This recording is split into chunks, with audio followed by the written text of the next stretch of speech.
Here's the intro. Hello everyone! Welcome to today's review show. I have no idea if this live action stuff will stick. I just kind of felt like doing it this time, but hey, as the old fib goes, new year, new me! So let's just get right to it. Well, I would make a joke about how Konami used to make games, but now they're more focused on pachinko machines.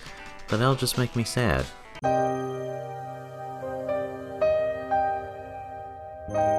Also, it's been done to death. Back in 2002, Konami released a compilation game for the GBA known as Konami Collector's Series Arcade Advanced in North America and Japan. In Europe, it's Arcade Classics. Both names work out fine, but I think I'll just stick with Arcade Advanced considering I just live in these here states, so. This collection includes, in order by how they're listed in the game, Frogger, Scramble, Time Pilot, Gyrus, Yi R Kung Fu, I think, and Russian Attack. If you know me, you can take a wild and crazy guess as to why I was interested in getting this game at all. With all that said, why don't we go ahead and take a look at the game and see how it is. You know, I'm gonna get tired just staying in here. Why don't I just go in my bed? I can't do that too much because I'm older now. I've got aches and pains.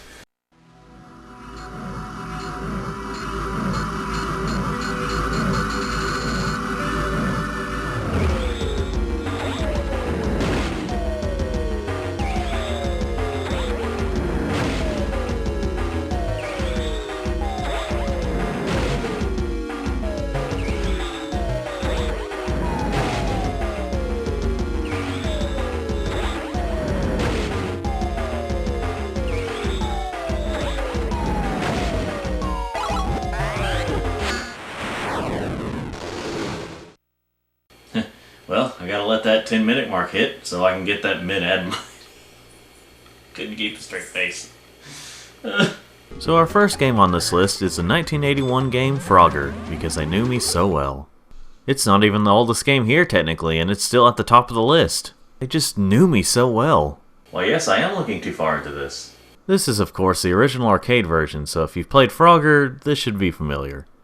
One major change to this version, however, is the zoomed-in screen. Unless the game was a side-scroller in some cases, most of these GBA ports of arcade games had screen crunches so that the characters wouldn't look as small whenever you look at them on a GBA screen. However, unlike most games like this, Frogger is one of the very few games where it doesn't make it worse. In fact, I'd say it somewhat helps out, but that's a matter of preference. Anyway, this version of the game pretty much plays the same as the original, as well as its many ports. I'm sure there are some little technical differences here and there someone could point out, but as far as what I've played, it's basically the same, just with the aforementioned screen crunch. It is a bit hard to screw up a game like Frogger. I mean, it's possible, it's just hard, at least for the arcade game. Now, even though my review of Frogger is mostly just me comparing this to the arcade version, this might be the only game where I do that. Yeah, up until I got this collection, I actually haven't played any of these games, with the exception of Frogger, of course. So if I criticize anything that's exclusive to this version, I may not know that it's exclusive to this version. The next game is Scramble, also released in 1981. I believe a little before Frogger, actually. This one is an auto-scrolling space shooter, much like, well, other ones like this. Now I can already take a guess that this version is very much affected by the screen crunch. It's not unplayable, but I can imagine people who are used to the original version would probably have to adjust a bit to this. The game, from what I've played, is fine. It does stand out a bit from other auto-scrolling space shooters, but it's not that much of a difference. One difference I'm not much of a fan of is that your ship has fuel. Now there's plenty of fuel around, but still, this is an auto-scroller, so it ends up being just kind of annoying. But if you like these kinds of games, you could do much worse, because this one can be fun. I probably need to play this game on a bigger screen in its original format to see if I enjoy this game more. The next game is Time Pilot, released in 1982 in Japan and 1983 worldwide. Now this game is more akin to something like Bosconian, where you're flying in all directions at your own pace. Well, you can fly in all directions anyway, your ship kind of moves on its own. As far as I can tell, this one isn't as affected by the zoomed in screen. I mean, I'm sure it's irritating for some, but I feel like I have enough space and reaction time to destroy the enemies before they get me. You can also pick up falling pilots, so it adds a little more to the variety. The reason it's called Time Pilot is because you're using a pilot from the future sent back to rescue different pilots from different eras. It's a fun game overall from what I played, and I'd recommend it, whether you play this version or the original. And hey, if you wanted to play this game, its sequel, and Frogger all in one arcade cabinet, 1UP Arcade actually has a special cabinet for all 3 of these games. It'll just cost you money. Next up is Gyrus, released in 1983. Now this is the kind of... Man, that's 3 games now that are of the shooter type. This one plays like those shooters I can't quite think of the name of right now, but sure plays like them. You may know if you're watching. Anyway, this is quite an intense game, but it's a fun one. It does feel a bit weird to control, because it may not control the way you'd think, but it's fine. There's not too much for me to say, it's like Galaga, just from a different angle and a lot faster paced. This version plays well enough.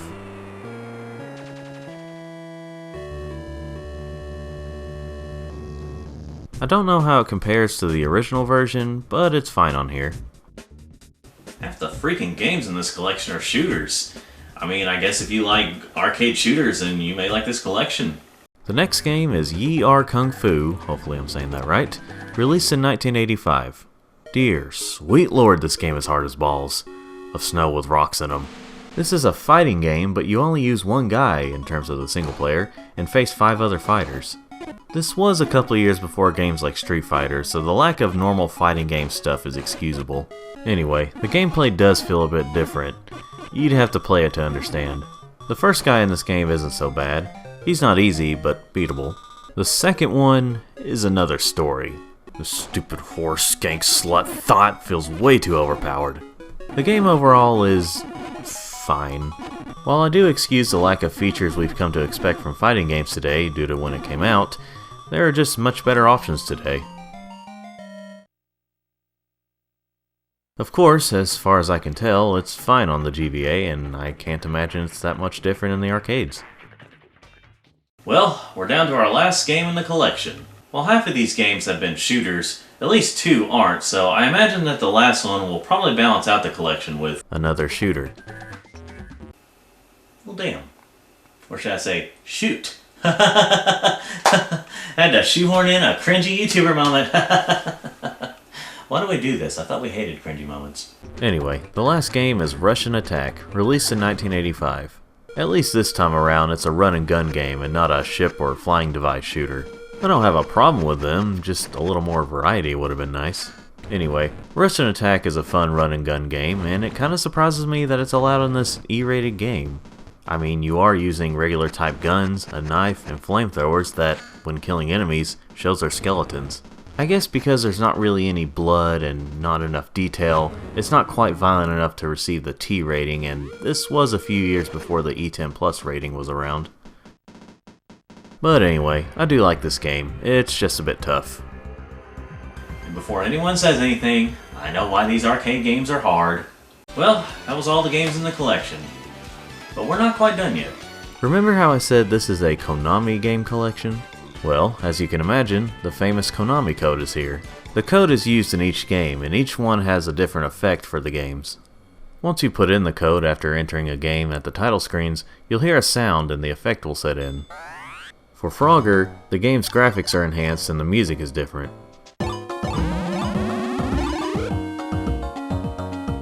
For Scramble, the graphics are enhanced and you have a choice of 3 different ships, so technically it adds to the gameplay as well.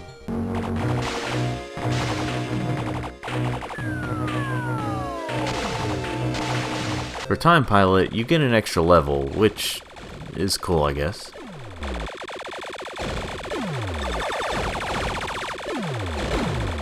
Gyrus enhances the graphics and sound a bit.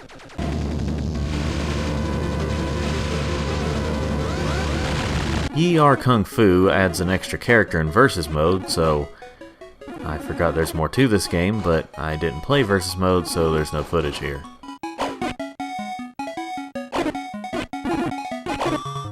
And finally, Russian Attack gives you extra lives. Not quite as many as you get in Contra, but still enough.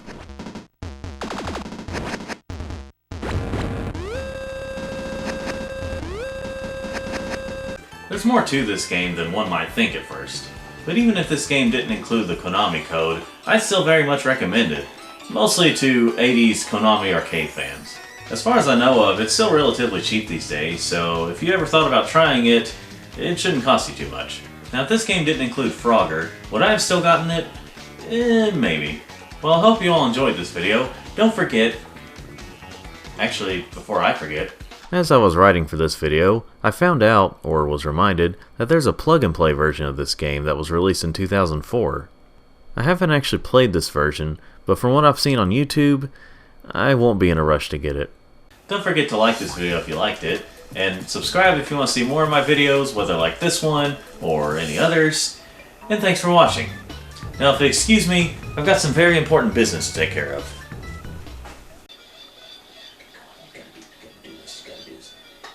What are you looking at? I don't have a problem.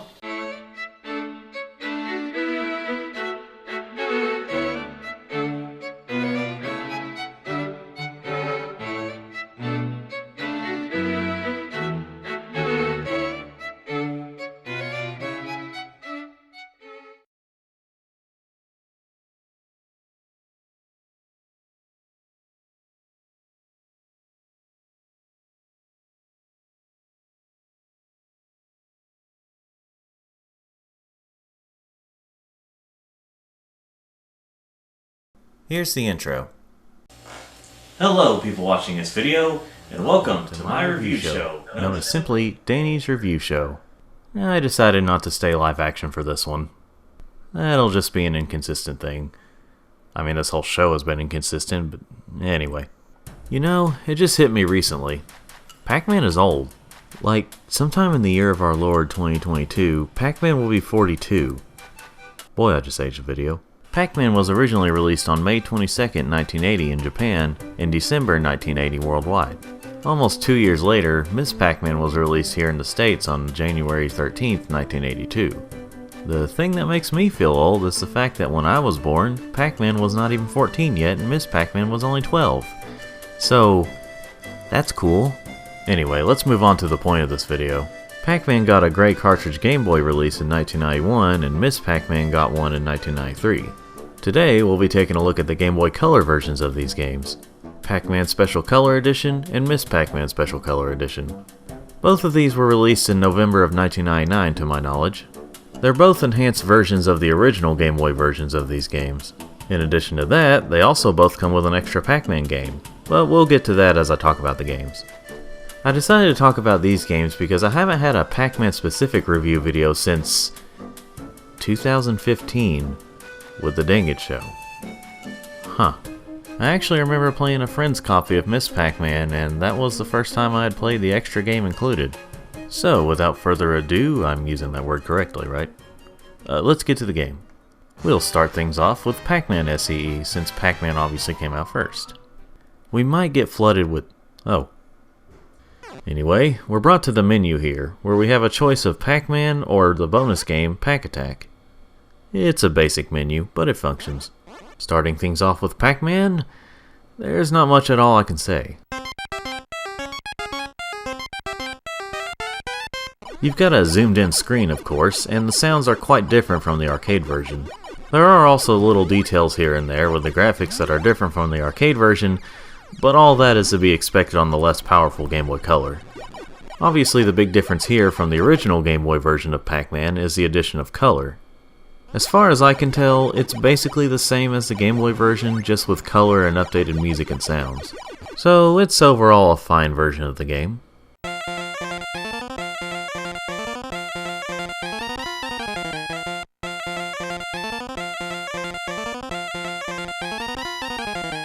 Let's move on to Pac-Attack. That's not what I meant.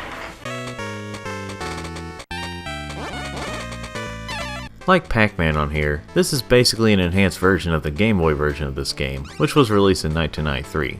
Obviously not as good looking as the console versions, but it still looks decent and works pretty much the same as the others.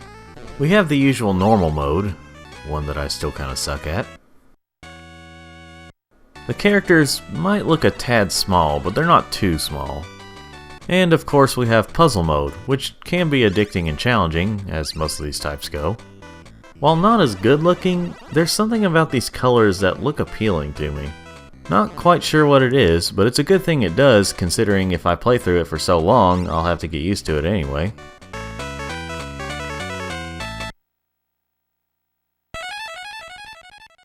So overall, Pac-Man SCE was a great set for the time, and I would have enjoyed this as a kid. There's not really much of a reason to get this game today, since we have many other options to play these games portably, but for the time, it was a pretty good deal. Now we'll move on to the other set of two games, Miss Pac-Man SCE. As expected, it's basically the same as the Pac-Man pack, just with different games. As you can see here, the bonus game is Super Pac-Man. We'll get to that after Miss PM. Now while this is largely the same as how it is for Pac-Man SCE, there is something else in this version that I didn't expect to see.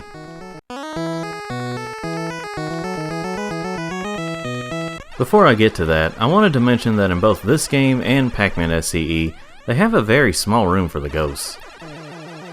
I can see why they want to get out ASAP, because that looks uncomfortable. Although they are ghosts, so who knows. I think it's just that the ghosts are bigger in this version, but I don't know that for sure. Other than that, it's a fine version of the game. Most people say they like this game better than the original Pac-Man, and I think I'd say so too.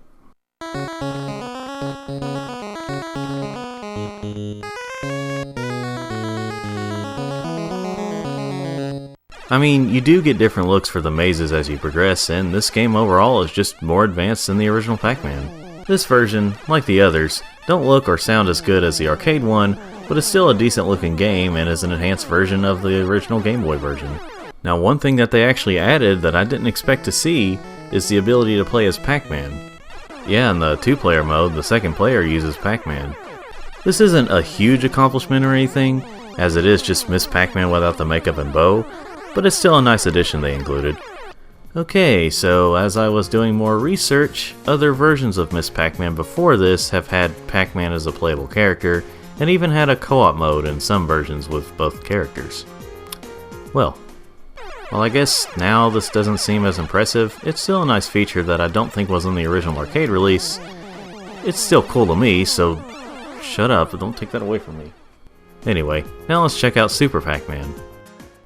The arcade game was actually released the same year as Miss Pac-Man, just later on.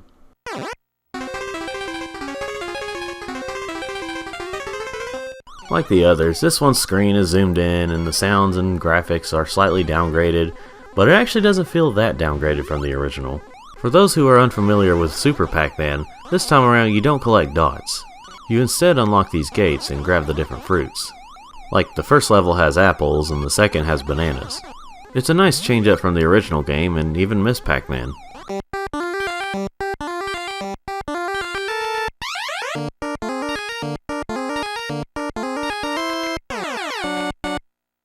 Now you may be wondering, what about the original Game Boy version?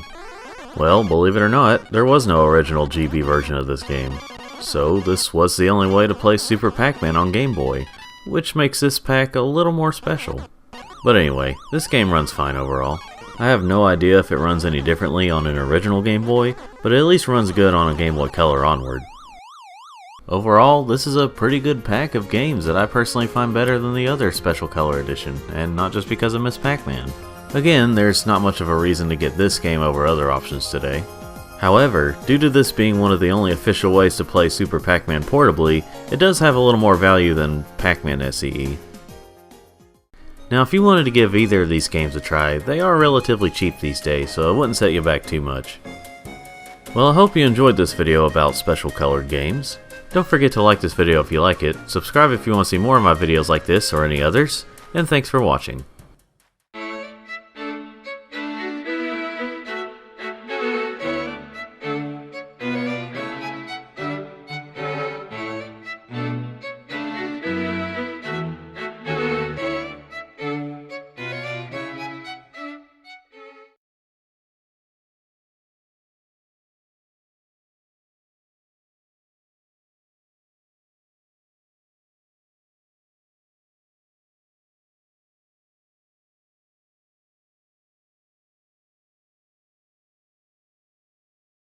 Here's the intro. Hello people watching this video, welcome to my 25th DRS review video. as well as my, good lord, 95th review video on this channel. It's a little complicated to explain in short, but this is my 95th official review video. Anyway, speaking of 95, back in 1995, the world was graced with the start of a cult PlayStation series known as Twisted Metal. While there have technically been vehicular combat games before then, Twisted Metal really popularized the genre. So with every great success, there's always going to be those people, or in this case companies, that want to get a piece of that success pie. So from the late 90s to the mid 2000s, there were quite a few games that attempted to imitate that special feeling Twisted Metal has. Spoilers, none of them could really pull it off, but that doesn't mean they were bad attempts. Now obviously you have games like Mario Kart and Crash Team Racing that have battle modes in cars, or karts if you want to get technical. You also have games like Jak X Combat Racing and the lesser known title Full Auto 2 that have more of a focus on the combat in their battle modes. But today I'll be talking about the ones that are focused primarily on vehicular combat in the way Twisted Metal is. Basically, games you could say are Twisted Metal clones, even if that's not exactly right. Now I won't be looking at all of them because, well, I don't have that kind of money. Also, there were a couple that I have reviewed already, or at least one I reviewed and the other one was cancelled, but I had footage of it. So if you'd like to see how Star Wars Demolition is, watch my Danny Treefrog reviews video on it. And if you'd like to see how Road Trip Vacation 2012 is, watch the footage I captured over on my Just Some Gameplay channel. And heck, if you'd like to see how all the Twisted Metal games are, watch my 3-part Dangit Show review on them. If you can get past the old ways, I would make those videos. Now that the shameless plugging is out of the way, let's get to the games. I'll go in alphabetical order, so to start things off we have Cell Damage. This game was originally released in North America as a launch title for the original Xbox in 2001, and then released on GameCube in early 2002. Europe got exclusive access to the PS2 version in late 2002, because of course they did. So with those choices, I decided to go with the PS3 version of Cell Damage HD, which was released in 2014. I haven't read much about the differences, but I imagine it's basically the same, just with a wider and prettier picture. Weirdly enough, the PS3, 4, and Vita versions of this game, as far as I know of, are the only ones to have the E10 Plus rating. Every other version has a T rating. Heck, if you check the ESRB website, this version has a T rating. They're weird sometimes. Tonight, on a very special episode of Cell Damage, will Violet finally learn of the disease that's slowly killing her? Will Cinder finally become house-trained? Nah! We'll just drive around way too fast and blow up everything in sight like we do every week. And don't forget to call in during the show and buy crap that you'll never need. Not available in all states.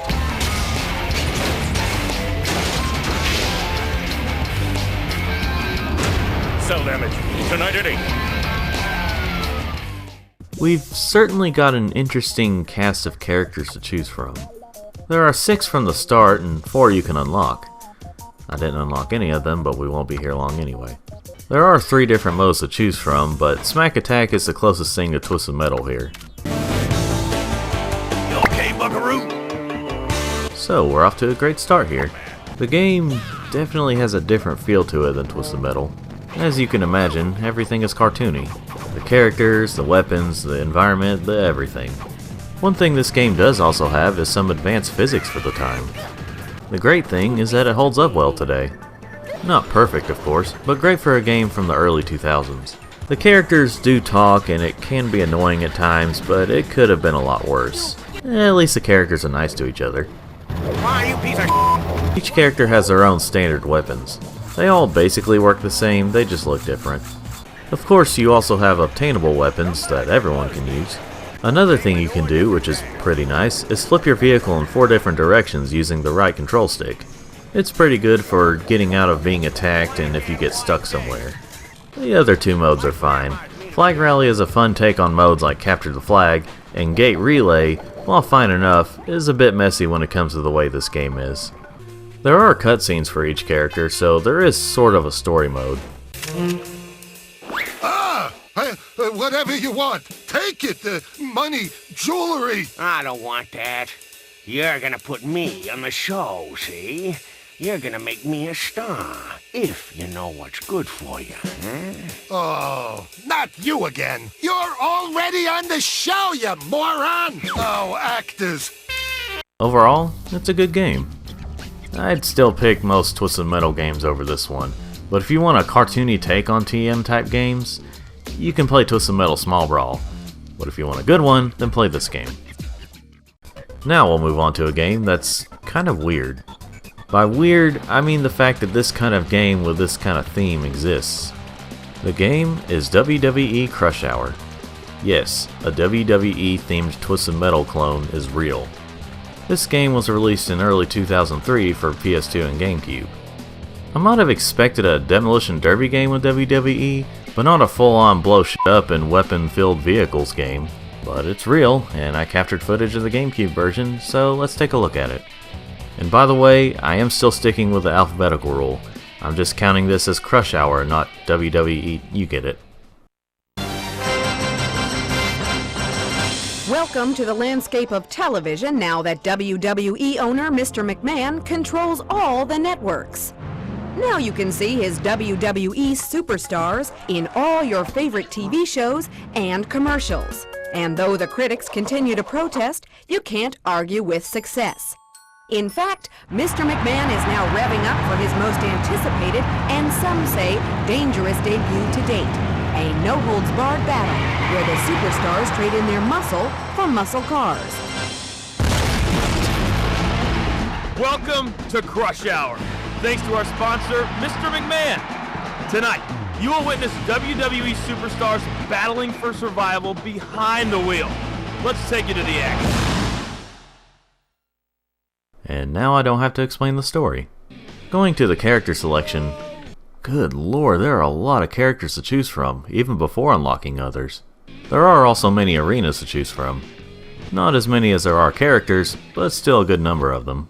I started out using Dwayne "The Rock" Johnson, and it is kinda weird to see him like this considering how we see him today. After they introduce the characters, which can take a long time, we finally get to the gameplay. It's meh. Wow, what a collision! I mean, I've played worse VC games, but this game is very okay at best. One thing that kinda threw me off was the lack of music during gameplay.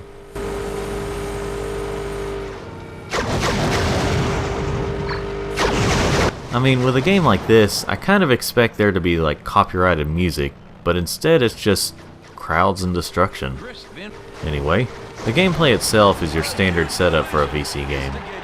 Each character has standard mounted guns on their vehicles, and you can get various weapons and power-ups in the maps. The annoying thing is that every time you pick up a certain weapon, the announcer will tell you about it.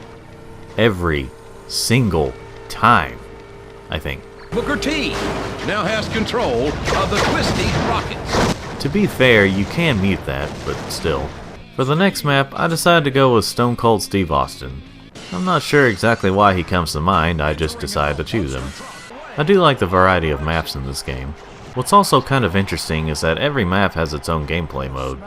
They all do have an option to have the standard deathmatch stuff, but each map has a different mode exclusive to it, at least from what I've played. But despite all that, the game overall is still very meh. Maybe the PS2 version would feel better, but I doubt it. It feels like they wanted to sell toys with this concept. I mean, Jakks Pacific makes toys, so it would make sense. But I can see some people getting enjoyment out of it, just not as much as games like Twisted Metal. I suppose if you're a big WWE fan and you've always wanted to get into car combat games, then this might be an alright start. Just don't expect much in terms of gameplay. Now let's go back to PlayStation for this PS2 exclusive VC game that isn't Twisted Metal Black. Which I know that Twisted Metal Black isn't technically PS2 exclusive anymore, but it is the PS2 version, you know what I mean. That game is Motor Mayhem. This game was actually released just 2 days after Twisted Metal Black. Whoops. To be fair, this could be seen as an alternative to TMB in the sense that TMB had an M rating, whereas Motor Mayhem had the T rating. So more people could buy it without needing to be at least 17. Anyway, let's see how this game is.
Plot?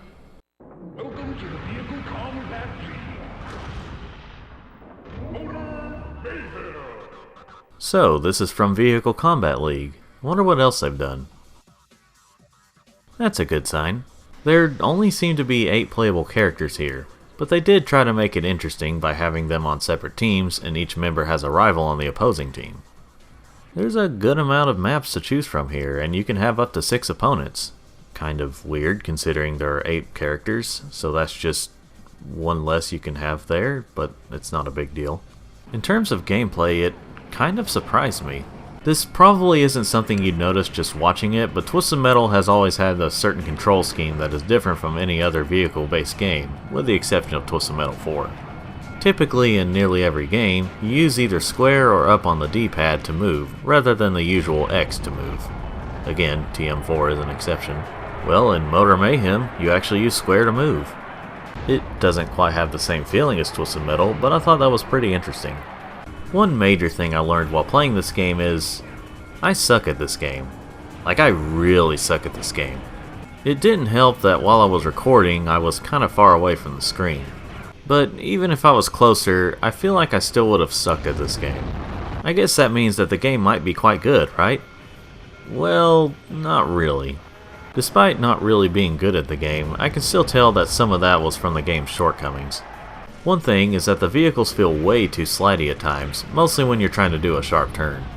It also doesn't feel like there's a lot of precise aiming. And remember how I said earlier that you move with the square button? What I meant to say was that you start your vehicle's movement with the square button. By that, I mean I learned that your vehicle moves on its own. I don't know for sure if that was intentional, but it can really mess you up when you're trying to aim at an opponent. You can slow down and reverse, but it just doesn't feel right. Otherwise, the game can be a fun time.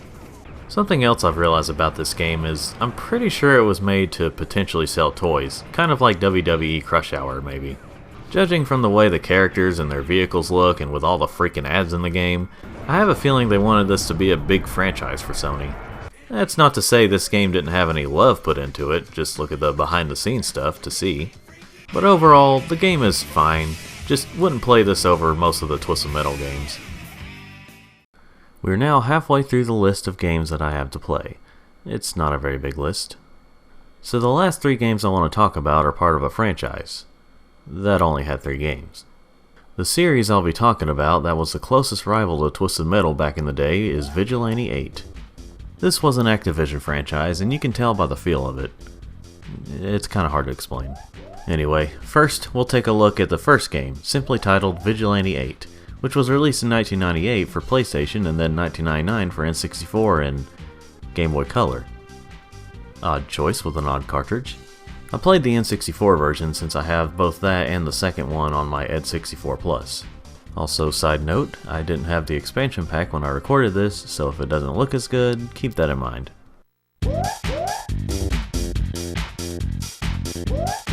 What kind of public domain 70s era sounding music is this? If the music wasn't obvious enough, this game takes place in the 70s, specifically 1975. If you want to look up more about the story, visit your local library and look it up online. Well, the game feels close-ish to the feeling of Twisted Metal. It does have more of a vehicle feeling rather than what Twisted Metal goes for, but it's fine enough. One feature that makes this one kind of stand out is whammies. Whammies are done when you hit opponents with multiple pickup weapons or something like that. I think it happens when you're setting off one weapon while switching really quickly and hitting them at the same time with another. It's okay, but nothing that would make me want this over Twisted Metal.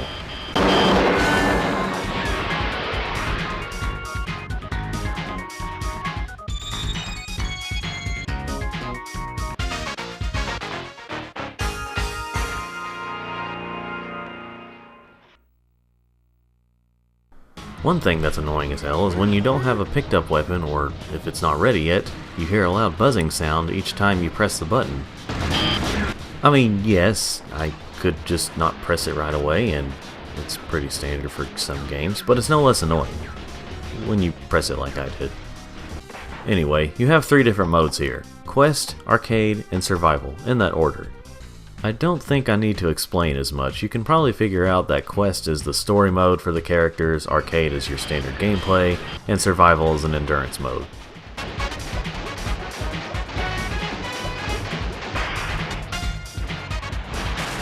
Overall, the game is fine. Nothing that special when compared, of course, to Twisted Metal, but it has enough to stand out on its own. Now let's move on to the sequel, Vigilante 8 Second Offense, or however you say it. This version was released in 1999 for PS1 and Dreamcast, and in 2000 for the version we'll be looking at today, in 64. This time around, the game is set still in the 70s, just 1977 this time. If you want to learn more about the game's story, here you go. If you potentially watch this on my Just Some Gameplay channel, I've got a show to do here, so I can't spend too much time here. The gameplay for this game is very similar to the first game, except this time around the game feels more slippier, I guess would be the right word. I don't know, something about this one's controls feel a bit worse than the first game. Also, I captured many moments where the physics went all out of whack and it was pretty amusing. But my crappy capture device decided not to save it, so I can't show you. You'll just have to take my word for it. At least this time around you get extra power-ups. Why didn't I just say that instead of pickup weapons for the last? One thing I forgot to mention about the first game is each character has their own special weapon. I guess I just expect you to know that since all these other games I've talked about today have them. Anyway, this game has them too. One new thing they added was special power-ups to your vehicles, depending on what map you're in. Like a flying saucer mode in this level. Again, I can't show it because I got it in the now deleted video. By the way, I know using a bigger vehicle seems cool in concept, but in practice it's a real pain since it takes up most of the screen. You can go into first person mode, another thing I forgot to mention about the first game, but it just doesn't feel right. The modes are pretty much the same in this game, except this time Arcade and Quest are swapped around on the mode selection screen.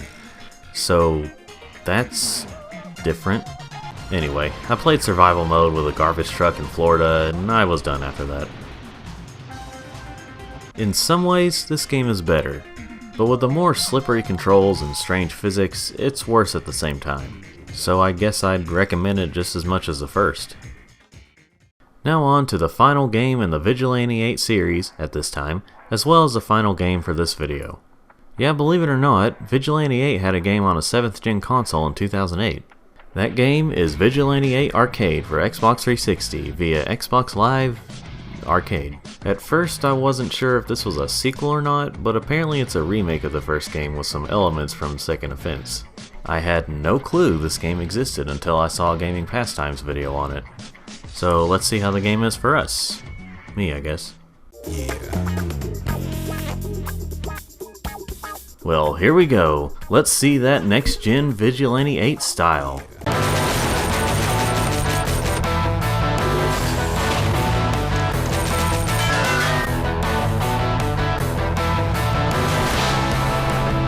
What a great time.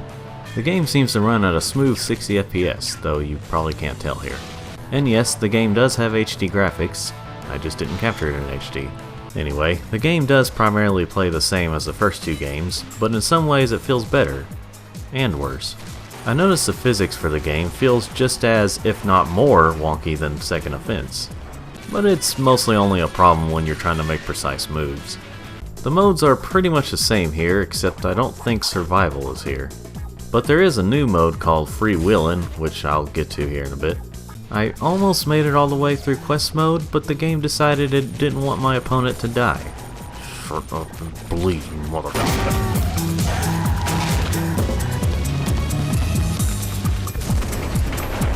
Stupid game. But anyway, there's a nice variety of maps here. I'm not really sure if any of these are new, but there are some decent ones here. Now when it comes to the Freewheelin' mode I mentioned earlier, I think it's just practice mode. I didn't play enough of it to be sure, but I figured that once I saw no other vehicles in the maps. And of course, you have some DLC here. They generally don't cost that much, but here they are if you want it, assuming they're still there. In terms of the multiplayer, I thought for sure they'd pull a online-only multiplayer trick, as this was the generation that started that crap. But believe it or not, local multiplayer for up to 4 people is here. Of course I didn't capture footage of it, but it's here.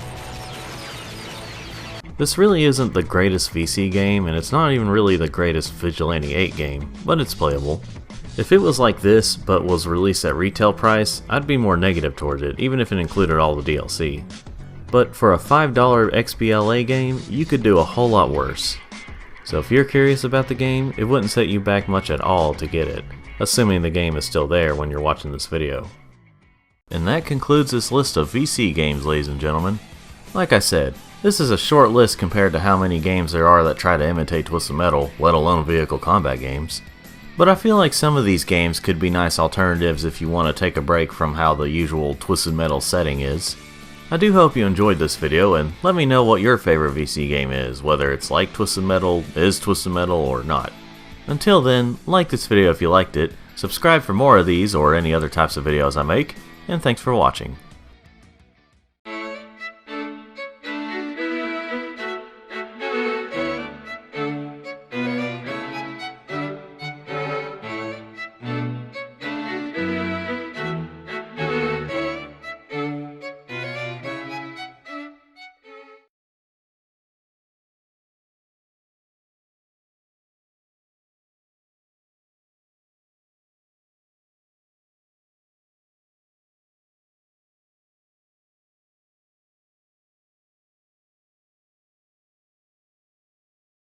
Here's the intro.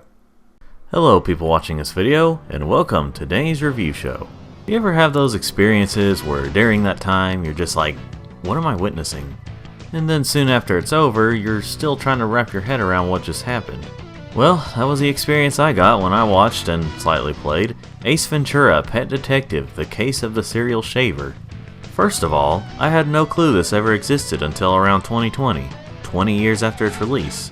Second, I have no clue if I call this a game or a movie. It's basically set up like a movie and can be played on DVD players, but it has an ESRB rating on it, which is for games, so I have no clue. This is one of those interactive movie games.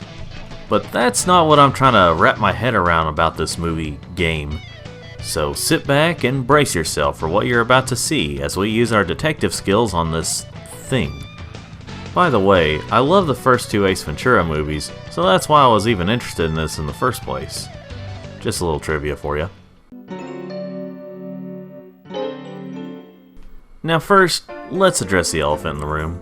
Not that one, you silly Willy, you stupid freaking idiot. I mean the visuals. What in the ever-living intercourse am I looking at here? Maybe they wanted to call this a game because it sure as hell looks like a mid-90s PC game. Why don't we get started on this thing? The story starts off with Ace Ventura, his pal Spike, and his other animal friends. He soon gets a knock at the door from his landlord, who's demanding he pay his rent. What happens next is something I can only describe as, it goes on too long.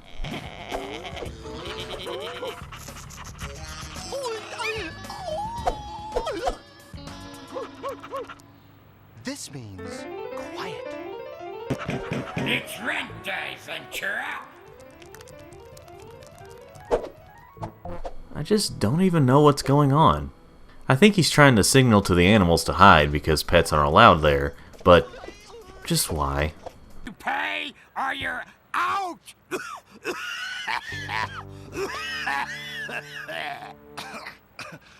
Oh, your breath. We're done here. No, but really, why am I not surprised this effect looks this cheap? Also, we get this other scene of Ace Ventura hacking up Flim that also goes on way longer than it should. Yes, Ace Ventura When Nature Calls had a gross hacking up scene, but while it is technically grosser in comparison, it at least had some good humor behind it. The way this goes on, it just feels unnecessarily gross.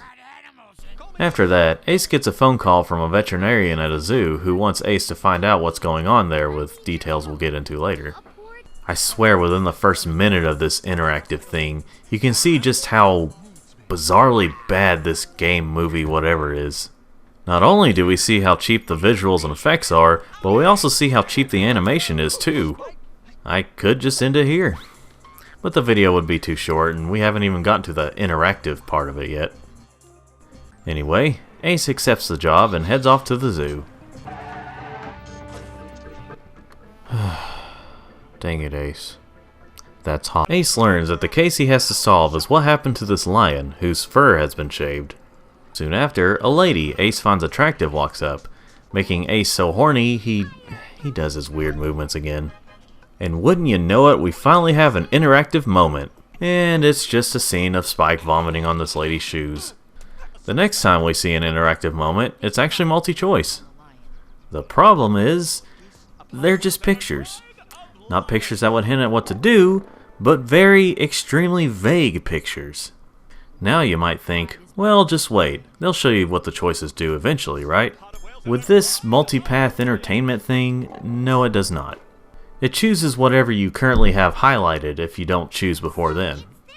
Well, whatever I chose, Ace decides to go speak to the owner of the zoo and his nephew who works there.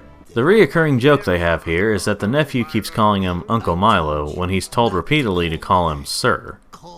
Yes, Uncle Milo. I told you not to call me that. Call me Sir. Yes, Uncle Milo, sir. Of course, the definitely not the villain boss pronounces Ace's last name wrong all the time. Show Mr. Ventura. Exactly. More choices come up and... what are these supposed to mean?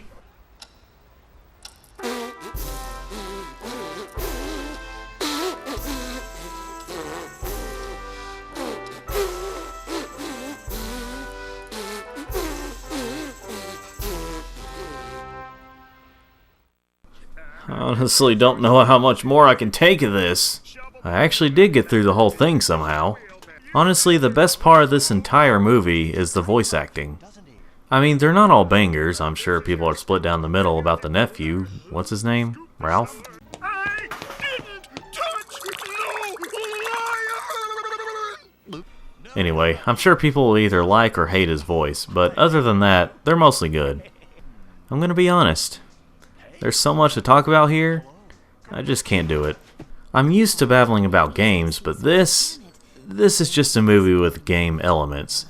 I mean, it's just as much of a game as visual novels, and those get praised as really wonderful games.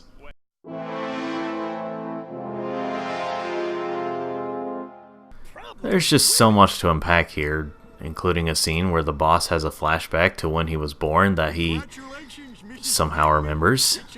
It shows his mother saying she doesn't want him? What the fuck? Anyway, I'm gonna go over this as quickly as possible.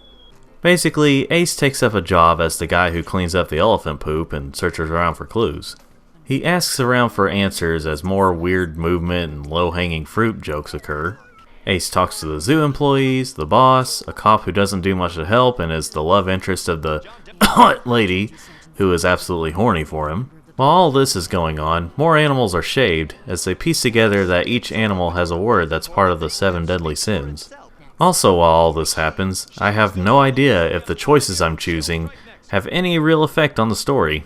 Anyway, as we get closer to the end, Ace suspects that Ralph is the one shaving the animals after he finds him cleaning a razor. Long story short, he's innocent, I think, and Ace starts to suspect someone else. Someone you really wouldn't. It's the boss, Milo. After Ace reports him after finding out it was him, Milo doesn't get arrested? They explain in the story why, but my brain is just fried at this point, so I couldn't follow. But as Ace is about to leave the zoo, Milo is lifted up by the elephant and needs Ace's help to get him down, which we have a choice to help him or not. Out of desperation, Milo decides to give Ace a raise if he decides to help him out, so if you choose to help, Ace decides to keep the job and accepts the raise with it. At the end of it, there's an option for Ace to throw poop at the screen, a fitting end to this train wreck. But before I wrap things up, I did go through and watch some of the DVD extras, but also I wanted to go through and see what the multiple choices did. Thank the Lord I was able to just skip to the next choice section. And some people say there is no God. There are some differences here and there, but most of them don't have a huge impact on the story. I mean, sometimes they're in different locations, but like most multipath games, it doesn't change as much as you're led to believe. If it wasn't obvious already, I would not recommend this as a game. As a movie, I still wouldn't really, but for some it might be just bizarre enough to watch and take in quite an experience.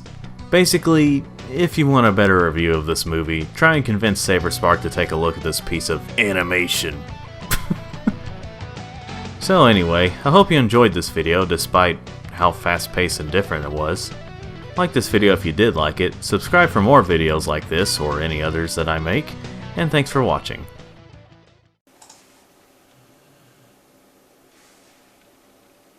Hello?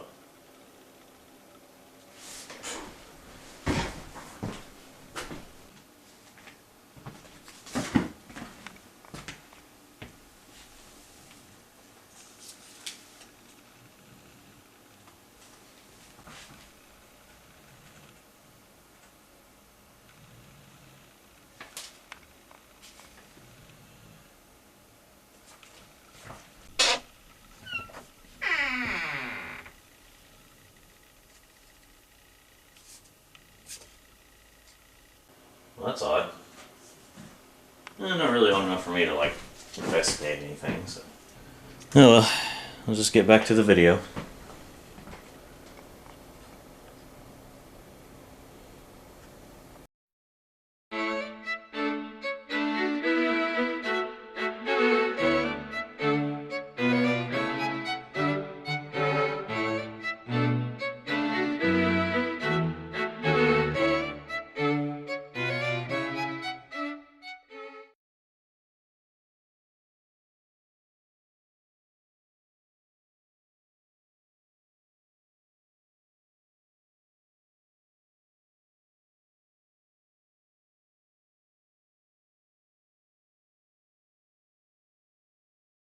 Here's the intro. Greetings every person watching this video, and welcome to Danny's Review Show. So at this point it's been a few months since I uploaded my video on the games of Sonic Mega Collection Plus, an updated version of Sonic Mega Collection with additional games and mostly different extra content. Well, the very next year after Plus's release, Sega released a follow-up collection of Sonic games. This time around though, they decided not to release the same Genesis games they have for the past few collections. Instead, they released a game known as Sonic Gems Collection, which contains mostly games that have never been re-released at that point, at least not on console. This game was released exclusively on GameCube, in North America. Of course, in Europe and Japan, it was also released on PS2, which is kind of baffling that that version wasn't released here as well. But considering how the PS2 and PS2 games don't like to work as much these days, it's not the worst thing in the world. So releasing it on GameCube instead was the better way here. Or at least it would be if GameCube discs didn't rot faster than PS2 and Xbox discs. So sadly, the GameCube will age faster due to that. So that begs the question, why wasn't this game released on Xbox as well? There's a weird history of games around that time being released or not being released on certain systems in certain places. What was I talking about again? Oh right, Sonic Gems Collection.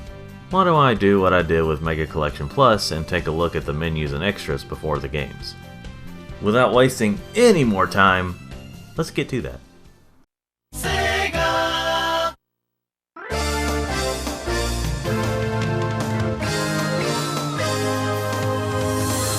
If you love seeing classic Sonic, Tails, Knuckles, Amy, Robotnik, and Metal Sonic, boy is this a title screen for you.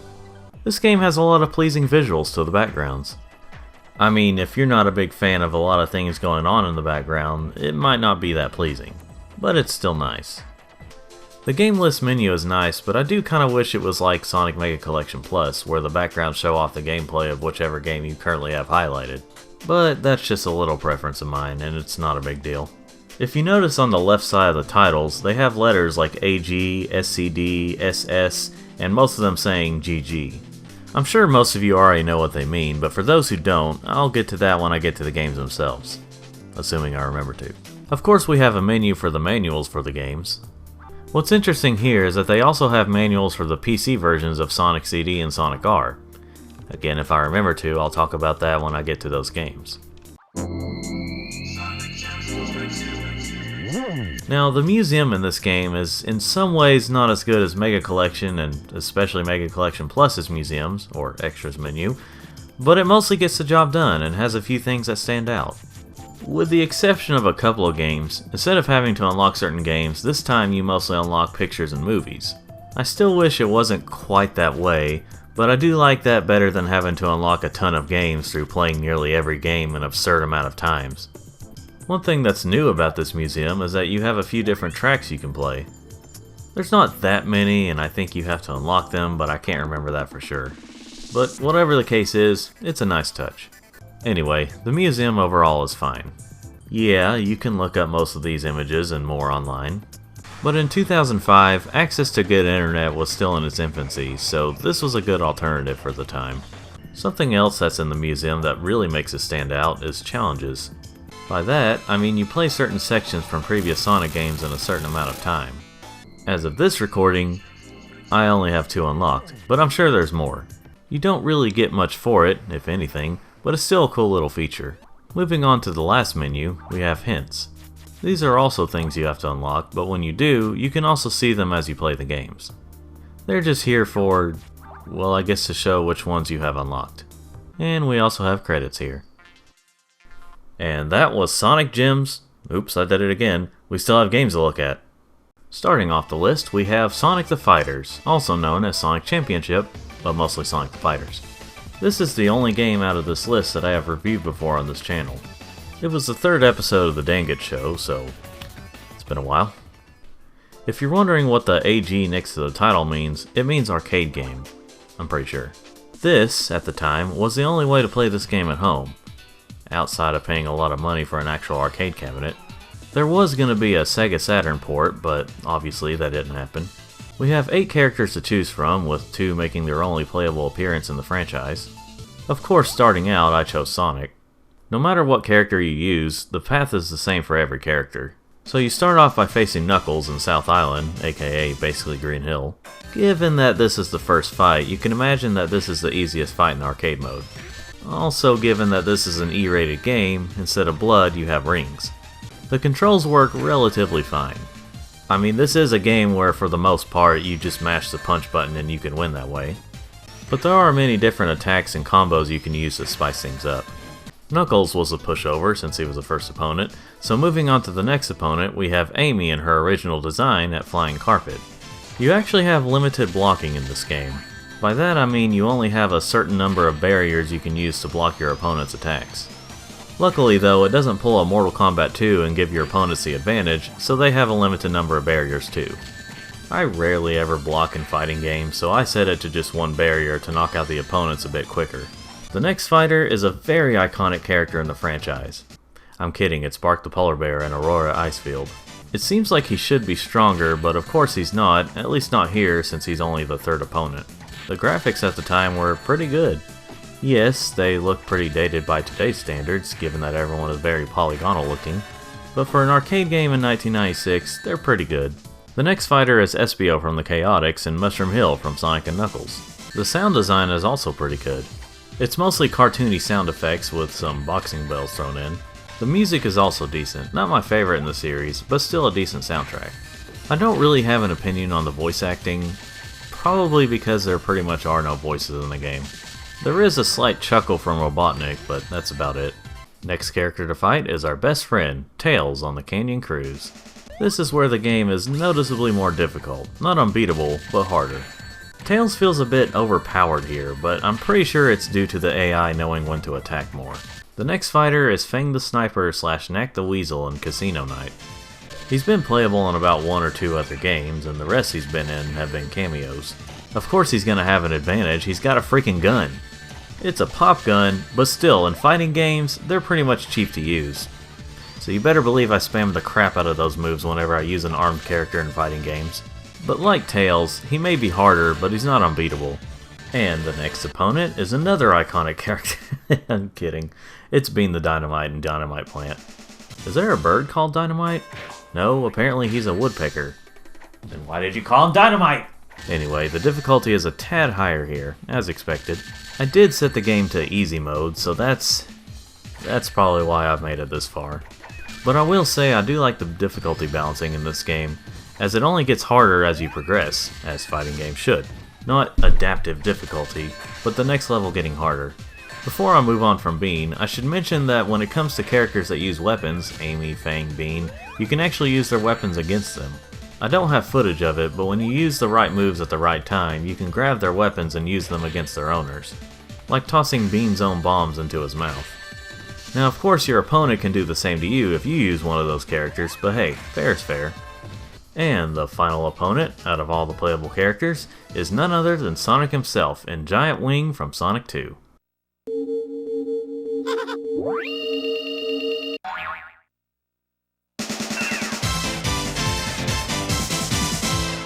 Sonic must fight his inner black and white demon, himself. And yes, whatever character you're using, once you get to their level, you fight a black and white clone. I think whenever you're doing 2-player, whoever chooses the character first is the regular colored character. That or the second player used the black and white character, I can't remember for sure, I didn't have a friend with me to test it out. Anyway, once you beat Sonic, you use all 8 emeralds to power Tails' rocket. The number of emeralds wasn't really established at that point, or I guess not set in stone.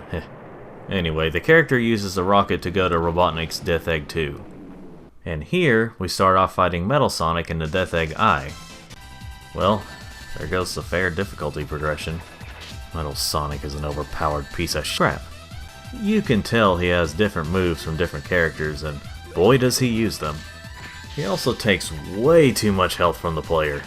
I swear he can take you out in 2 moves.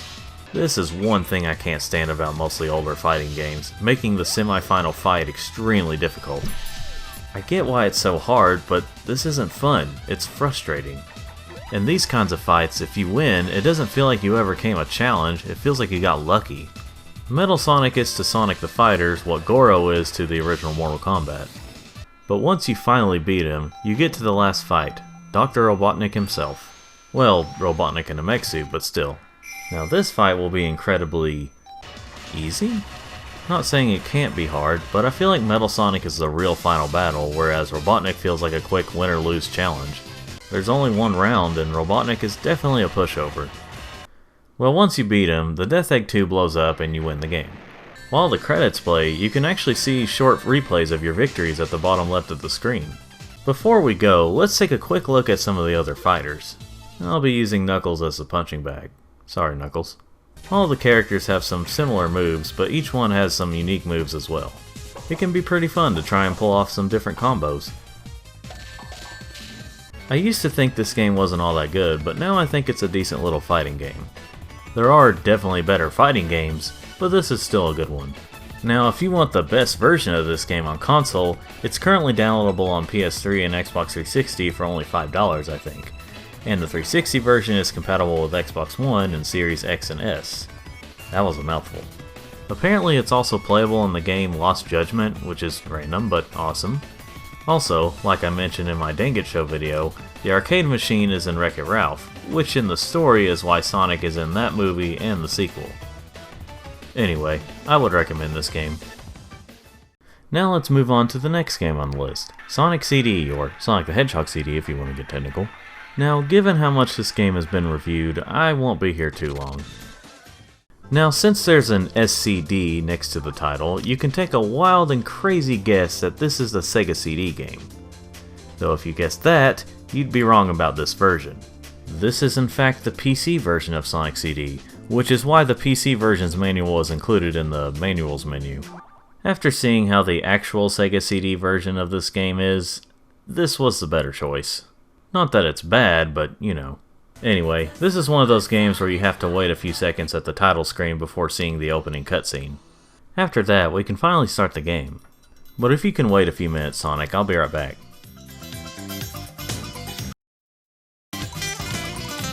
I'm out of here! Alright, I'm back. And, hey, where's Sonic? Okay, yeah, I know, just about everyone who knows Sonic CD knows about this, but I just couldn't resist making the joke. Anyway, Sonic CD is almost like the Super Mario Bros. The Lost Levels in some ways. What I mean is, this was originally going to be the sequel to the original Sonic game. The difference is, this actually feels like a different game, whereas Mario the Lost Levels feels like just an expansion of the original Super Mario Bros. For those of you who don't know all that history, look it up, I've got a show to do, I hope you understand. Anyway, the controls do feel a bit different, but they're still good. Now obviously a lot of people are a big fan of the music, and I'm no exception. Well, maybe a little bit. I do think the music is good, but it's not my favorite, even out of the classic series. Also, I prefer the US soundtrack, it just sounds better in my opinion. Since this music was made with the CD in mind, they were able to pull off better, higher quality sound. It sounds old today, of course, but for the time it was good. The graphics are better-ish. It just doesn't look like that much of an improvement over the first two Sonic games. Maybe a little bit, but not much. The gameplay itself is fine if you're doing a casual run, but when you're trying to get everything, it's not that fun anymore. I will admit this one is easier than the first two, but that's only because you can save it, so there's not as much pressure. You have two different options to get the good ending for the game. The first option is to go to the past to destroy these mechanical things Robotnik has placed around. I didn't get footage of it because, well, I didn't even try that way. See, you run through these past and future gates, where after touching them and you're running fast enough non-stop, you can get transported to the past or future. This does make a difference in the environment, so that's interesting. But the problem is, the future gates are a waste of time, no pun intended, because it just hinders your progress. Those machines are in the past only, so if you go through a future gate, then you'll have to go find a past gate, go to the present, and then find another past gate, and then go to the past and destroy those machines. But luckily, the second option is a lot better. Gather 50 rings and get to the goal, where you can jump in a giant ring that takes you to the special stage, like in the first Sonic. These special stages are better than the first two games' special stages, but it's still not that great. This is a very early prototype of Sonic Roboblast. Also, this is the first time we see Sonic in a 3D space. Kind of. Alright, here we go with the first boss. I'll have to think of a strategy.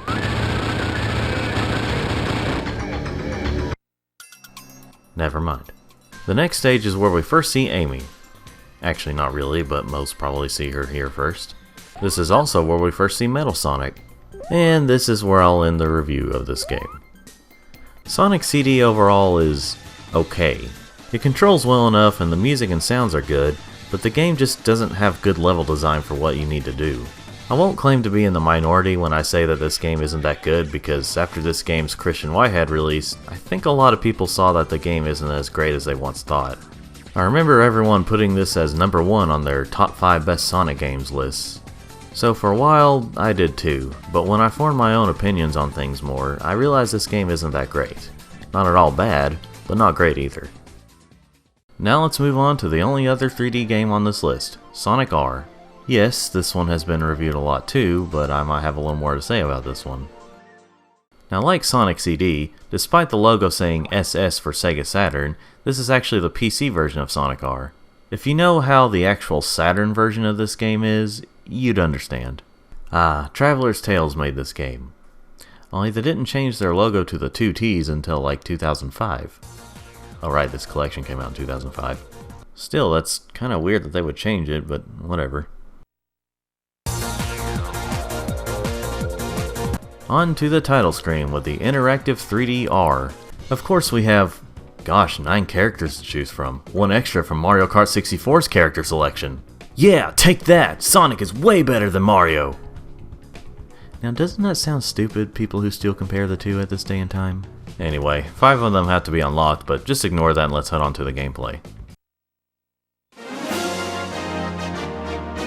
Ready, set, Can we just talk about this for a minute? go! Sorry, I couldn't resist. JonTron has an old video talking about this game. I say talking about because it's really not good as a review, assuming he meant for it to be so. Sorry, John. I still love you though, Boo Bear. There's also a video from Relax Alex clarifying things about this game and giving a second opinion on it, which is a pretty good video you should check out after watching this. So what do I think of Sonic R? Well, I like the concept of the game. Instead of being in cars, the characters are using their feet. Well, Sonic and Knuckles do anyway.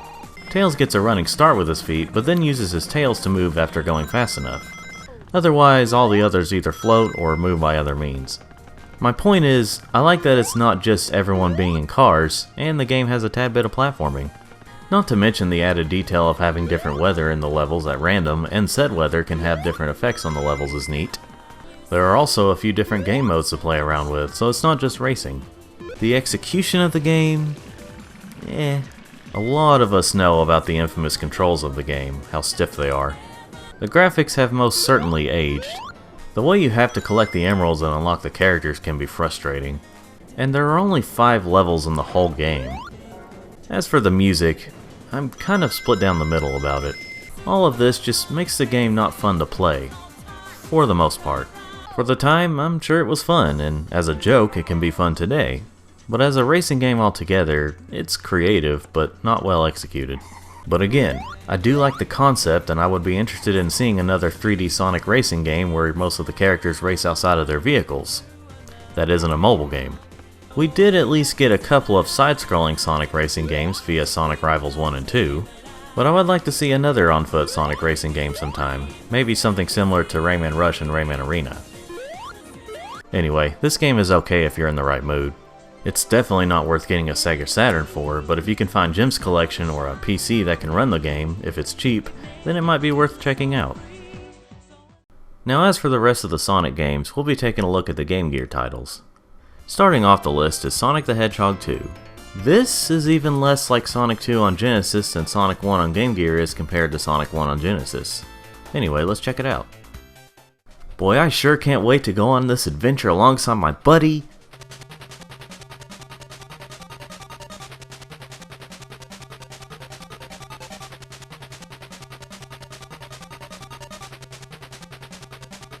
Is it possible that this game takes place before Sonic 2 on Genesis? So in this game you have to rescue Tails, even though Tails is right there. This has been covered a lot, so let's just get to the gameplay. Instead of starting off in Emerald Hill, we start off underground. Excuse me, underground with a space.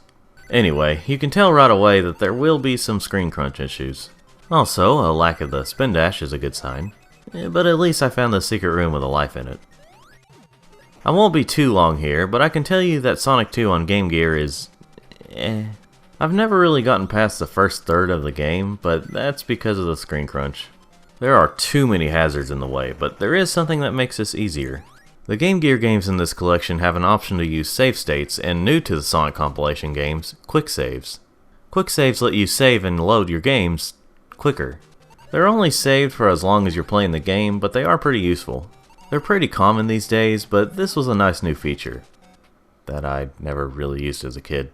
Anyway, this game does have some gimmicks in it that make it unique, and same goes for the levels, though they're nothing to really write home about. Basically, like some of the previously mentioned Sonic Game Gear games, play the Master System version of this game if you can. I'm sure if I got more used to it I could get into it more, but that's kind of a hard thing to do. Next game is the Game Gear version of Sonic Spinball.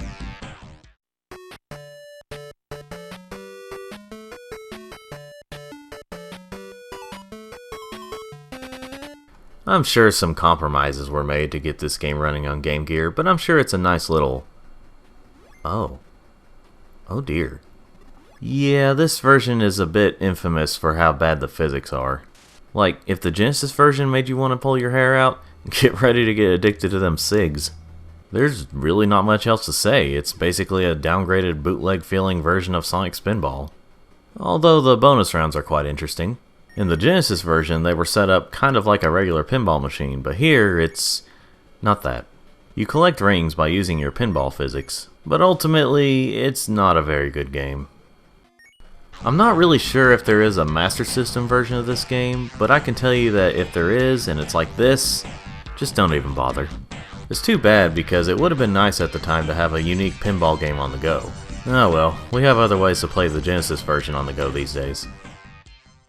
Next up is Sonic Triple Trouble, aka basically Sonic 3 on Game Gear, but not really actually, it's just because Knuckles is here.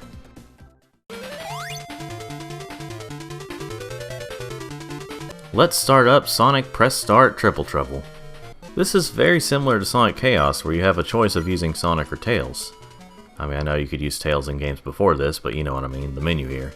We'll start off as Sonic, of course.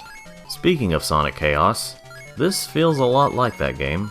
It's not one-to-one, but this basically feels like the successor to Sonic Chaos, which is good since Sonic Chaos was one of the better Game Gear titles.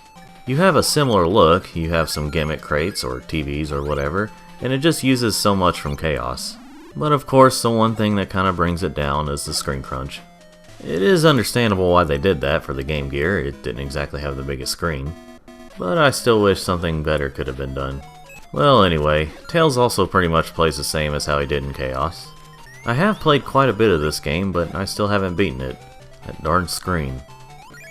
If you like Sonic Chaos, you'll probably like this one too. How good it is in comparison is up to you. But from what I played, it's fine. The next game is Sonic Drift 2. This is one of those games where the sequel came out internationally, which means at the time in the US, we only got Sonic Drift 2. I'm sure that didn't confuse the hell out of anyone at the time. It could have been worse. Could have been in Final Fantasy VI's shoes. I do feel like they should have called it something like Sonic Drift Championship to not make it sound like a sequel as much.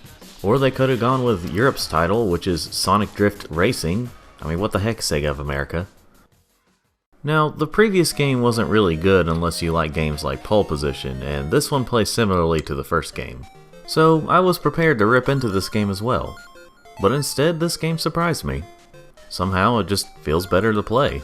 I mean, of course you have obvious improvements like new characters such as Knuckles, Metal Sonic, and Knack/Fang, and new tracks that have more detail to them. But I just wasn't expecting the game to feel not bad. I actually got a little more footage than I was originally planning on because I was kinda having fun. The drifting feels a lot better and the controls overall just feel good for what it is. Now don't get me wrong on all this.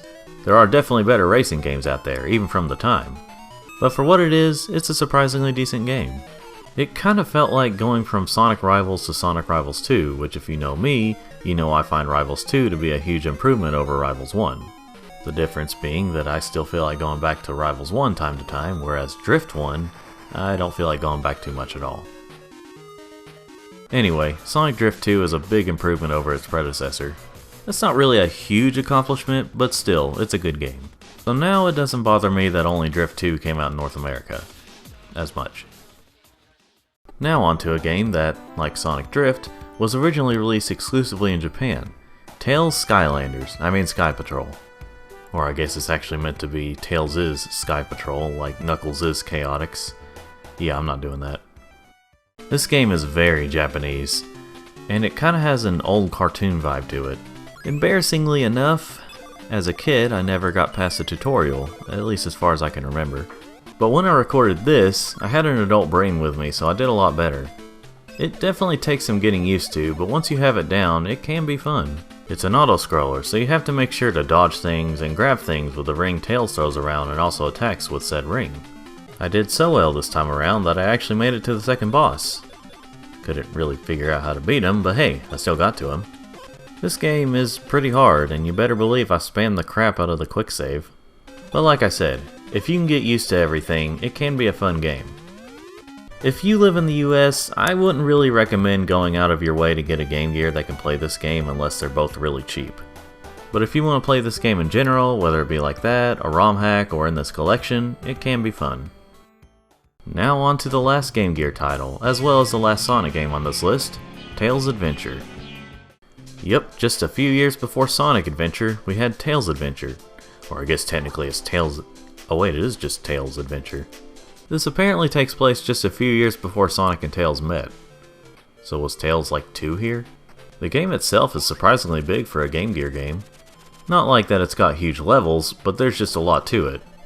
One thing that makes this game different from your typical Sonic game is the fact that you move a lot slower. Of course, this time around it makes sense, considering it's Tails and not Sonic. Also, Tails has bombs. And the enemies are birds. Bean, bean, bean, bean. You still collect rings, but they're not as frequent as they are in other Sonic games. The gameplay feels nice so far, even though I don't always know where to go. Now, I would be interested in playing through this game more, if it wasn't for one thing. This is a Metroidvania. Nothing wrong with that, but for me, it's very, very hard to get into that genre. I've tried to get into games where the whole point is to backtrack, but it's just not my cup of tea. The only 2 Metroidvania games that I really come back to time are the Tomba games. So yeah, I didn't play much of this for the video because I'm not into Metroidvanias. If you're into this game and other ones of the same genre, I'm happy for you. As for me, like I said, it's not my cup of tea. But I do think for what it is, it's a nice game. Before we end things, there are a couple of games left to talk about. Remember what I said before? With the exception of a couple of games, well, we're about to talk about that couple. To unlock these games, instead of having to play the games an absurd amount of times, you just have to play the collection itself in a certain amount of time. First we'll start with Vector Man for Sega Genesis, which you can unlock by playing the collection for 5 hours total. This is the one non-Sonic game that actually made it to the collection in the US. Look it up online to see what I mean by that.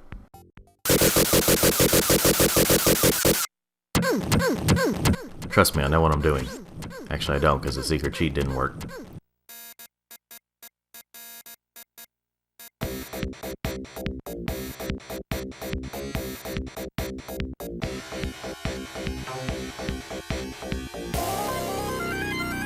Vector Man is apparently an Orbot that is cleaning up the trash left by the dirty, filthy humans in the year 2049. Some other stuff happens that involves evil plans and such, and we go on to the game. The game has an interesting art style and looks advanced for a Genesis game. I'm sure old Vector and the others have pseudo 3D graphics, but it still looked nice for the time. But like most Genesis games, it can be pretty challenging. This is almost like a faster paced Mega Man without getting upgrades after boss fights. I did manage to beat the first boss though. Okay, this next level will probably take me a little while to learn these new controls for this. So the next level we're now underwater, and possibly oil, to try and bring home that environmentalist message. There are some parts of the levels where I get confused on where to go, but I did get some enjoyment out of this game. I would recommend Vector Man despite how hard it can be. Not the best game, but it's a good one. Now for the other Genesis game, as well as the final game in this collection, Vector Man 2. This one you unlock by playing the collection for 7 hours, plus you have to play the first Vector Man at least once.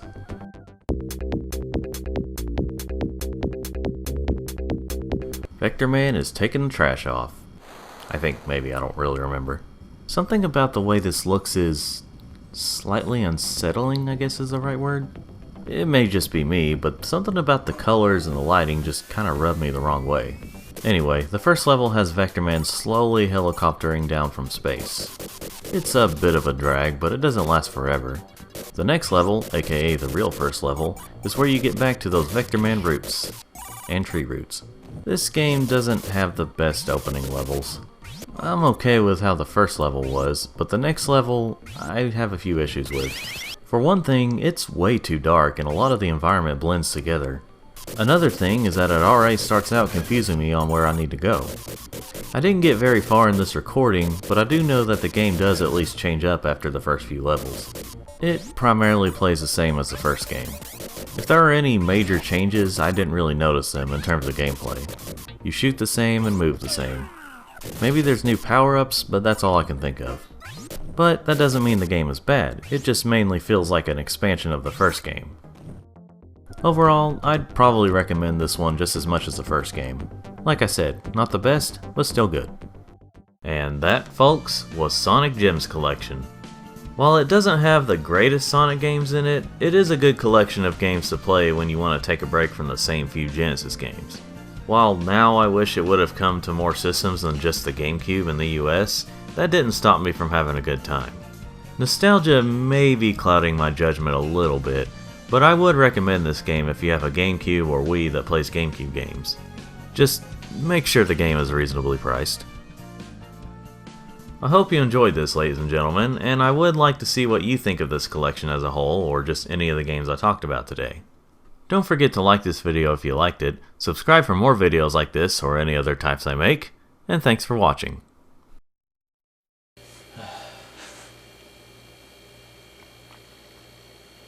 This again?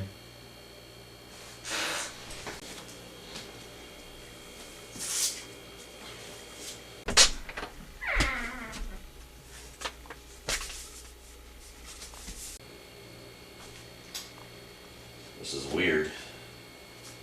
Still not weird enough to really investigate it.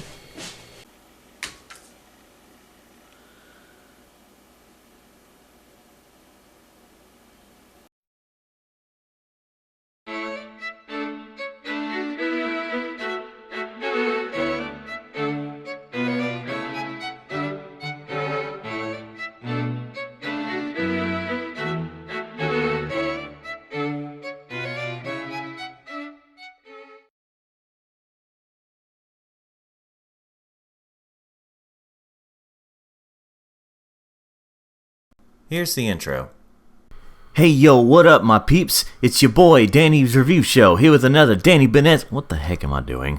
Should kick my own ass. Anyway, you remember those Mega Man collection games that have come out the past few years?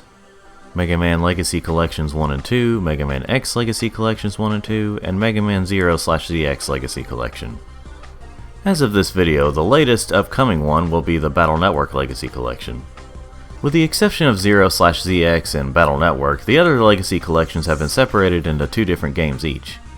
This has had some criticism from fans, including me. especially the Switch version, as LC2 and XLC2 are only available digitally on that system. Which makes no sense considering A, they're bigger in size, and B, they're not big enough in size to not fit on a single cartridge. See, the thing is, actually I should get to the point of this video, today I'll be taking a look at a couple of games in the Mega Man Anniversary Collection. This collection of the first 8 games was released in mid-2004 for PS2 and GameCube, and early 2005 for Xbox. There was going to be a GBA version titled Mega Man Mania, which would have featured the Game Boy titles, but it was eventually cancelled. Anyway, I'll be talking about the PS2 version. This is one that I feel is better than the first Legacy collection. It's not quite as accessible these days, and LC might have more of the pixel-perfect graphics, or whatever you call it, but I feel that this one is better considering it has 4 more games than both LC games. More doesn't always mean better, of course, but when the extra games are good, that makes a difference. The games I want to talk about today are the 2 unlockable games in the collection. Mega Man The Power Battle and Mega Man 2 The Power Fighters. Now, the way you have to unlock these games, you have to do certain things in a couple of the games, the other games, you know what I mean. Beat all Robot Masters in Mega Man 3 to unlock the Power Battle, and all Robot Masters in Mega Man 7 to unlock the Power Fighters. Why they chose those specific games to do that, I'm not really sure, but it is what it is. And I didn't do that. These games are a bit too hard for me, mostly MM3, to try and just do it for the sake of this video. So instead I used a code breaker and unlocked them that way.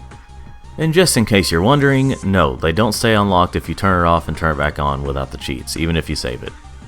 So with over 460 words out of the way, let's take a look at these games.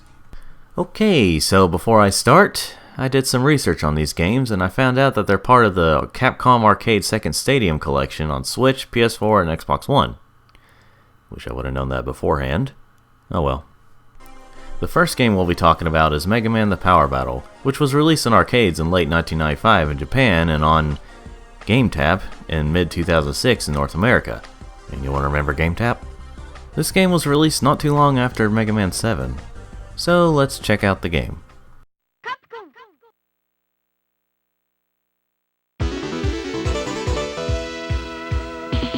Well, it definitely has that arcadey intro. And as you can tell, this game has co-op. We won't be doing that today. Enter generic lonely gamer joke here with sad music.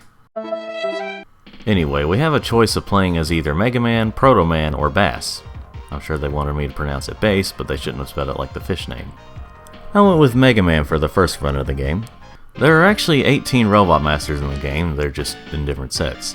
You have a choice to fight Masters from Mega Man's 1 and 2, Masters from Mega Man's 3 through 6, or Masters from Mega Man 7. For Mega Man, I went with the first set. You know, first character, first set. I don't know, I decided to do that. The level is chosen depending on when you stop the roulette-styled select screen. It's an interesting way to do things.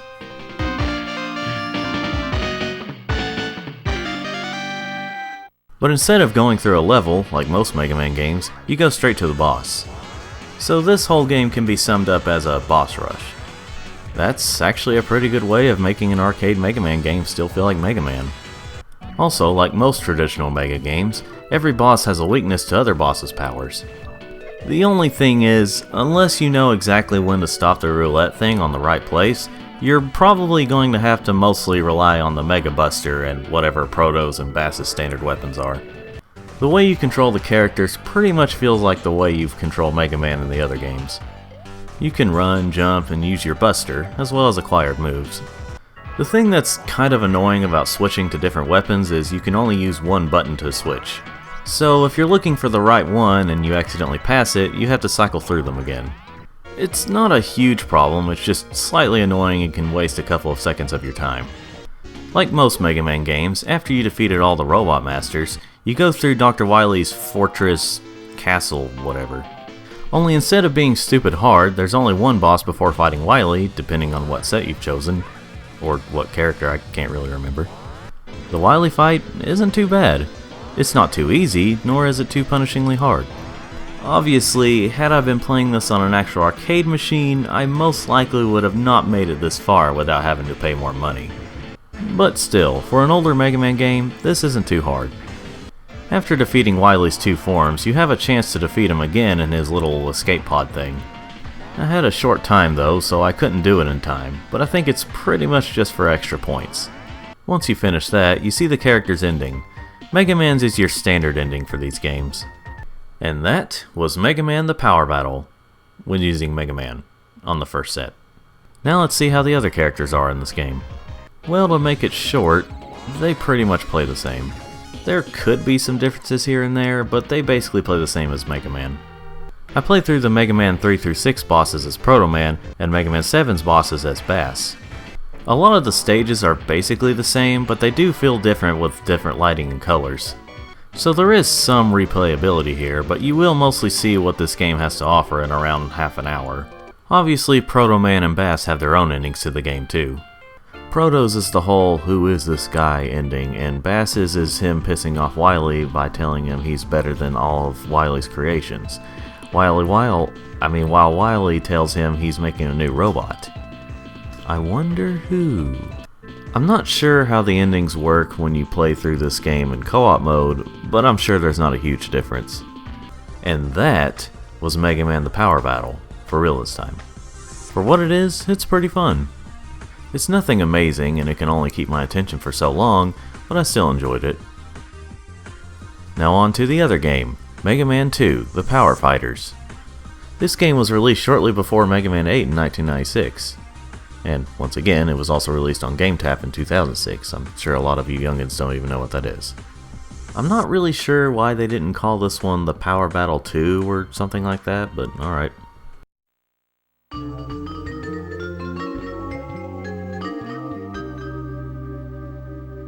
So I'm not the only one that gets a little unnerved when the background goes black and quiet music like this plays, right? It's a little scary. In the year 20XX, robots and humans live happily together. Until Mega Man caused so much destruction, I knew it! Why would you destroy this clearly unfinished city, Mega? So like last time, we have Mega Man, Proto Man, and Bass as playable characters. But this time around, we also have a newcomer, Duo. But before we get to him, we're going to start things off with Mega Man. This time, the paths aren't based on different games, they're different mission paths. But it's basically the same thing, just different bosses and slightly different worlds. Another change is that you can choose the boss you want to fight at your own pace, within 30 seconds. Possibly more, because the timer's a bit slow. One other thing they added, they added quite a few new features, but one of them is voice acting. It's all in Japanese, so I don't know what they're saying, but that's cool that they have it. Anyway, the gameplay is primarily the same as the first game. You run, jump, shoot, and use different weapons after defeating bosses. But of course, there's a new feature.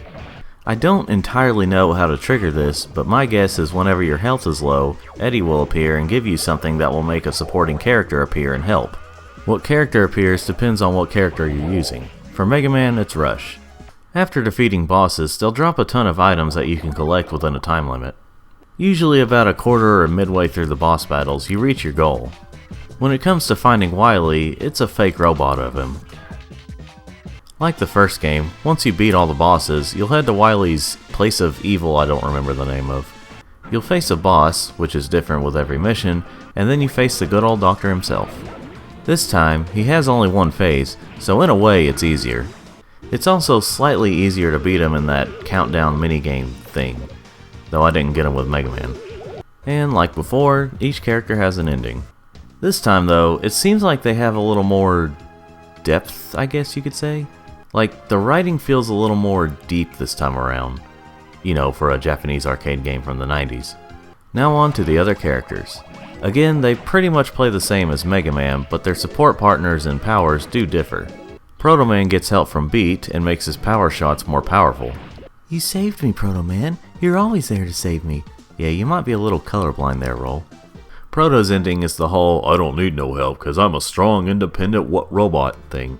Dr. Light is trying to help him, but he's all like, nah. Then he'll probably end up complaining about his leg or kidney hurting, but you had your chance there, bud. Bass's gameplay is, of course, like Mega Man's.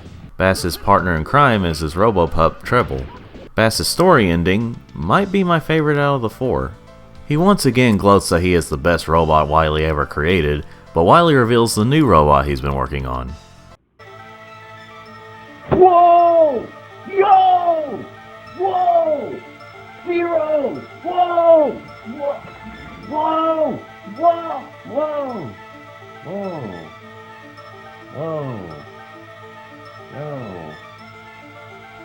Whoa. Girly looking? Well, honestly, in some shots he's not wrong. I guess sometime in the future, people can go back to saying whatever they want without getting cancelled. Anyway, this was a nice surprise for a simple arcade game. Now for the last character, Duo. This was actually Duo's first appearance in terms of the game's release, but his first appearance storyline-wise was in Mega Man 8, which came out a few months after this game. His gameplay is probably the most different out of all the characters here. At first I thought he kind of sucked, but then I figured out how his moves really work and I got used to them. He's more of a close combat character. He also has the unique ability to attack foes with a slide move, so that's neat. His partner is also Beat, but his power is invincibility, which does really come in handy. The ending for him is basically a teaser for Mega Man 8. I mean, just look at the words here. And that was Mega Man 2 The Power Fighters. The way I would describe this is Mega Man The Power Battle, but better. It's not the greatest Mega Man to me, but for what it is, I enjoyed it, even more than the Power Battle. Overall, these games are alright, and I would suggest checking them out. Now, how would I recommend playing these games? Well, if you're willing to get this on PS2, GameCube, or Xbox and play through Mega Man 3 and Mega Man 7, then go for it. But if you think those games are too hard to try and unlock them, then you're better off either using cheats or playing them via Capcom Arcade Second Stadium, at least as of this video's date. They are pretty cheap that way, so I'd recommend that way the most. Well, I hope you enjoyed this video. Don't forget to like this video if you like it, subscribe for more videos like this or any other types I make, and thanks for watching.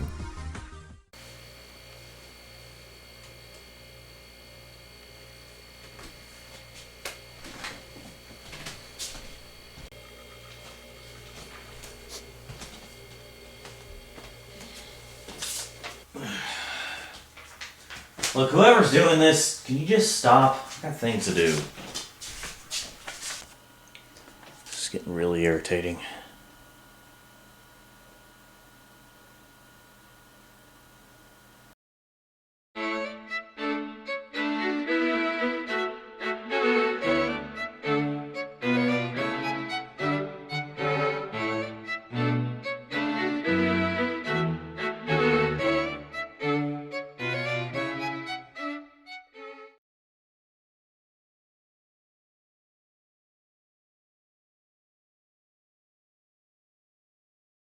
Here's the intro. Greetings all who are currently watching this video. Welcome back and welcome, first, maybe, today's review show. Indie games. Games that are typically made by smaller game studios. These games are usually made with a much smaller budget compared to bigger AAA type studios. That's not to say they don't put in a ton of work or they're not as good as the big companies. There's quite a few indies out there that are on par with, if not better than a lot of AAA games. The others, well over half of them are samey looking pixel art games or just games in general that blend in with one another. Not all pixel art games are the same, but most are. But what about the even smaller studios? These guys nowadays release really cheap or sometimes free Steam, mobile device, or Switch games. Okay, on Switch they're almost never free. But back then, if they weren't on computers, they'd make games for the cheapest side of the console giants. I don't really know the names of these types of companies, but without doing any real research, I'll just call them mini indies. You had things like the indie games section of Xbox 360 where you can only play them online even though you bought them, so it was a bit of ahead of its time there. You had WiiWare and eventually DSiWare on the Wii and DSi, and the ones we'll be talking about today, PlayStation Minis. I don't know for sure if these were meant to compete with the other consoles' mini indie game collections, but I wouldn't be surprised if they were.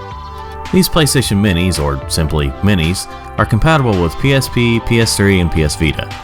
While I did play these on my PS3 for this video, you can definitely tell these were made with the PSP in mind. More specifically, these were made with the PSP Go in mind, as that system was digital only. As far as I know of, only a handful of the companies that made these games went on to make bigger games. There are a little less than 300 of these, but today we're only looking at 15. Trust me, it won't take that long to talk about these as individuals.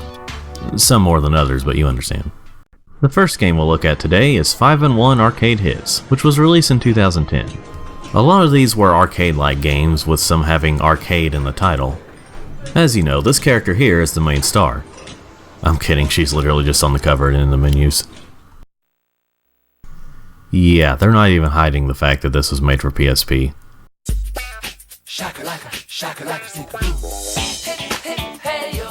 Oh, you know this is gonna be good when there's that generic 70s style public domain sounding theme music for this 2010 game that has nothing to do with the 70s. Shaka-laka is still cool for the kids to say, right? In this game we have 5 mini-games. Pairs is just that matching card game where you get points for matching 2 of the same cards. There's a lot, but it's really not that challenging here. Alright, I did it!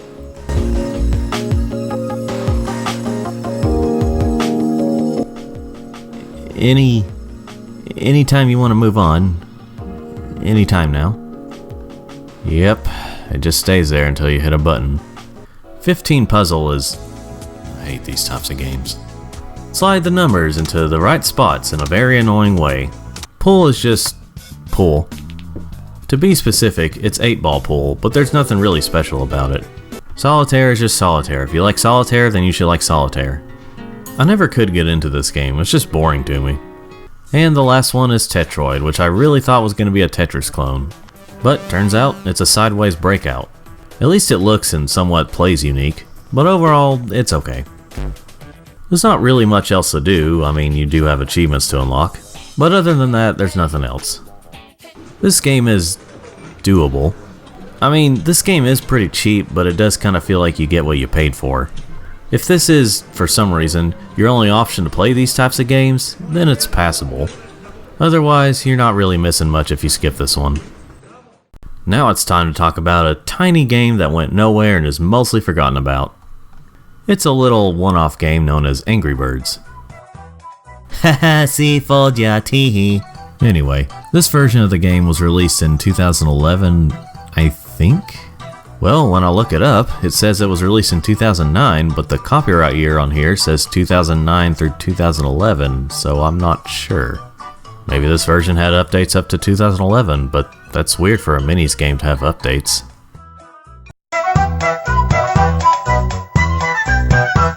Well, if you remember what Angry Birds looked like back in 2011 to a certain point, then you should know how this plays. The only real difference is there's no touchscreen, so you use a joystick to aim and a button to fire.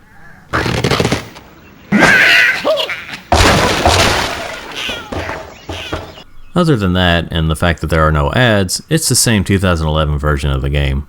For those of you who actually don't know what this game is about, which might actually be a higher number than it was back then, Angry Birds started out as a clone of Crush the Castle. Both games have you launching a ball-like object at a castle or tower to defeat the enemies. So it's kind of a reverse tower defense situation. The gameplay is simple and easy to understand. Launch a bird at the pigs until they're all gone. The less birds you use against them, the more points you get at the end. But if you've used all your birds and at least one pig is still around, then you have to start the level over. Simple enough, but as you can imagine, the later levels get pretty hard. In some levels you get these golden eggs. I never really looked up what they do, but they're here. There is a story here. The pigs took the birds' eggs and now the birds are angry.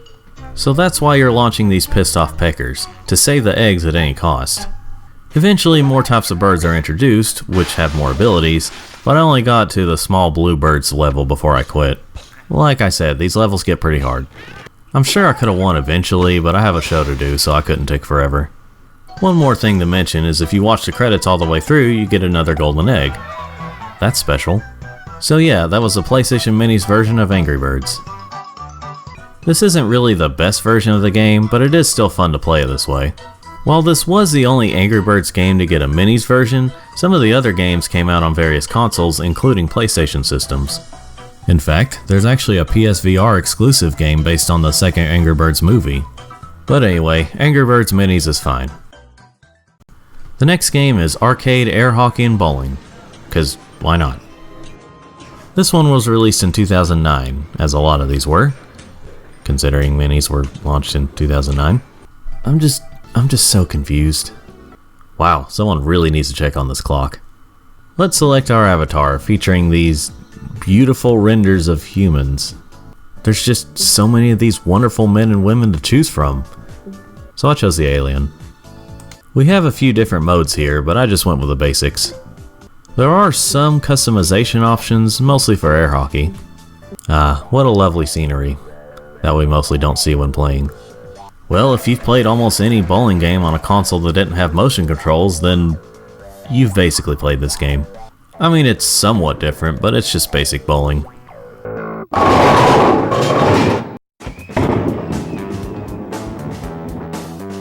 How could this happen to me? Though it's really annoying when the ball is almost completely straight, yet it manages to go really far off to the side. I don't think they thought that all the way through. And even though I was on easy mode, I think, the opponent still managed to kick my ass.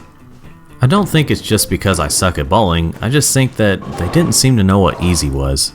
But anyway, that was the bowling side of the game. How about the air hockey side? Well, the controls are really sensitive, and because things look smaller, I thought I would suck at this one too. Turns out, I'm an expert. Against a rookie. I won 5-0. So, I was able to win a game with sensitive controls, but I lost a game with better-ish controls. What is my life?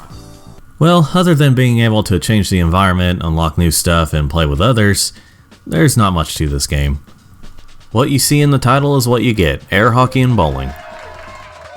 I feel like this game was a result of one side of the development team wanting bowling while the other side wanted air hockey, so they decided to put them both in one game. It feels kind of awkward too, because usually you'll see a collection of these types of games with like 3 or more. You could say that means they put more work into it since this is just 2 games, but it doesn't feel that way. It's another you get what you paid for feeling game. I wouldn't really go out of my way to play this one, even if I was a huge fan of both of these games. Next on the list is arcade darts. Like I said, there's many of these that have arcade in the title. This one was released in 2009. Possibly, I don't know for sure. Well, the same people who made the previous game made this one, so we'll know it's gonna be great. This time it's just one game, so maybe they did focus more on making it feel better. We have some of the same character from before, I guess. I went with Aussie Calypso here. This game controls not so great. I'm sure they were wanting to go for the realism of human pressure, but they just didn't execute it very well. I was never really into these 301, 501, and 701 game modes. I just like the standard highest score wins type of modes. But if you've played any of these dart games before, you know what to expect here. This is usually how you see dart games, either as part of a collection of games, a mini game, or a standalone mini indie game. There's not that many interesting things you can do with regular darts, so this one just bored me. Not much else to say, it's just a boring game overall. Like before, if you like these types of games, you might like this one, but there are better options out there. The next game is, I swear to, Arcade Essentials. This one was released sometime between 2009 and 2011 or 12 or whenever they stopped releasing these. This is like the 5-in-1 game where it has 5 games in one. All games here are just newer but low budget versions of old games. Interceptor is just a Galaga clone. It has some uniqueness to it, but not much. Terra Conqueror is just kicks with 3D graphics and the same chip model. This one is actually pretty fun, but only because I like kicks. Like before though, there's not much that's unique about this one versus the original. Color Sales is just Puzzle Bobble with the same looking graphics and colors as the rest of this game. Most of you who played Bubble Shooter back in the day will see this as a clone of that, but you know. Troops Attack is Missile Command, but easier and the same song and dance as the others. And Hexagonum, however you pronounce that, is Cubert, but is actually quite different. Well, the shape of the level is different at least. At least they did something more unique with this one. But overall, these are just those old arcade games with a different skin and some things change here and there. You'd be much better off playing these games in their original states elsewhere. But if this is your only choice, you could sort of do worse. Sort of. Now it's time for the highly anticipated sequel to the previous game, Arcade Essentials Evolution. Basically, it's the same concept but with different games. You can guess at this point when it might have been released. Like the previous game, these are all clones of old arcade games. Vulcanoids is Asteroids, but actually better looking. Asteroids is such a primitive game that almost any level of graphical upgrade will make it look better. There are better looking ones out there, but this one isn't bad. Toader? Are you freaking serious? Toader is Frogger. I'm sure you couldn't guess that one. Honestly though, this feels a bit watered down. Not from gameplay changes, rather it just doesn't look as good. Maybe it's the colors or something, but it just doesn't look as good. But in terms of gameplay, it's doable. I'd just rather play the original. Scolopendra is centipede/millipede with, well, you know at this point. Smash Out is Breakout, and Lunar Parking is Lunar Landing. Overall, I'm not sure if I'd consider this one better or worse than the first one. They both have shameless rip-offs of classic arcade games, so I guess it just depends on which ones you like most. So yeah, like before, I'd only recommend this if it's your only option to play these games. Both of these feel like those cheap games your parents would get when you ask for a real game. Now that we're finally done with the arcade games, let's take a look at Bashy Blocks. Release date, info, you know, let's go. Boy, you guys sure were an icon for making these cheap games, weren't you? Bashy Blocks is pretty much a mix of Breakout and soccer. So to win, you either have to break all the things or get your ball on the goal. Honestly, this is kind of fun. Nothing spectacular, but I can see myself playing this if I'm bored. It may not be all that original, but it's a fun concept. One of the big parts of this game though is the level editor. It's simple enough, you can place where the breakables go, where the enemies go, and how the background looks. I created this beautiful level on my own. Thank you. Not really much else to say about this one, but I thought it was a good game. Bashy Blocks takes an old game and does something sort of unique with it. It's overall a good game, and if you like Breakout and creating, then this should be a good one for you. Who's ready for this amazingly titled game? The name of the game is Blimp. The Flying Adventures. This one sounds pretty original, so maybe the gameplay will reflect that. Alright, wow, this story was a little more intense than I was expecting. Gosh, if the story is this intense, what's the gameplay like?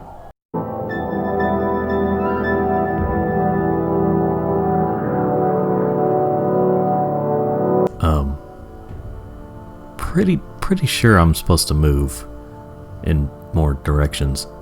I was a little confused on what to do at first. Almost as if I needed to do a tutorial or something. But once I figured it out, I found the game to be meh. I mean, it's unique, but that doesn't mean it's good.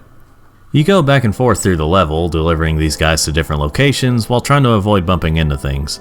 Sometimes you pick up boxes and deliver them, but it's the same thing. At the very least, the scenery does change per level, but it's just kind of boring. It feels like the minigame of a game from the 2000s that we all hated and couldn't wait to get over with. It's like that, but it's the whole game. I only got to level 3 before I was done. I know, I shouldn't judge a whole game based on 3 of many levels, but it feels like it wouldn't get that much better. I mean, it's really not bad. It's just boring is all, but sometimes that can be worse than bad. I've played worse, boring games, but still, this one's not for me. Time to head back to Pool with this solo game of Doodle Pool. Now you'd think this would be just the same game as the one from Arcade Hits, just with a different look, and you'd be right, for the most part. It's basically the same thing, just with cel-shaded graphics, but I mean, Pool is still fun, guys. This one does have more modes at least. But I will hate Dude forever, cause I was so close to winning until he knocked the 9 ball and got 5 more points than me. Have you ever wondered why we never hear from Dude again? Anyway, we have the 9 ball game and the 2 versions of the 8 ball game, US and UK. I feel like the UK version is more child friendly, as it's easier to tell what colored balls you need to hit rather than saying hit the ones with or without stripes. But yeah, overall, a decent pool game. I wouldn't go out of my way to play this one, but it's not a bad choice. There are much better choices, but you wouldn't go wrong with this one. The next game is Family Games. This is not one that will be easy to find unless you type in very specific words to find it. Why would they go with such a generic title? This menu is kind of a mess. I guess it goes along with the doodle look to it, but still. Anyway, this is the same thing as past games on this list, renamed versions of other games. This time though, they're based more on board games and such. One thing that is interesting is that to determine who goes first, you play a game of rock, paper, scissors. So, play a game to play a game. Battlefleet is Battleship. This game of strategy is one I'm not always good at. Squares is... I don't remember the real name. I have played this before in other games. You basically try and fill up a square, one line at a time, before your opponent does.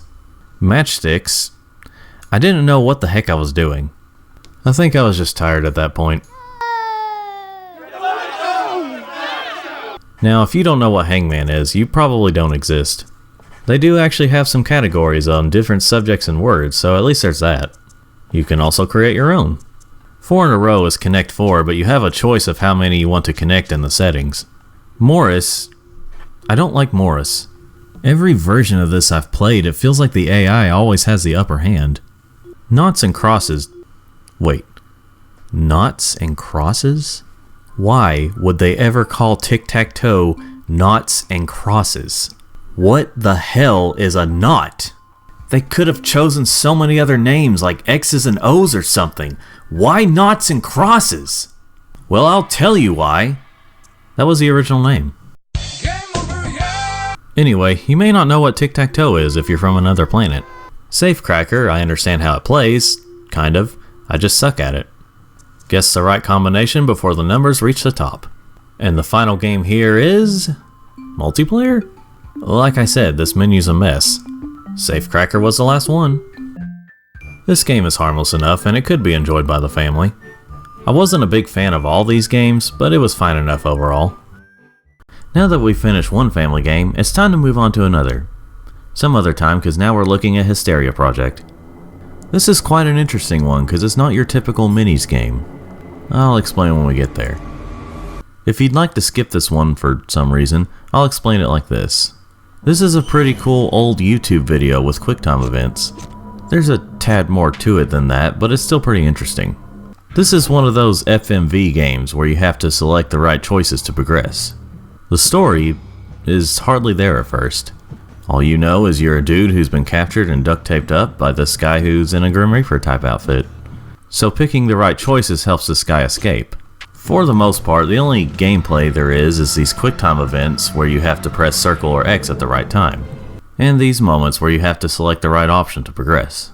Sometimes you'll get these H symbols that pretty much show you where you need to go. I don't know if they only show up at the beginning more or if they show up when you mess up a lot. But other than that, and like one puzzle and some of these being timed, there's not much of a game here. So as a game, it sucks because you don't do much at all. However, as a sort of interactive movie, it can be entertaining. Don't get me wrong, it's nothing great, but it's interesting. I called it an old YouTube video because that's what it feels like. What I like about it is that it feels like 2 or 3 friends got together and came up with this idea. They just fleshed it out and sort of made it into a game. I guess that's what's appealing to me about it. Friends taking what little they have and making something interesting with it. The only real negative I have with the video itself is, well, as you can tell, it's pretty fuzzy. But that is kind of to be expected with something like this. I just wish it looked a little better. I won't say what happens at the end, but once you beat the game, there's a new option in the main menu. This is basically where you learn about the events leading up to the game.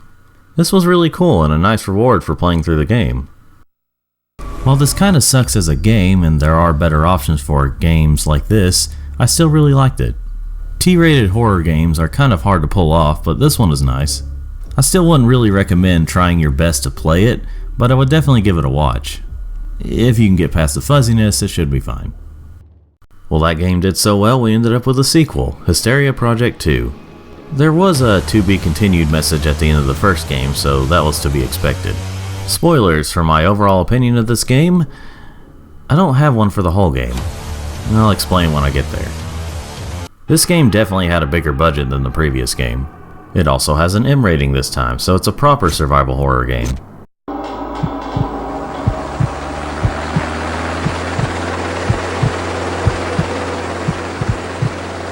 I said bigger budget, I didn't say big budget. Where the previous game felt like an interactive YouTube video, this one feels like that but with crowdfunding behind it.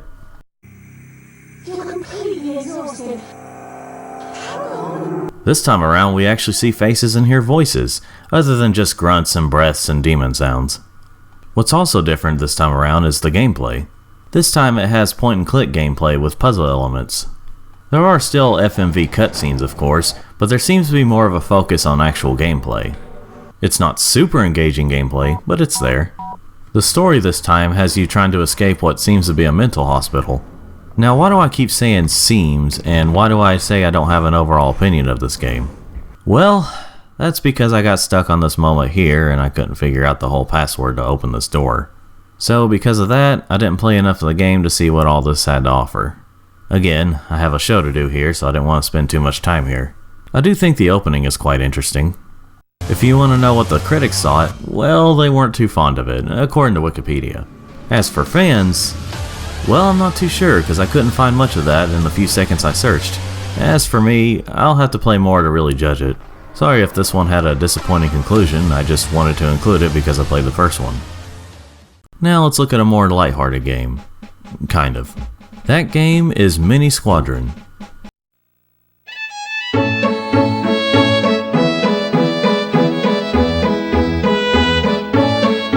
Listen to that music. I guess this will be a peaceful game of flying around in a plane. No blood, so it's all fine. The whole point of this game is to shoot down various planes and other flight vehicles. Also shoot birds. Cool. Once you've completed a level by clearing out all waves of enemies, you unlock new levels. By completing certain tasks, you can unlock different types of flying vehicles, including enemy vehicles. Also, yes, the music hilariously doesn't match to what's going on. You do have limited lives, so make sure not to die too much. There's also a survival mode for those who just want to play the same level for as long as they can. I thought you'd just have one life here, but you have the standard 3. Other than that, there's not much else to say here. Just shoot down enemies and birds to progress. It's overall an okay game. If you're into 2D plane games where you shoot down enemy planes, then you might like this one. It's simple, which is all someone might want, but as for me, it's just okay. Get ready for this one, folks. I'm not sure if you are ready for one epic game. No, that's actually the name of it. A game so epic that any description here is useless. Dude, shut your douchebag mouth.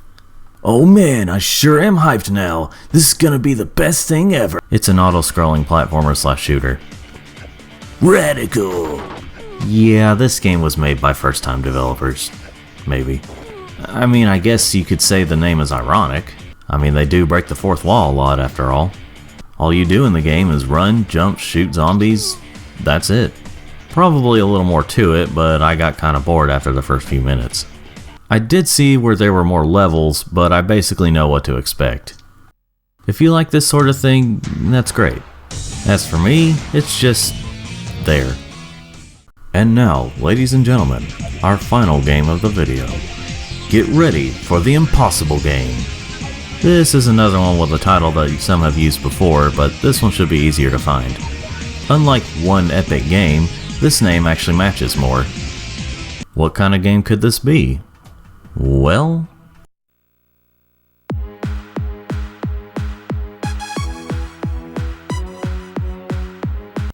that's it. All you have to do in the game is jump at the right time. What makes this game impossible is just how difficult the game is. Obviously it's not really impossible, but I've never been able to get past the first level. The music is supposed to help you out if you can stay with the tune and beat of it. It's not really a rhythm game, the music just helps. There are 5 levels altogether, but like I said, I've never beaten the first level, so I don't know what the rest of the game is like. The game can be pretty addictive. There is a practice mode. If you press triangle, a flag is placed. This is your own checkpoint, so you start back there after you die. Just be careful where you place them. You can quit practice at any time in the pause menu. While this game looks like nothing, it sure is engaging. Overall, it's a fun game. This is probably my favorite out of the minis, which, to be honest, isn't saying much. But I do find it to be a really fun game. It's a shame the sequel never came to minis, but oh well. PlayStation Minis overall, well, it's honestly hard to say how I feel about them as a whole. I did only play 15 out of 294 of them, but if the rest are anything like these games, then I'm glad I didn't get too invested in these. Well, I sorta did, considering I got a large number of them, it's just small compared to how many there are. Maybe there are more engaging ones like Doodle Pool or the Impossible Game, or more interesting ones like the Hysteria Project games. But judging the list of games I played today, Overall, I kinda had a mediocre to okay time. I mean, these games were pretty cheap, so of course, what can I expect? But not all were mediocre, so I would come back to some of these. So like I said a few times, I wouldn't go out of my way to play these games, or at least not these versions of these games. But if you can still buy the good ones at this point in time and you already have a PS3 or whatever places you can play them, I'd say give them a try. Well, I hope you enjoyed this video, folks. Don't forget to like this video if you liked it, subscribe for more videos like this or any other types I make, and thanks for watching. Let me guess.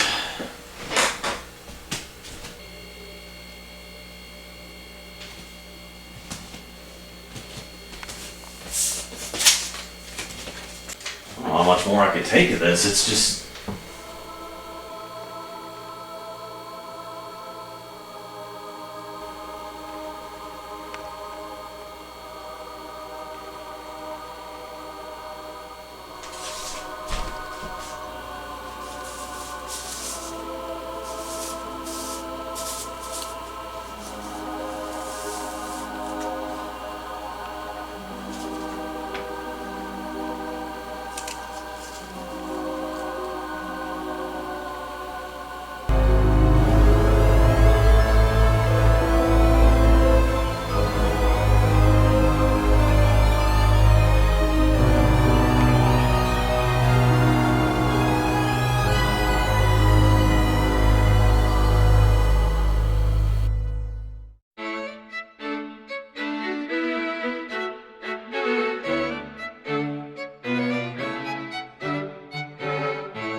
Here's the intro.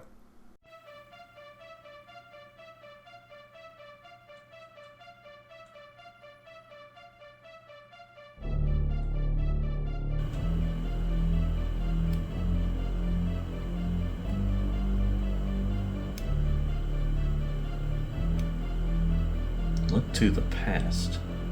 It can mean a lot of things, but what specifically does it mean?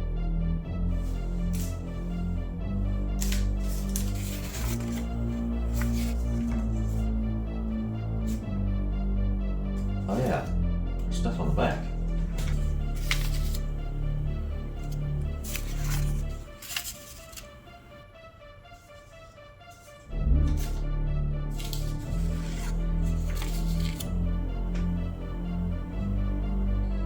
Check out your closet. I've done that a lot already. That's right, Sylvester. I've already done this a couple of times already. I want to see what good this will do. Alright, checking out my closet. I don't see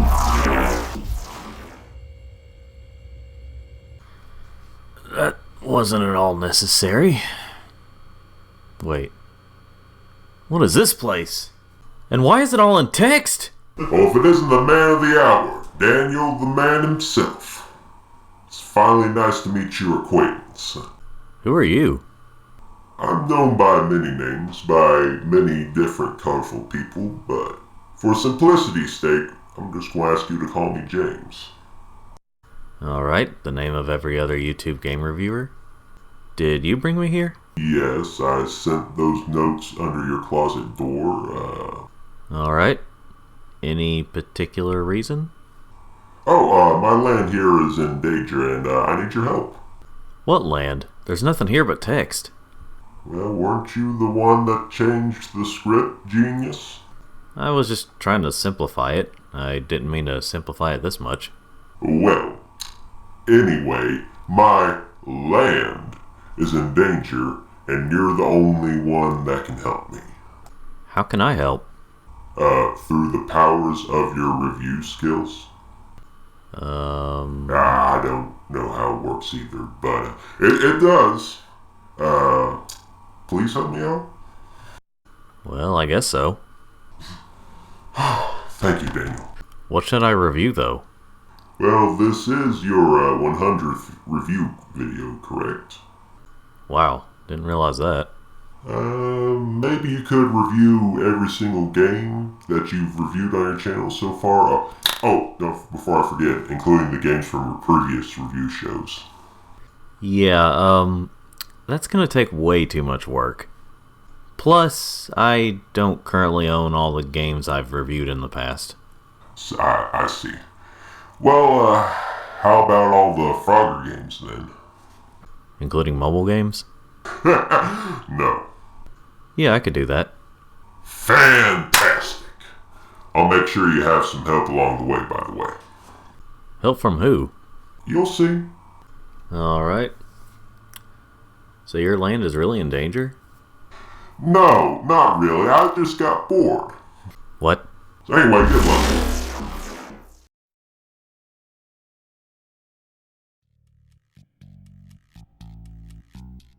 Now where am I? Well, I guess I'm doing this. Hopefully I can make this good enough and not screw it up. Which you'll probably do. Oh, hey Git. What are you doing here? Just been waiting on you while hanging out with these guys. What's up? Good eye, Mike. Hey.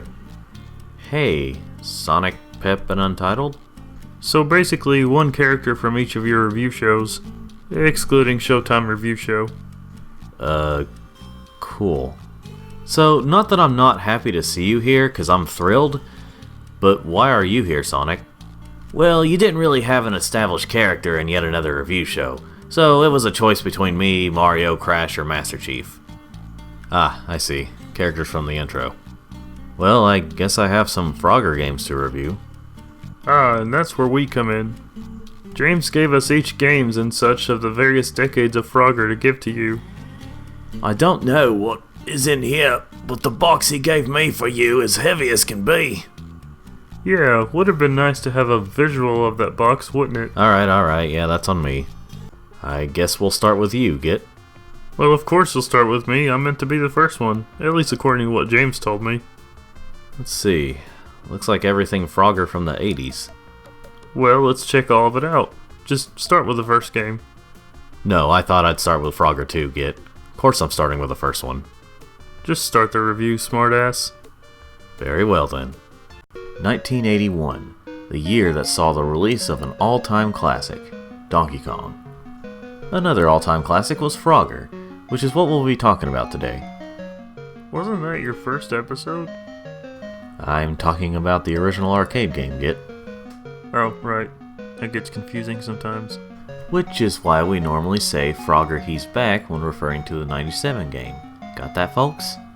Anyway, the working title for this game was Highway Crossing Frog, which makes sense. This game at the time was seen as a more advanced version of Freeway, which was released the same year. The port I'll be playing today is on Switch. Although the game was ported to Atari 2600, PS4, Game Boy, SNES, Commodore 64, ColecoVision, Android, iOS, Genesis/Mega Drive, Atari 500, Intellivision, Atari Family, Incom, Apple II, Java, 2, and more. But let's take a look at that Switch port, shall we? This port was released in December of 2019, but it's the arcade version, so I'm counting it here. Although some changes were made here and there. The interesting thing about the original Frogger is that you're not using one single frog named Frogger. Instead, you're just getting multiple frogs across the road and water to their homes.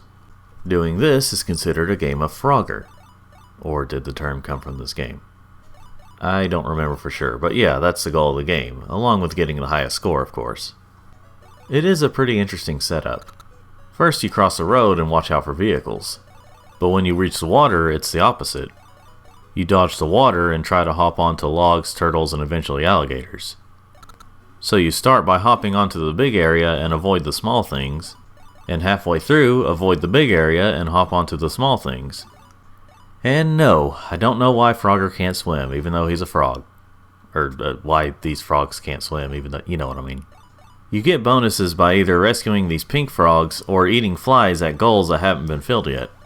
The music comes from an old Japanese children's song, along with music from Hana no Ko Loon Loon and Rascal the Raccoon. But for the American audience, we also have Yankee Doodle. If I was playing the original version of the original arcade game, all that would be here.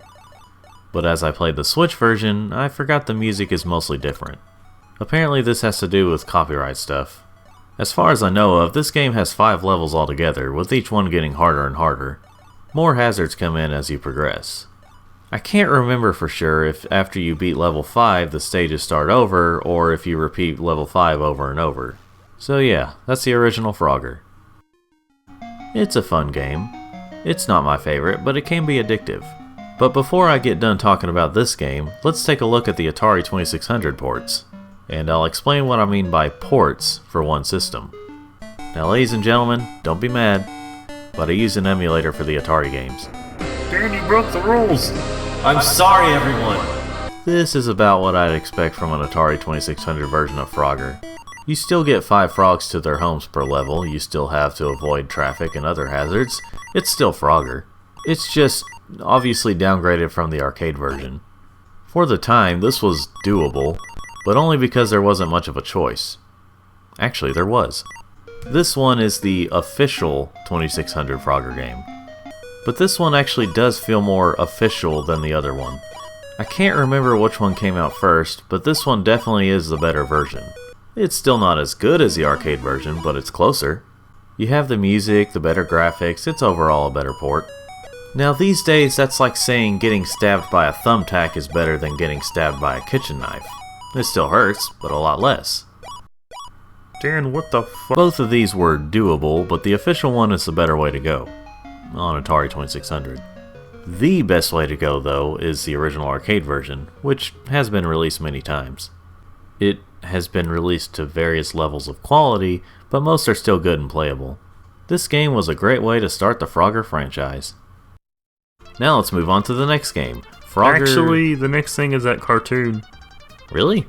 Oh yeah, it did come out before. Well then. In 1983, CBS released a show called Saturday Supercade. It lasted from September of 1983 to December of 1984. This show featured various cartoons based on popular arcade games at the time.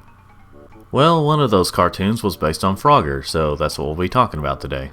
When you gotta have a story, or you're gonna lose your job. Alright, so I haven't watched the show on TV, but I'm gonna make a completely insane guess that the quality was much better than this.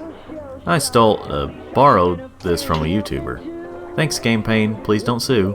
Be my Frogger, you gotta be my Frogger, and I wanna be with you.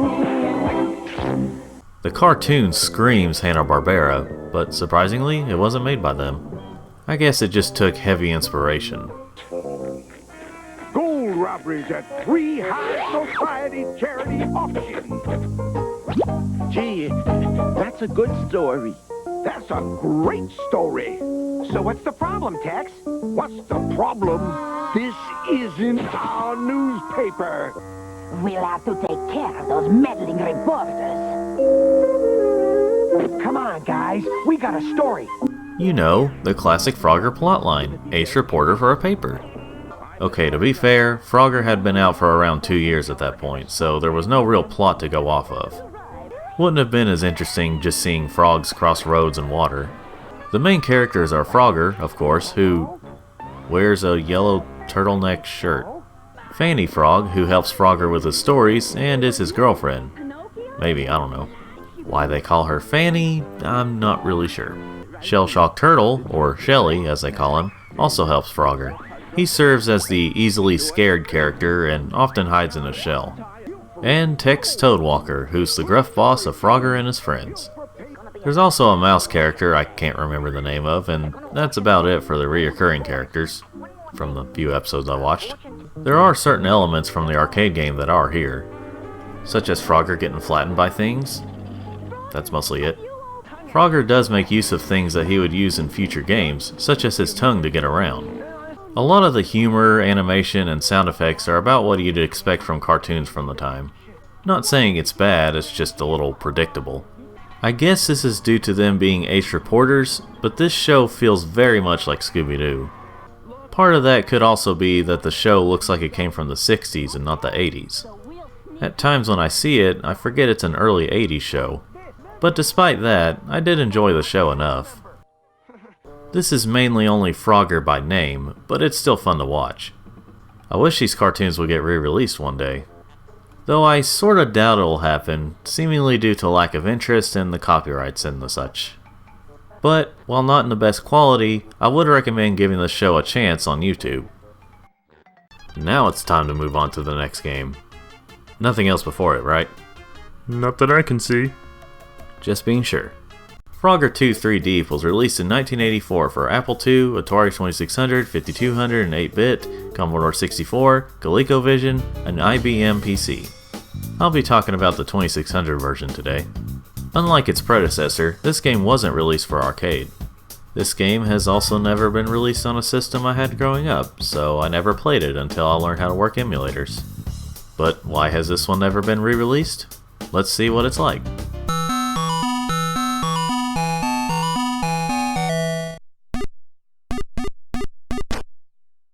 Awesome. So in case you're a bit confused, as I'm sure many players were at the time, allow me to explain. These things at the top are berths, and you have to move each frog to those berths. While doing this, you have to watch out for these fish and fight the consistently moving water. I'm not really sure if these frogs are underwater at this point, or if they're just in shallow water. It is called 3 Deep, but I'm not really sure how big these frogs are supposed to be. Anyway, once you fill all of those, you're in this level that's above water, and you must jump onto the fish and other objects and creatures. Similar to how Frogger 1 did things, except they separate the two sections into separate levels. I can definitely tell you that you will need a manual or the internet to figure this stuff out, unless you don't mind trial and error. It didn't take me too long to figure it out, but it still took me a minute to figure out what to do. Apparently there are 3 consecutive levels in the game, but unless there's something I'm missing, I've only seen 2 levels. Might just be the 2600 version, but who knows. Someone might know. I realize that, Git. But the version I played is fine. Nothing special, but once you figured out the patterns, it can be fun to play.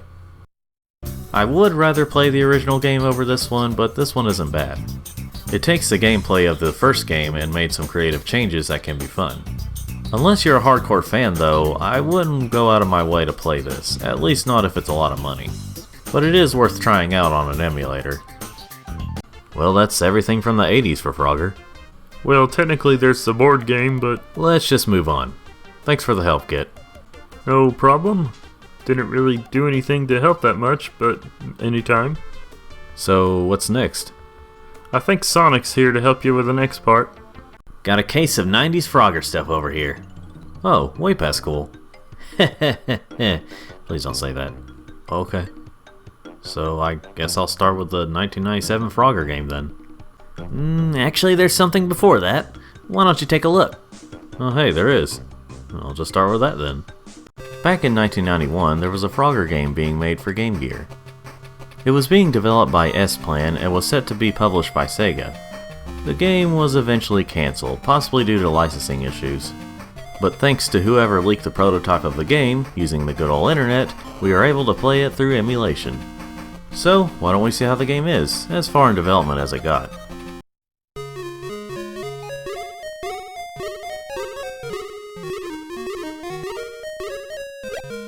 Well, wasn't expecting this kind of Frogger.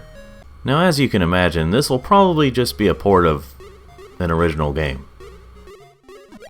Yeah, this plays like no other Frogger game, at least from what I've seen. Well, okay, it's mostly the same gameplay style. You still hop, eat flies, etc. But what makes this one different, other than the graphics and levels, is the goal of the game. This is the first game where you actually use Frogger, rather than the game itself just being called Frogger.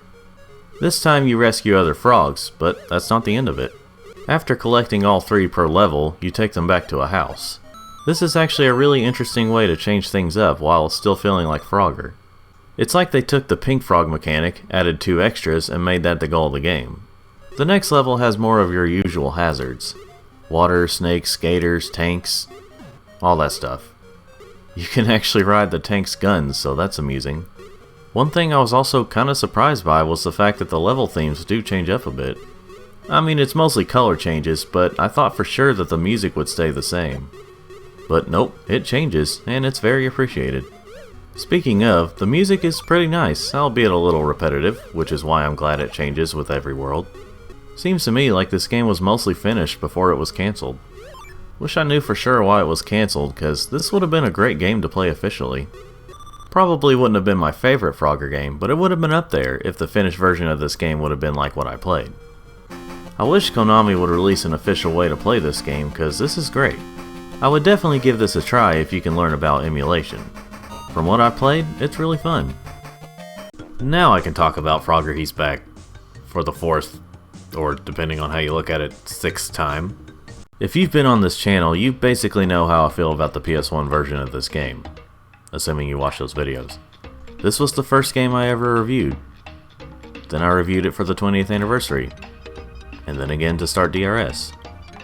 So rather than doing a full review of it again, I'll just briefly go over it, as well as the other versions. The PS1 version, which was released in September of 1997, is an all-time classic for me. The first world you start out on is set up like the classic arcade game, just with a zoomed-in camera.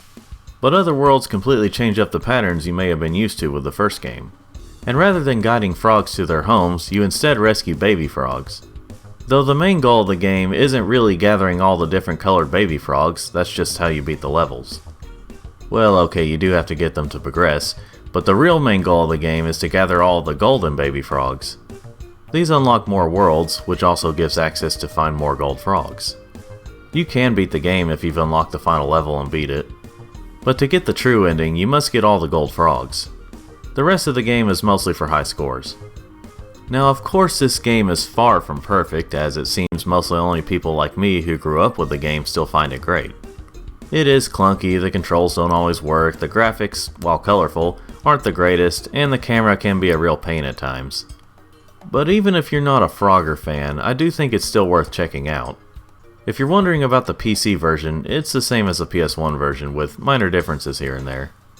It all depends on what computer you play it on and how you have the settings set.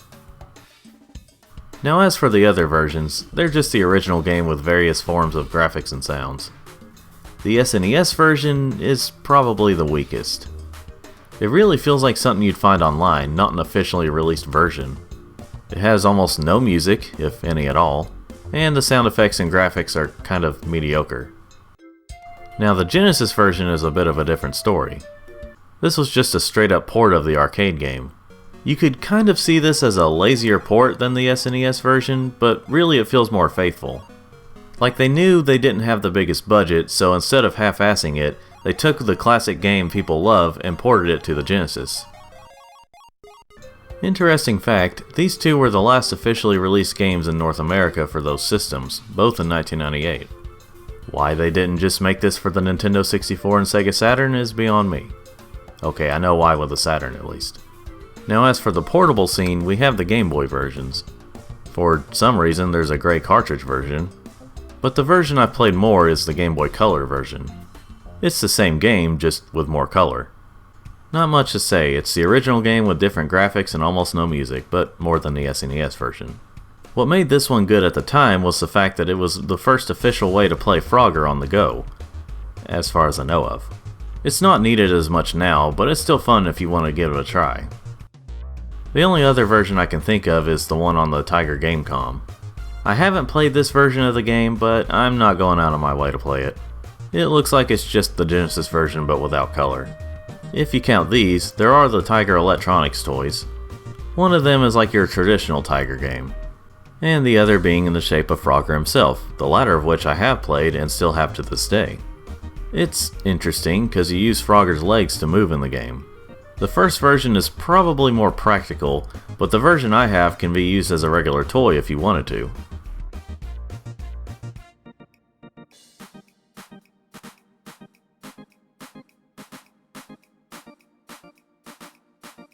So if I were to rank the different versions that I've played from worst to best, it would go like this. SNES, then Game Boy Color, then Genesis, and then PS1/PC. The Tiger one I have is more of a toy to me. But yeah, those are my brief thoughts on Frogger He's Back, /Frogger 3D, /Frogger 1997. Well, I guess that's it for Frogger in the 90s. Wait, Yeah, there's one game left. But Frogger 2 Swampy's Revenge was from 2000. Well, it all depends on how you look at it. Some might say 2000 was the last year of the 1990s. Well, there really wasn't that much to talk about with Frogger in the 90s, so I'll count this one.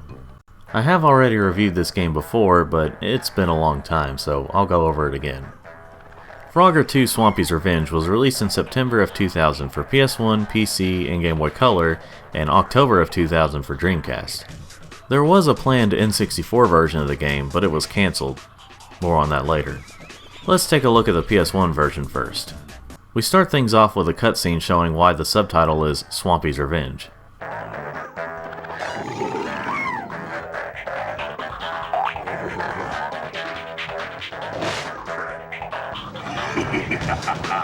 Look, I can imagine being jumped on wouldn't feel too good, but good lord.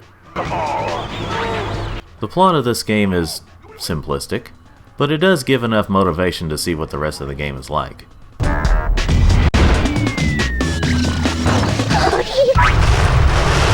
The main menu has you using Frogger to hop to different options. I mean, it's not super complicated, it's just a fancy version of a main menu. Before we officially start the story mode, we have to get through training first. This level has everything you need to know about the game, for the most part. The gameplay still plays like basic Frogger, but this time around it has a fixed camera. It only rotates when it needs to, and it does it automatically, unlike He's Back. Also this time around, Frogger has new moves, the biggest one being the double jump. Pressing the jump button once basically has Frogger doing what he did in the previous game, but pressing it again right after makes Frogger double jump. This lets him skip tiles and get to higher places. Also new is the updated croaking. Now you let out some sort of signal which lets you kind of see where the baby frogs are when they croak. It's a nice touch. After beating the training area, the story officially begins. That little opening is just showing why Swampy is mad at Frogger. Swampy kidnaps the baby frogs, who now look more like baby frogs who just got out of being tadpoles. These baby frogs are actually Frogger's girlfriend Lily's little siblings. Where her parents are is left up to the imagination.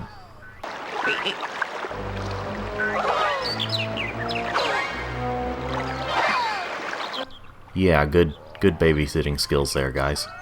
Anyway, after realizing the babies are gone, Frogger and Lily go out to search for them. We start things off in the gardens. Frogger has to get past different types of lawnmowers and bees. One thing that's very different about this game is that you don't get sent back to the start of the level when you rescue a frog. Instead, they act as checkpoints most of the time. This game is a lot more linear than the previous game.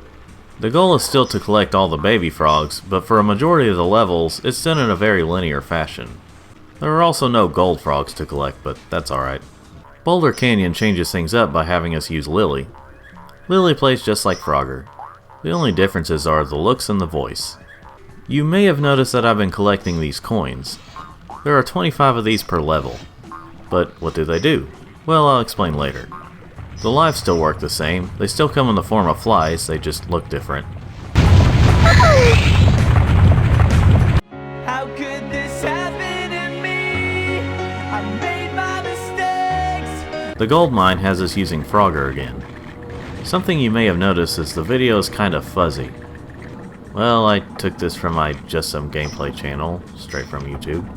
Something else you may have noticed is that the frame rate is lower. Not sure what the reason is, but it doesn't hinder the gameplay as much. If you play this on PC or Dreamcast, the frame rate is higher and the graphics are more detailed. It's similar to playing Rayman 2 on those systems.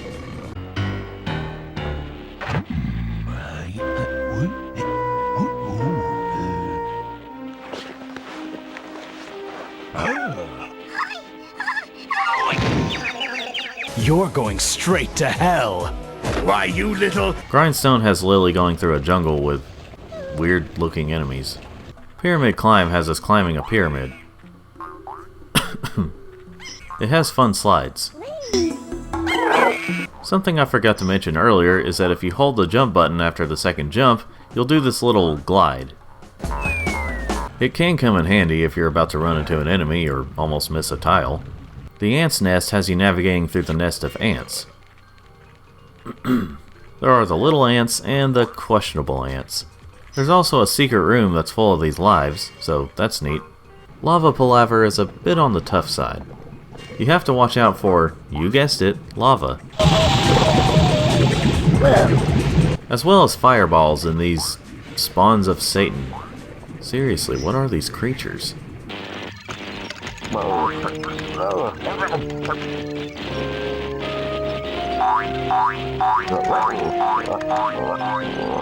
I feel ya, Frogger. D5Co Lab, or Disco Lab, has nothing really to do with disco. I guess that's why there's a 5 there. Big difference. This place really tests your double jumping skills. I love doing that. Yeah, I discovered this as a kid. As the game loads, keep pressing the croak button and whoever you're using will do what I just started calling multi-croak. This won't work unless you're doing it in story mode or playing the training level. Anyway, Research Facility has you going through different levels of experiments, including these poor, exposed brain blue monkeys. It has that classic Frogger style of having to hurry but also wait at the same time. After Lily activates the ship from inside, making Frogger think he did it, they head out to space. Space Chase is a very different level. Once you get on this ship thing, you only hop left or right. You start chasing Swampy, who looks like one of those instant Martian bird things from Looney Tunes from the back. He'll drop bombs and missiles at you as you go side to side to dodge them. He'll eventually drop frogs for you to rescue. It's a nice change up from the normal levels. Space Station brings back something from the previous game. Once you get a frog, you get teleported back to the beginning. Thankfully, there's no time limit, unless you're on time attack, and it's not that big of a level. It also has these buttons you press to activate or deactivate something.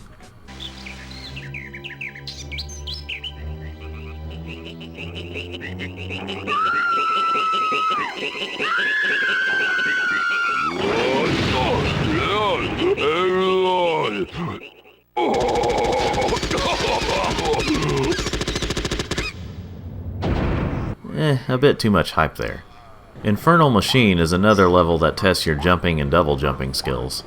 For the most part, it's a side-scroller, so that's different.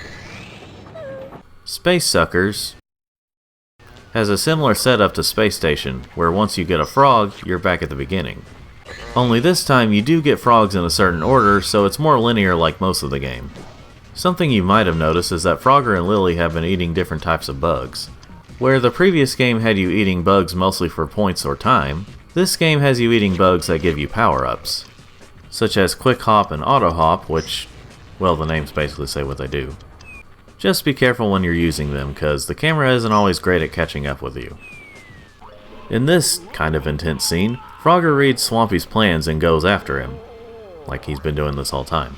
Graveyard Garden has a very Castlevania vibe to it. Konami, you silly. It's a bit spooky and scary and kind of violent for a Frogger game. Alright, maybe not. You've most likely noticed this for a while now, but if you look at Frogger's back, he has a yellow stripe. In He's Back, he has a red stripe on his back. So he decided to go with a mustard this year instead of the ketchup. Why the change? I'm not really sure.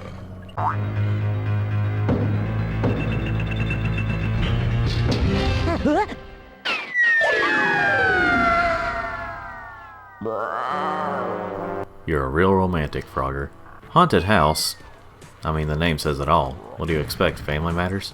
Oh dear God, it's walking fingers. For the most part, it's a standard level, but they do have creative moments. Like how you have to not be killed by this ghost while you're trying to rescue the purple frog. But the ghost keeps moving the purple frog, so you have to keep going until the ghost gives up. Frogger goes on a dark log ride and finds Lily, who's been captured. Swampy then starts a machine that puts baby frogs in the boxes, I'm assuming to be sold. Luckily, Frogger is there to let Lily out, and what the heck are you doing, Frogger?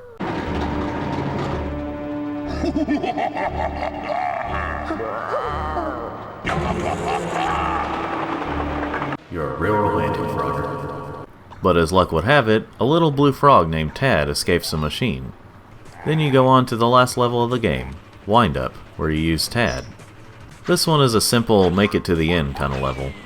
There aren't even any baby frogs to save, you just have to make it without dying. After that is the boss level with Swampy. I'm kidding, that was it.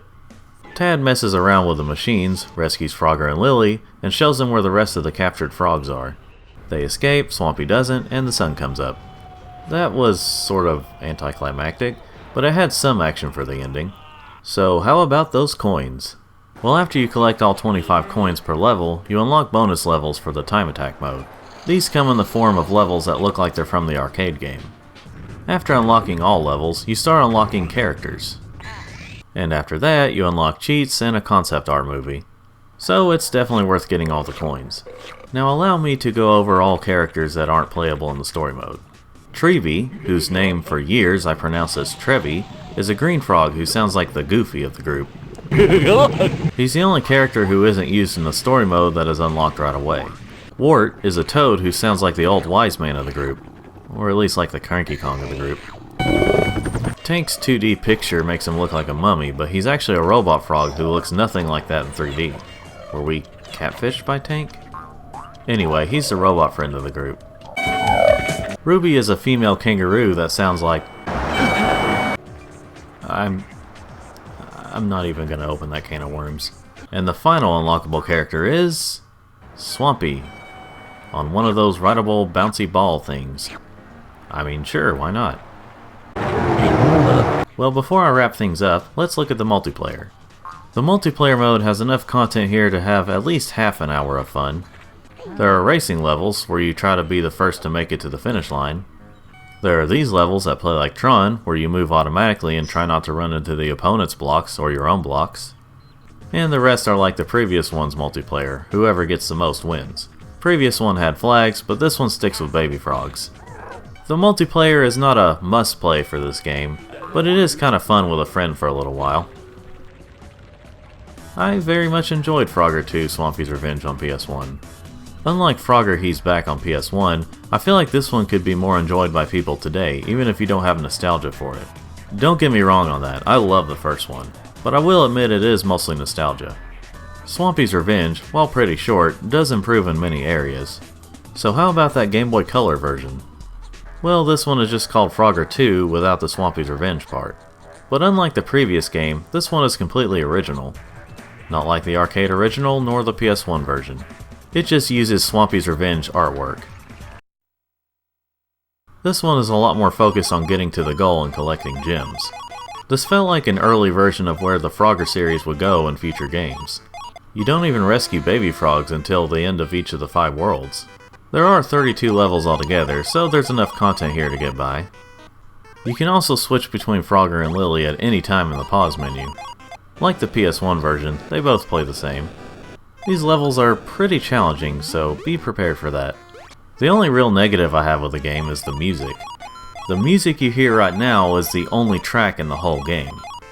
Each and every level has just this music, which gets repetitive really quickly. So you'd better grow to love this music, or just mute your Game Boy Color or anything else you can play this on. But overall, it's a good game. I prefer the PS1 version over this, but it's still good. In terms of the other versions, the PC and Dreamcast versions play pretty much the same as the PS1 version, but as I mentioned earlier, they both have improved graphics and frame rate. With the PC version, of course, it depends on the settings and what kind of computer you're playing this on. But no matter what version of the game you get, you won't have a bad time. Unless you don't like this game in general. That is immoral, but, you know, different people have different tastes. I guess that's it for Frogger 2 Swampy's Revenge. Except for one more thing. The prototype version of this game for N64. Just a heads up, if you play this and can't hear anything, that's okay. There is no sound of any kind here. The general feel of this game feels like a direct sequel to He's Back, even more so than the final game we got on the other systems.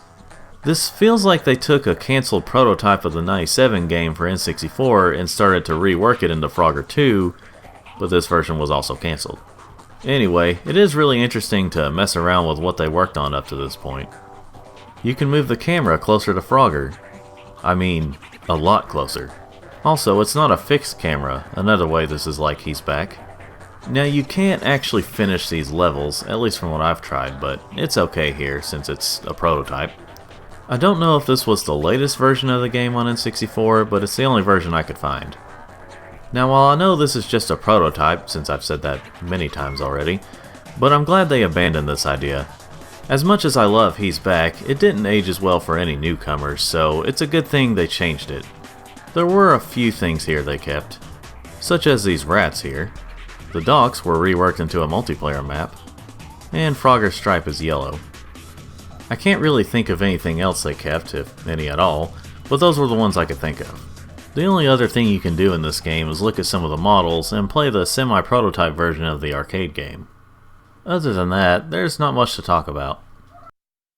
So yeah, I can't really review this version, at least not like the others. It only feels unfinished because it is unfinished. So this wasn't really a review, but I did think it was interesting to see what they were going to go for at first. And that's it for Frogger 2 Swampy's Revenge. Awesome. I guess my part's over with. Yeah, I guess so. Thanks for your help, Sonic. No problem. Don't really know what it is I really did, but no problem. I know the feeling.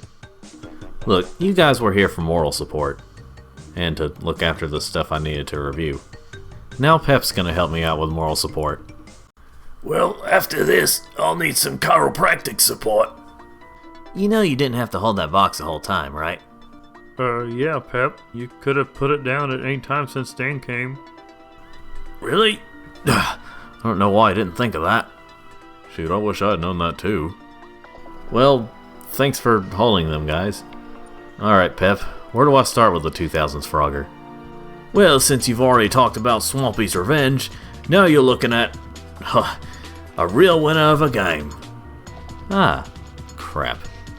Alright, let's get this over with. Frogger the Great Quest is hard to describe. Not in terms of gameplay, but I question how the game turned out like this.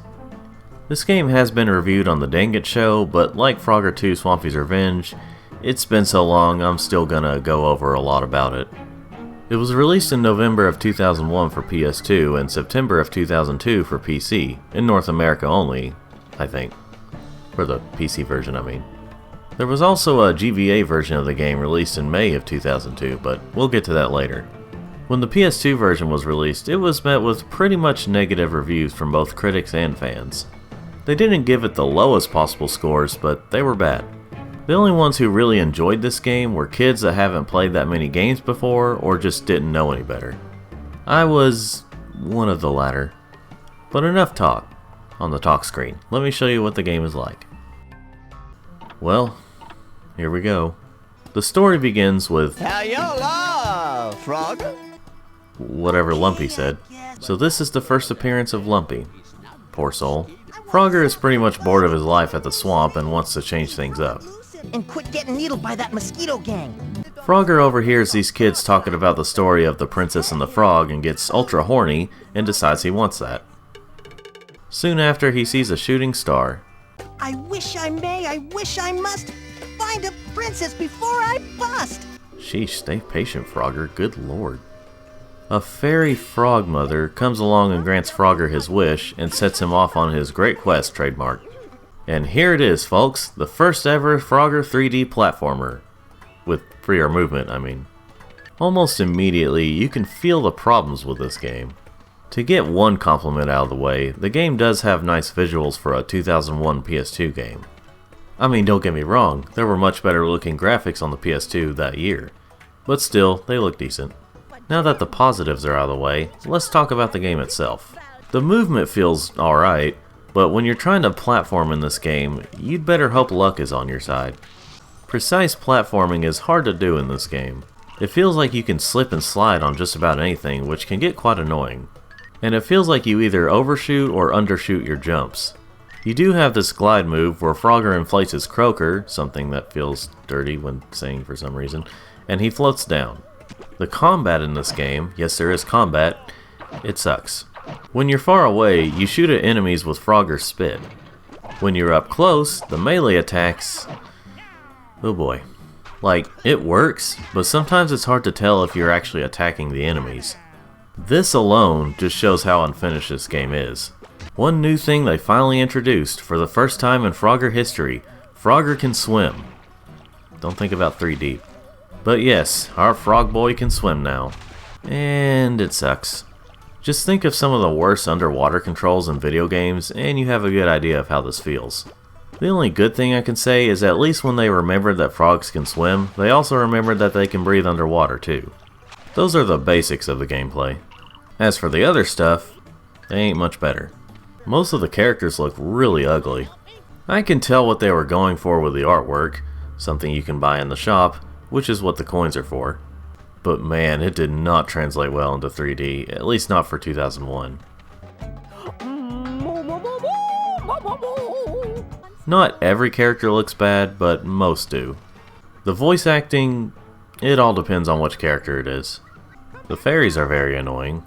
Most of the other voices are fine enough, but I really wanted these fairies to die a horrible death. This isn't just because of the voice acting, but that's one of the big reasons. This was talked about a lot when I did, or the Dang It Show did, when reviewing this game, but I'll make it brief. Someone was obviously on some seriously psychedelic drugs when making this game. Not only for some of the design choices, but there's just a lot in this game that shows that you don't have to do acid or mushrooms yourself to feel like you're doing acid or mushrooms. The sound effects are okay, but man, they are just all over the place and usually much louder than they need to be. The music, it's alright. Some tracks are better than others, but it's fine overall. One thing I forgot to mention about the gameplay is that you have these magic stones you can use. They're kinda your basic stuff, such as fire for attacking, one that makes you run faster. It's just various things to make the game easier. But wow, did they make this game a slog to get through most of the time. Some levels are more straightforward, but there are a lot of levels where it can be very confusing on where to go. Sometimes you have to find a certain item or items to progress, but the controls just make things worse. And some are a slog simply just because it takes forever to get through. Especially the last level. Dear Lord in heaven above, this level takes a long time. But once you make it to the last area, you fight the final boss, where the princess and the fairy frogmother are being held. After defeating him, you save the princess, she kisses Frogger, he sadly becomes a human. Everyone is celebrating in their own weird ways. There's a teaser for a sequel that never came, and the game ends. There are no other modes, and the only thing there is to do outside of playing the story is collecting the artwork. If there is anything else, I didn't care to check it out. Don't know if you could tell this, but I was not a big fan of this game. I could see the potential for this game, because it was not a bad idea. It was weird for a Frogger game, but I could see myself enjoying this game if it was executed in a much better way. But as it stands, this game sucks and I would not recommend it to anyone who's not a hardcore Frogger fan. I have played worse, but that doesn't stop this one from being bad.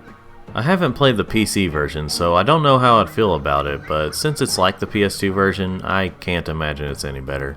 But I have played the next version I'm about to talk about. Let's now take a look at when the game came to Game Boy Advance. This version was titled Frogger Advance: The Great Quest. Vicarious Visions made this one, so that's a good sign. They're well known for making the GBA Crash Bandicoot games, as well as Nitro Kart and the Insane Trilogy. They've made other good games too, so that's why it's a good sign. This game basically has the same plot. Frogger wants a new adventure, he's horny to meet the human princess, etc. Now obviously, due to this being on GBA, they went with a 2D plane route. So it's the same game, but as a 2D platformer. The graphics are similar to Donkey Kong Country, in which the characters are 3D models as 2D sprites. The cutscenes come in the form of these screenshots from the PS2 game and some original screens. It already feels much better than the PS2 version. Not because it's 2D, but because it feels way more finished. You have some of the basic moves from the PS2 version, but they feel much better here. Only things missing here are the Power Stone things and Frogger spitting. But they got replaced by this little stone you can use to stun enemies. You can use the stunned enemies as platforms, so that's neat. At the end of each world, you do get a new move, or an enhanced version of a move. As for the sounds, well... yeah, not too great. It all pretty much sounds bit crushed, but the coins are the worst. It is a little funny when you try to eat bugs for health when your health is full. Frogger will say, "But I'm not hungry!" And, I don't know, it's charming. That's pretty much where all the voice acting comes from, certain actions from the characters, mostly Frogger. The music is fine, it's just shorter, possibly remixed versions of the tracks from the PS2 version. Bruiser just played through the PS2 version and he will never recover. This game kinda follows the Sonic Advance 3 logic. Well, actually this one came out first. Anyway, what I mean is there are 3 levels per world with a boss level at the end. And unlike the PS2 version, all these levels are linear. Well, almost all. There are a couple that have kind of a maze, but they're not too bad. So far, this seems like a much better version of the game, so it must be good, right? Well, not really. It's not a bad game, but it still has problems. There's the audio, like I said. There's also the fact that this game is extremely short. Like, this game only has 4 worlds altogether. So that's only 12 levels and 4 bosses. The levels aren't that short, but still, that's just 12 levels. So to compensate, this game doesn't have a save feature. Instead, we have just passwords. Now, there were quite a few early GBA games that had a password system, so it's not too surprising here. But still, I feel like they could have had at least one more world here. Though, given the rush job that was the PS2 version, I imagine these guys didn't have a lot of time either. So if I learned that there was meant to be more to this game, it wouldn't surprise me. But despite all that, I still find this game to be alright overall. Nothing great, but it's a big improvement over the PS2 version. Though that's not that hard to do. I have played much better games than this, but I still found this game to be alright. It's on the short side, but I suppose that's good for a car ride somewhere slightly far away. So I would recommend this version over the PS2 version, but not over many other Frogger games. Ooh, Lord. At least that one was over with. Now on to the good stuff with the next game. Yes, indeed. Frogger's Adventures Temple of the Frog was released on GBA in November of 2001, around the same time as the PS2 version of The Great Quest. This is why the art style is basically the same on the cover. This will be a reoccurring thing for later games. But this is a much different game than The Great Quest. Why is that? Well, let's take a look and see. This game's audio was licensed by Factor 5 on their contracts.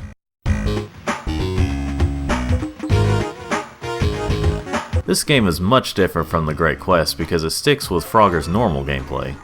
You know, stuff like hopping in 4 different directions, but there are additional moves, including the tongue move where you grab extra lives. You also have the super hop, which is like the double jump from Swampy's Revenge combined into one hop. And actually that's it. Well, you can turn Frogger in different directions by pressing the L or R buttons, but that's about it. Anyway, this game kind of follows what Frogger 2 on Game Boy Color did, in which you have to get through the level rather than rescue frogs. Although you do still have to find certain items to finish the level. You have to find these orbs, but they're usually on the main path, so they're not that hard to find. The first level of each world has you find 3 orbs, while doing some platforming and dodging hazards and enemies. The second levels are the same, but you have to find 5 orbs. Despite having the same theme as Frogger the Great Quest, it does still stand out with its own themes for the worlds. The first world has you going through the Goblin's land called the Goblin Caverns. The second level has you going through a cave. After 2 levels there's a boss battle. The boss battle here is a giant goblin. You just have to press the right buttons in the right order, so it's not too bad. The second world is the Snake World, which is called Ancient Ruins, but it's a snake world. This one has you going through a jungle with pyramids and such. If you're wondering about the coins, they come in handy later on. They might also give you extra lives. Maybe, I don't usually pay attention. Anyway, after making it through, the boss is this giant snake. Dodge his attacks until these buttons come up, then press them to electrocute him. Wow, damn, that's brutal. The floor changes up every time you attack him. Once we're done with that, we go underwater to SeaWorld.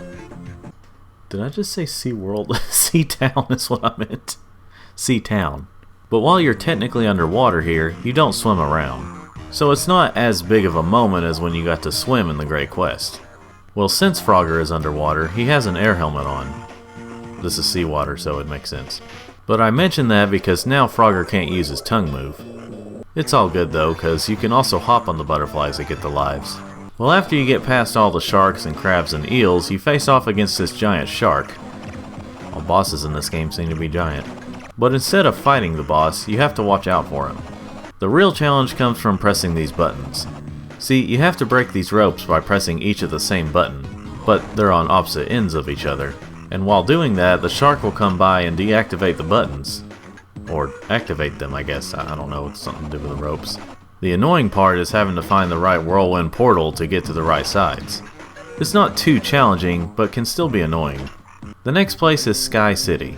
This place has flying carpets and dudes with swords and... these. I found this amusing glitch with the music. If you pause it at the right time, you can make this happen.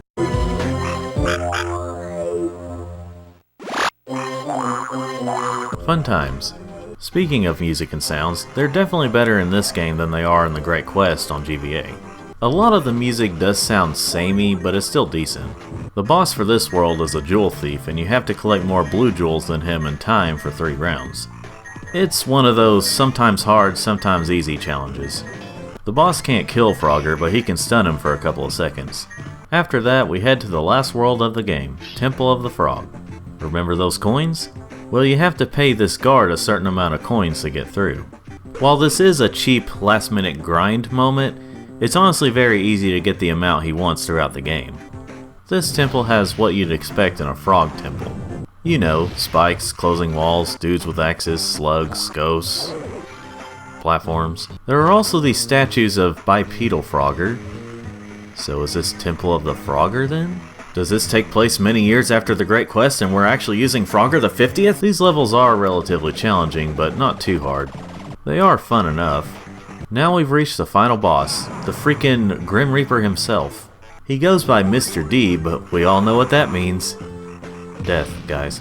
Although he looks a lot like a frog. So this might be the best fight in the game.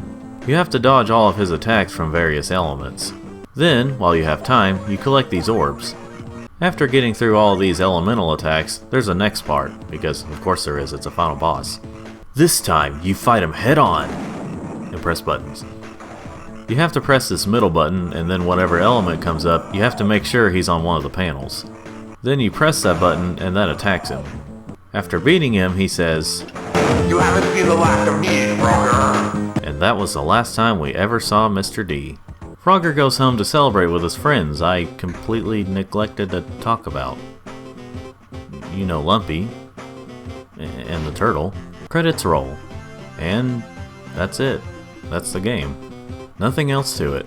Remember how I complained about GBA Great Quest having only 12 levels? Well, this one only has 10.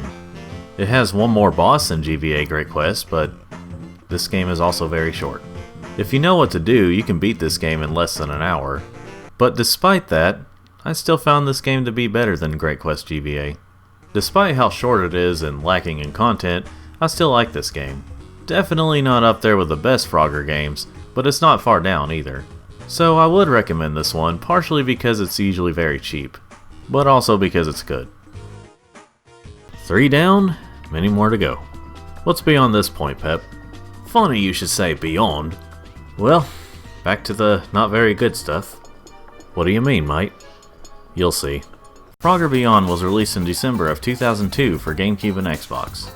Then later came out in March of 2003 for PC and June of 2003 for PS2. Not in North America. Due to that, I didn't have this game growing up, so I don't have much of a nostalgic connection with this game. Why it never came to PS2 here in North America, I have no idea. Anyway, so what do I think of it as an adult? Well, let's check it out.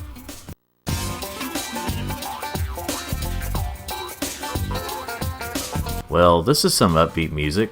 It almost sounds like we're about to hear some rap, but surely that's not.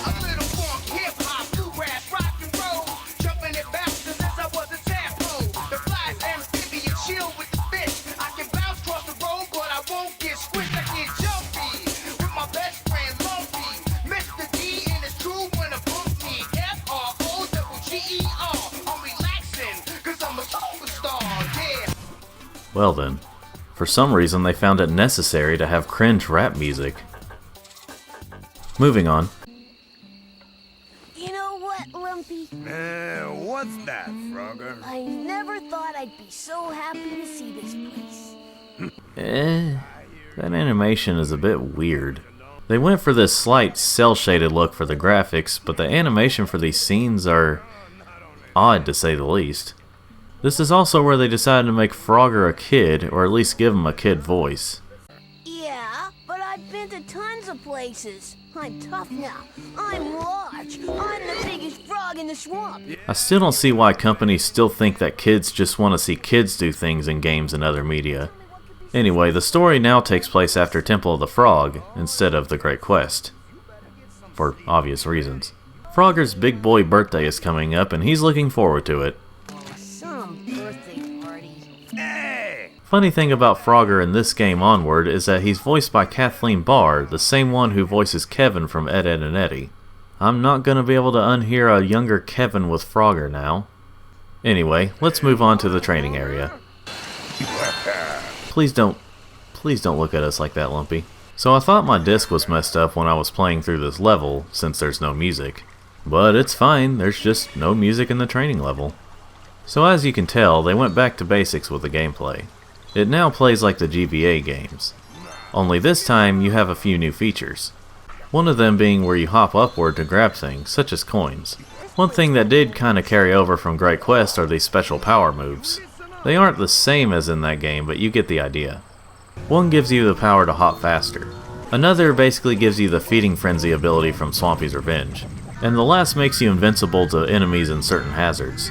Of course, these are all temporary and you only have a limited number of them. After that, Frogger hops into this great place known as the Elder Council. Dang. Unfortunately, the disc really was messed up.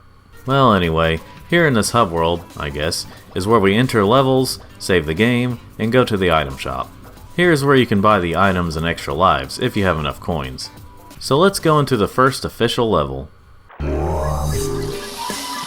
Ah, that's more like it. Music. There are 3 levels per world, as far as I can remember. I'll go ahead and say right now, I didn't get far with this recording. No, it's not because I didn't want to. Well, okay, that is the reason. But that's because this game is hard as balls. Not in a way where it felt like it was my fault most of the time, but because this was not a very well made game. It is way more finished than the Great Quest, but I mean with enemy placements and mechanics outside the normal gameplay. While I don't have much footage of them, there are mini-game type levels or levels with that stuff. They do not function that well. I did get pretty far when I played the GameCube version, but that's only because I had cheats. Even then, it was still unfairly difficult. At the end of each world, there are bosses. Well, the first one isn't too hard, but it goes on way too long. Also, no health bar, so that makes it feel longer. I just didn't like the way they made these levels, and there are way too many things that can kill you. Which is sad because this game looks and sounds nice. The graphics are nice for a 2002 game, and the music and sounds are fine. The gameplay itself is also fine, but everything else just bogs the game down. So, sorry folks, there's not much more for me to say.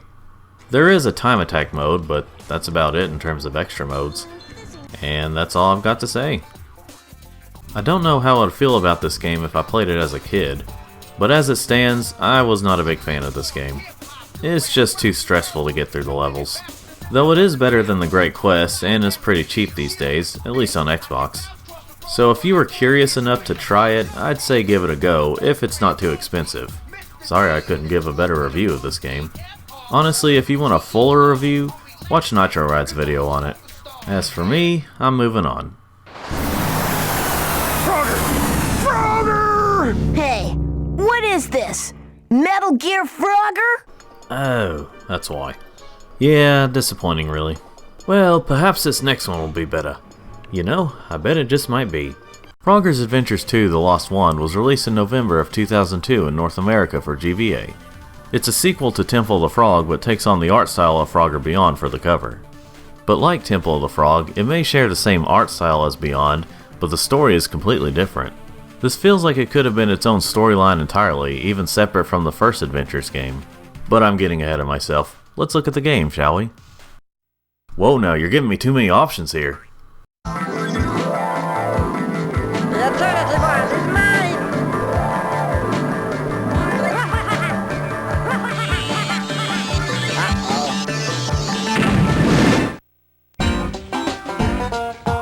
What a shift. Now as you could have predicted, I won't be looking at the multiplayer, but I'm glad there are extras in this game. So the plot of this game is, while Frogger is trying to have a relaxing day, weird magic tricks start happening. We soon get our answer from this guy who comes out of Frogger's bathroom mirror. How long he's been in there? Well, might want to keep the police in mind, Frogger. So this guy, who calls himself Hocus, says he needs help with his world he's the ruler of, Magic World. He needs all of the magic shards. Frogger agrees to help. I mean, if he didn't, we wouldn't have a game, so... Then we start the game on the Jungle Island and Jungle River. The gameplay is pretty much the same as the first Adventures game. Only this time, Frogger's tongue seems to reach out further. And instead of coins, you get these little blue balls. Grab so many and you get an extra life. Of course, you also have separate items to give you lives as well, in the form of these little frog heads. What's a little interesting is that the checkpoints can be activated more than once. I don't know, I thought it was interesting.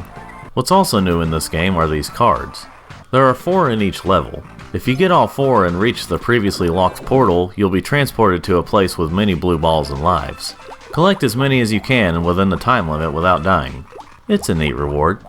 We reach the end and we get a life in a weird way. Basically, it's easy to get lives in this game. The next level is Trampoland. Alright. It's this ancient ruins looking place. The main gimmick here are these trampoline type things that jump you over 2 tiles. Gotta watch out though, as the wrong ones or the wrong places to jump will lead you to your death.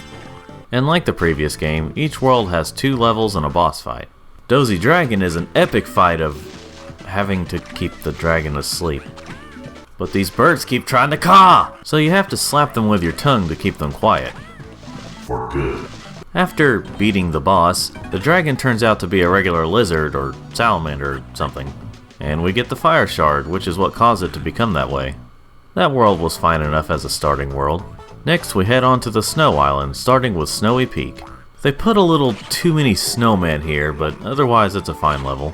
You may have noticed that the graphics are more cartoony here than the last game. I mean, Temple of the Frog looked cartoony, but this one is even more so. With the designs, the animation, the sound effects, etc. Whether that's a good or bad thing is up to you.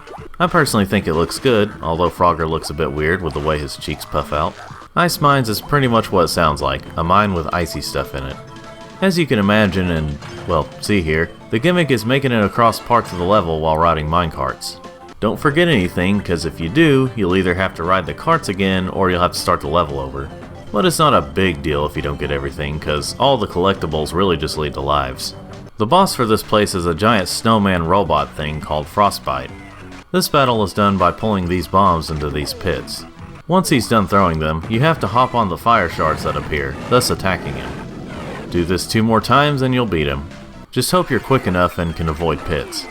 At the end, we save the seal and get the ice shard. After the freezing cold, we then head to Volcano Island, starting with Lava Temple. Wow, the water in this place has a very interesting look. This is when the game gets a little harder. Seems to be more hazards in the way. Magma Cavern is also a bit difficult, but you also have to be pretty patient.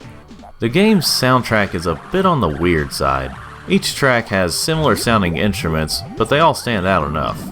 They're just on the weirder side compared to the previous one. But I will say, this game does sound better than Temple of the Frog. The boss for this place is Fiery Guardian. This one is a little on the annoying side. You have to hop on these moving platforms, but you have to be out of the way when he breathes fire or pulls lava. To attack, you have to jump on these ice shards.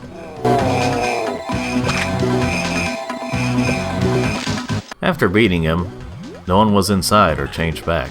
That was a straight up guardian we murdered. Hocus is like, "It's all good, bruh, let's move on." So when we do move on, our next destination is the Haunted Island with Path Through Town. What a creative name. I have yet to play many Castlevania games, but I imagine they took some inspiration from them to make these levels. The music is pretty awesome here.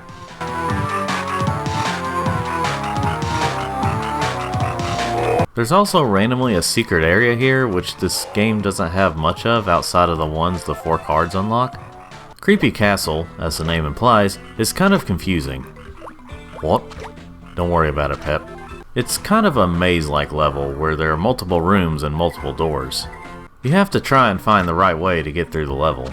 If you don't know where you're going, it can take a long time.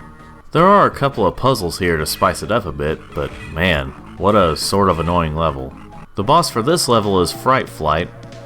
Okay, I don't think these are always the boss names. Here is where you fight the straight up Grim Reaper. Again. But it's not Mr. D. Like I said, this game feels like it can be its own thing. Basically just watch out for the Reaper and his scythe until the light shard comes up. Then take the shard and walk on these tiles around the Reaper to attack. This guy can be pretty quick, so watch out. After that, we find out it was this innocent looking squirrel. I love this poorly aged joke. Well, since I like this game, I should call it a time capsule. The last world to go to is the Future Island, beginning with Technopolis.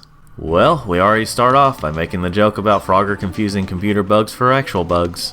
This is quite an annoying part to go through, though by some miracle this time I made it through pretty easily. But even still, Frogger games have this problem of adding too many hazards in one area. Like, there's a pattern here, but because of how many enemies there are, it's hard to keep up with the pattern. But luckily, that was the worst of it. Most of the level is just trying to jump at the right time, whether it's these moving platforms or moving vehicles. Digital Domination has you going through this very orange level to get to the end. Something about this level, the look, the music, and everything just gives me sort of a weird feeling. I'm sure there's some scientific reason, but I don't know what it is. Anyway, it's not a bad level. It's not too easy or too hard. As for the last boss of the game, Short Circuit, is just Simon Says. Just hit the right notes at the right time and you'll do well. I am not too good at these, cause there is a point where it goes too fast and or has too much to memorize. But after a while, I did beat the robot and got the last magic shard. Although, we're not quite done yet. Hocus restores the magic shards, but as it turns out, he was evil all along. The guy we saw in the intro was the evil Pocus, who was with us throughout the adventure. So now we've been sent to Magic World, where we meet the real Hocus, who has a more traditional wizard hat rather than a magician hat. After learning about why we were sent to get the shards for Pocus, Frogger must now navigate through this weird magical world. This is quite an interesting place, and it's a fine enough level. Although there is this very annoying part where you have to be quick and pray that the animation will be fast enough. Cause you have to jump on this platform that makes you fall if you stand on it too long, while having to pull this other platform over. That's another problem with most Frogger games. Anyway, once you get through the level, we now move on to the final boss, Pocus. Now this final boss is basically just a more dangerous version of that card game where you have to match 2 or more cards. But it makes sense here, considering we are facing a magician wizard guy. This is one where you have to match 3 to attack Pocus. But if you get one wrong, the one you selected will set off some hazards. Except for the tree, which gives you the opportunity to collect lives. One of these will have Pocus in it, so you'll have to watch out for that. After defeating Pocus, he returns to normal and both him and his brother Hocus send Frogger home. Well, after he gets sent home, the weird magic stuff comes back. The brothers are now just teasing him. It's funny, but I feel for Frogger here. He just went on this long journey to help the world. Give him a freaking break, guys. But yeah, that was Frogger's Adventures 2: The Lost Wand. I really rather enjoyed this game. It's not perfect, it has some pretty annoying moments, but the positives outweigh the negatives, and this is one solid Frogger game. It's still slightly on the short side, but it's longer than the previous games, so I would definitely recommend it. There you go, another good one. It is refreshing.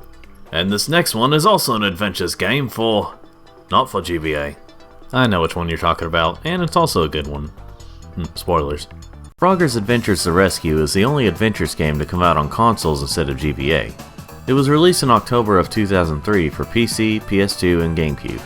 Strangely, it wasn't released on Xbox, but Beyond wasn't released on PS2 in America, so I guess it evens out. I'll explain later, but this is like a weird mix of being the last game in the Adventures trilogy, but is also the middle game of what I call the Firefly Swamp trilogy.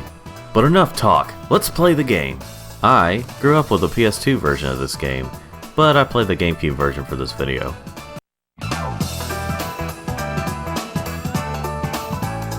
Well, this menu screen is alright. Simple, nothing special, but gets the job done. We start off the story with Frogger sleeping on his bed, maybe? This will be a reoccurring thing. Lumpy gives Frogger a gift, in a way you give a gift to a little kid. I brought you a special little something from my trip. Here you go. But Lumpy wants to see that Frogger hasn't been slacking off the entire time he's been gone. That's the excuse to move on to the training area. Thankfully in this training area, we don't have creepy-faced Lumpy like in Beyond. I gotta say right away, These graphics are very 2003. Not at all saying it looks bad, they do look quite nice. It's just 2003 had a very particular look to many games from the time.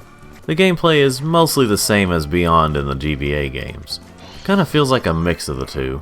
A couple of new features to the gameplay are these new moves you can pull off of Frogger's tongue.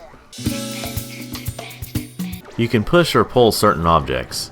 You can also grab these little poles to pull Frogger over to it, crossing certain gaps. One move that has been taken away is hopping upward. Not really sure why, but it's not like it was a super fun move to use anyway, so might as well drop it. Now don't get my hopes up, game. We see Frogger peacefully sleeping with his new gift. Lumpy quietly leaves and everything is calm and... Frogger goes outside to see that Lumpy is not feeling too good. I'm assuming the big ship crash has something to do with that, but that's just my guess. Dolly Parton Frog here informs Frogger on how he can help out Lumpy. Now we officially start the first level. Firefly Swamp, the name of Frogger's home, is where we start out at. It's all grassy, we have lily pads, some bugs, some rocks, and a giant catfish. Yeah, occasionally you'll have these big things that chase you in certain levels. This is the catfish on the cover. I guess they didn't want to spoil too much. This part in Firefly Swamp really shows how slow the game can be sometimes. Like, Frogger can hop at a decent pace, but good lord. This part isn't too bad, but there are a lot of moments of certain events having to slowly play before you can move on. Really breaks the pace of the game. Anyway, in level 1 we learned about the organization known as FIRST, Frog International Rescue Support Team. They're the good guys, which Beauty, the one who's helping Frogger out, is part of.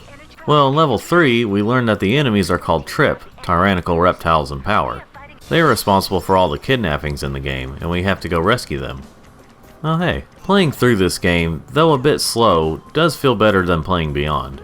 It's not a massive improvement, but it just feels better to play. Well, after 3 levels, we reach the first boss, the giant catfish from earlier. To defeat this guy, we have to pull this rock over to this catapult thing and jump on the button to launch it. Simple enough, but you also have to avoid his mustache attacks and water drips. Frogger, you pansy. Thankfully it shows how many hits are left on the side. It might be a little challenging for beginners, but it's not that hard. After defeating him, the cutscene shows that we found Mechanic Frog, who helps restore Firefly Swamp. Though to help Lumpy out, Frogger still needs to find Dr. Frog. But before they can discuss it, someone by the name of Dr. Wani comes up on screen. He informs them that his team at Trip plan to execute Dr. Frog in 3 hours. So then Frogger becomes an official member of FIRST and we move on to the next area, Metro Mayhem. This is the city world that's present in most Frogger games, or at least has a road with moving vehicles. The whole world sees you climbing up a building, at least that's what it feels like. The third level has you trying not to be killed by this giant, solid chocolate wrecking ball. That's how I saw it as a kid anyway. The boss here looks like something from a toy line.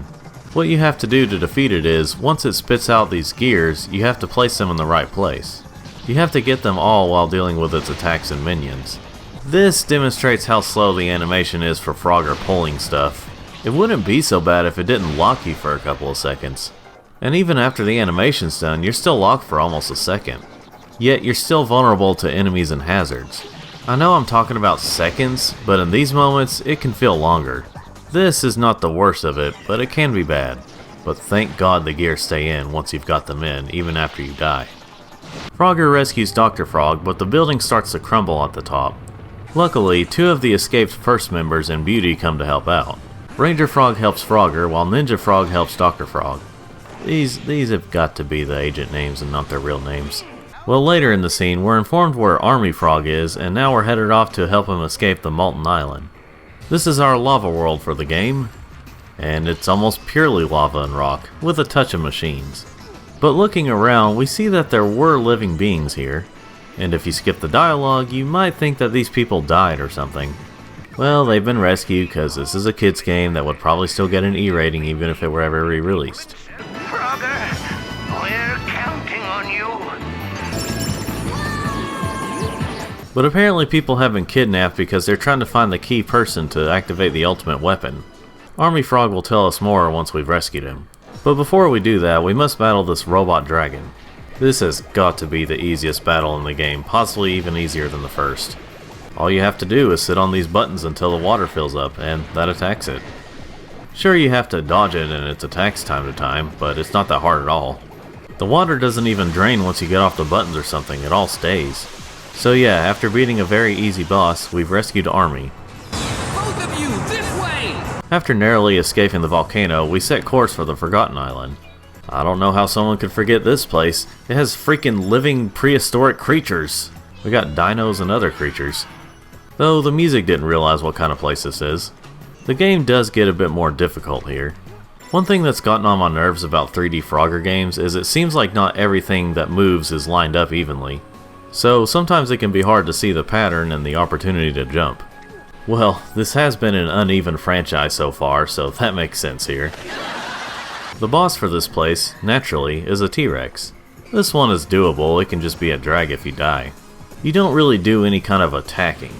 Just watch out for attacks and hazards and then loop around the place. Eventually, it'll eat a big bomb that looks like a fruit. Do this 3 times and it's down. The next cutscene has Frogger see what girl was taken. Turns out to be Lily. Huh. Now it's personal. After Dr. Wani blows up the Forgotten Island, killing dozens of dinos, we head off to the puzzling pyramid. This game has definitely been more focused on puzzles than previous games, so it makes sense here that there would be a world that's mainly focused on puzzles. Some are generally easy, but there are some that really make me scratch my head. I will say, this place has some of the best puzzles, but most aren't that fun to figure out. So given that this is a more puzzle-based world, the boss is also one big puzzle. Well, more like 4 smallish puzzles used to attack the boss's head. You have to place these mirrors in the right places to have a beam of light go through the diamonds and hit the boss's head. The only reason it may take longer is because you have to watch out for various attacks it throws at you. Afterwards, Frogger is confronted by Dr. Wani. But if you refuse to hand over the stone, both of you will meet your doom here. This guy sure loves saying doom.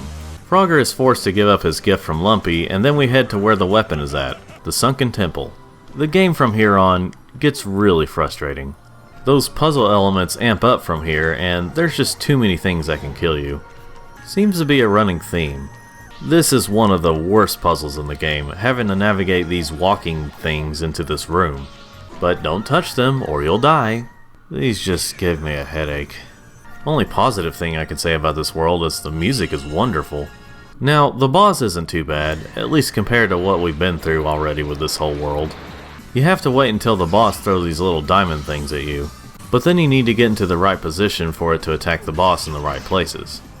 It's a neat idea, but it does get pretty hard by the last hit. When beating the boss, Frogger tries to save Lily, I think, but the ship she's trapped in takes off.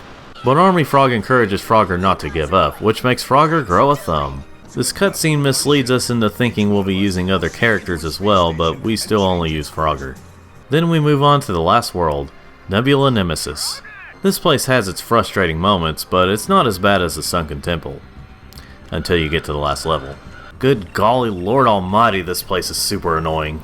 You have to navigate these bombs to these doors to get through. But remember how I talked about Frogger's slow animation that locks up the controls? Well, it's at its worst here. You have to move these platforms to make sure the bomb doesn't fall off.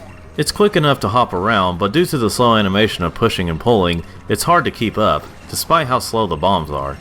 Oh, and the best part, if the bomb gets too close, you can't move the platform anyway. It just falls off, hardly giving you a chance. I absolutely hate this level.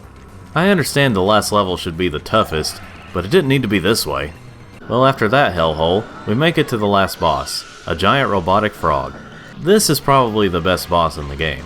It's challenging, but fair. Mostly. The music is really cool, and it's just overall a good time. Whenever a red button appears, you have to press it. Then you make your way to the middle, where an electric blast hits the boss.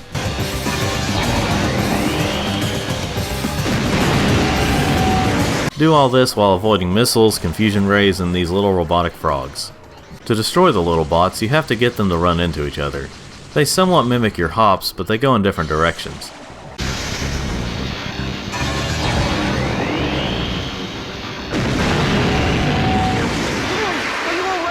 Frogger, I don't think that's Lily. But Frogger does save Lily, and they do this weird crap, and Frogger gets his toy back. Once back home, Frogger goes back to bed, and we see a picture of all his new pals. And that was Story Mode. The other modes include Time Attack and Multiplayer. Time Attack is what you'd expect it to be. Good luck on the levels with the slow animations. And Multiplayer is just a bunch of different minigames. These can be pretty fun with friends. Some can last just a short bit, while others can last a while. Only one is unlocked at the start, but you unlock more when you play through Story Mode. All that's left is the cutscene player and artwork.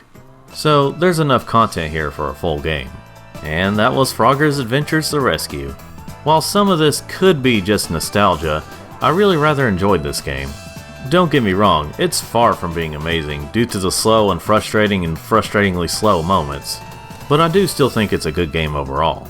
So I would recommend this game, mostly to Frogger fans, but others might get a kick out of it too. It feels good to talk about overall good games twice in a row. So what's next? Looks like the last GBA game, Frogger's Journey. Well, the goodness couldn't last forever. Why's... I'll say. Yep. Frogger's Journey: The Forgotten Relic was released for GBA in October of 2003 in North America, around the same time as The Rescue. In a way, this is the last of the GBA trilogy, considering it is the third GBA game, not counting Advance the Great Quest. This one was quite different for a Frogger game at the time. Not like the Great Quest different, but you'll see. Well, the music sure sounds different this time. Has a more adventurous sound to it. I'm tired of resting. Yeah, and I'm too thirsty to drink. Suddenly a plane lands in Frogger's lawn. An eagle named Griffith comes out to give Frogger a letter from Frogger's grandpa Phineas. Frogger then flies with Griffith to the place he came from, and now the game starts. Well, here's one major difference from the previous games. There's a hub world. Plus now, you can auto-hop. Meaning, you can just hold the directional buttons and Frogger will continuously hop in that direction. At least in the hub world. But one thing he's currently missing. Almost all of his moves. But this is just the hub world, and all you need to do here is just hop and talk to people. The way you save your game now is you go in this bar and you talk to this polar bear. I think he's a bear. When talking to the locals, they say they haven't seen Phineas in a while. Eventually, you make your way to this place owned by a guy named Dusty. He fixes things up around these parts. I think you see where this is going, but let me explain the story a bit more before we go there. We need to get into this dig site, but we can't until we find a pass to go in. We meet this vixen named Leona. After talking to her a second time, she tells us we can use her dig site pass if we can find it. Not that hard to find, now we can head into the dig site. But before we do that, let's play this minigame called Grab Your Own Fish. So, fishing. This one works by pointing this shadow in the same direction as the fish and then pressing A when it's in the shadow. A different way to fish, but alright. Now we head to the dig site and see this guy who doesn't want Frogger to be near the place. Frogger then grabs this orb-type relic that was forgotten about. Oh, I get it. We take it to Dusty and then he fixes it up. Then we start our tutorial in the basement. Now, have you already guessed what kind of game this is? That's right, it's a GBA game! Also, it's very Zelda RPG-like. By that, I mean it's a Zelda-style adventure game that has some RPG elements in it. All this going around and talking to people, this item that lets you use your moves, and things like that. It takes a long time before you finally get to a level. I guess you could say the levels are similar to Zelda dungeons, just in Frogger form. This is where you can actually use your moves you get and can't auto-hop. And this game is the first to introduce the health system in Frogger. This system is a double-edged sword. On one end, you can take more hits and don't have to worry about going back to a checkpoint all the time, unless you fall in a bottomless pit or water. On the other end, you only have one life. So if you lose all that health, you have to start the level over. At that point, I'd rather just have the one hit point and multiple life system. You can increase your max health, but still. There are also various levels you can go back to get everything. There are levels that take forever to unlock, and I wasn't a big fan of this game. There are bosses and they're interesting, but they don't save the game for me. As a kid, the game confused me because I actually had to read to know where to go. But as an adult, I just don't like the way this game plays. Going back and forth through the same places can work, but they have to be done right. While I have seen worse than this, I just wasn't a big fan. but I could see some people enjoying this game. I have beaten this game all the way through before. Not 100%, but I've beaten the story. Instead of feeling pride for beating it, I felt relief that I finally got it done. This is not a game I want to come back to anytime soon. But I do feel like it's because it's not really my type of game. If you like Zelda-styled games and you want to try out a Frogger game, then this might be a decent start. But as for me, it's not for me. This is another game where I would recommend NitroRat's video on it to get a better full review on it. Sounds like people should just watch NitroRat's videos instead of this one. Yeah, but we're already committed at this point, so let's keep going. Alright, here's the next one. It's just not going to go up much from here. Frogger Ancient Shadow the Hedgehog. More commonly known as Frogger Ancient Shadow, because that's the real name. This game was released in September of 2005 for PS2, Xbox, and GameCube. Unlike previous games, this one actually mostly keeps the same art style as the last two games, The Rescue and Forgotten Relic. But how does it hold up compared to those two? Well, let's look at it and see. For this review, I played the PS2 version. With a name like Ancient Shadow, surely that means we went for a darker tone, right?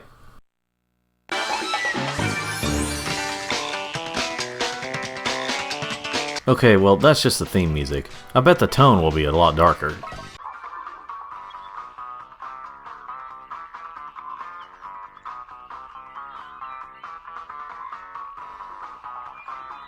But this was meant to be an edgier time. Come on, 3 of the Giants got their first E10 rated games around this time. Huh? Whoa, what the holy moly, that was scary! Hi, Frogger. Did I wake you? So Lily talks more in this game than any of the other previous games. She tells Frogger that things have not been right around Firefly Swamp. She says she saw a suspicious shadow walking around. Try saying that really fast. Well, as usual, Frogger heads out to investigate. But before he goes, him and Lily decide to break the fourth wall. But promise me you won't get kidnapped in this game, okay, Lily? Well, let me check. Uh-huh. It seems I'm okay this time. Oh, isn't it great when cute couples do things together? So then we start things off at Frogger's house. This is basically our hub world, though it's not nearly as big as Forgotten Relics.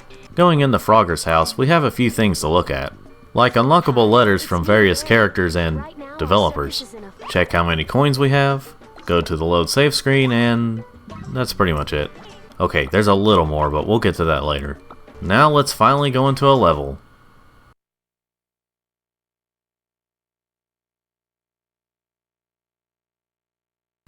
After a few days of loading. Now to start practicing. But the wallet I have can only fit so many coins, and I can't carry more than that. Ah, we're pulling that garbage. I hate when games only let you hold so much currency at a time. Anyway, a lot of the basic mechanics return in this game, from both Beyond and The Rescue. Returning from Beyond is the vertical jump. Yay? Only this time it's more fleshed out. Now you can use that and your tongue button at the same time to grab coins and stuff. You also have a new move where you can swing on these poles. I mean, hooks? It's a cool move, but make sure you time when you let go. And as you can imagine, the push and pull mechanic is back from The Rescue. But it's a lot faster here, thank God. It can still run you into some trouble, but not as much. The end of the level is this little stone thing instead of this huge frog head. So far, I really like the way this game plays. It's an improvement over both Beyond and The Rescue. Frogger's animations are a lot faster, all the new moves work well enough, and there's just a lot to like. Oops, I lost a hit point.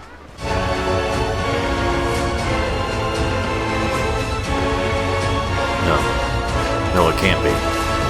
Ah, crap! Yeah, the unfortunate truth is, they brought the health system from Forgotten Relic back. This one thing, this one eternally damned thing, ruined this game. I mean, there are other problems with the game, like some of the level design, the amount of enemies and hazards in one area, animation and cutscenes can look pretty awkward. Unfortunately, it's been stolen by a suspicious character.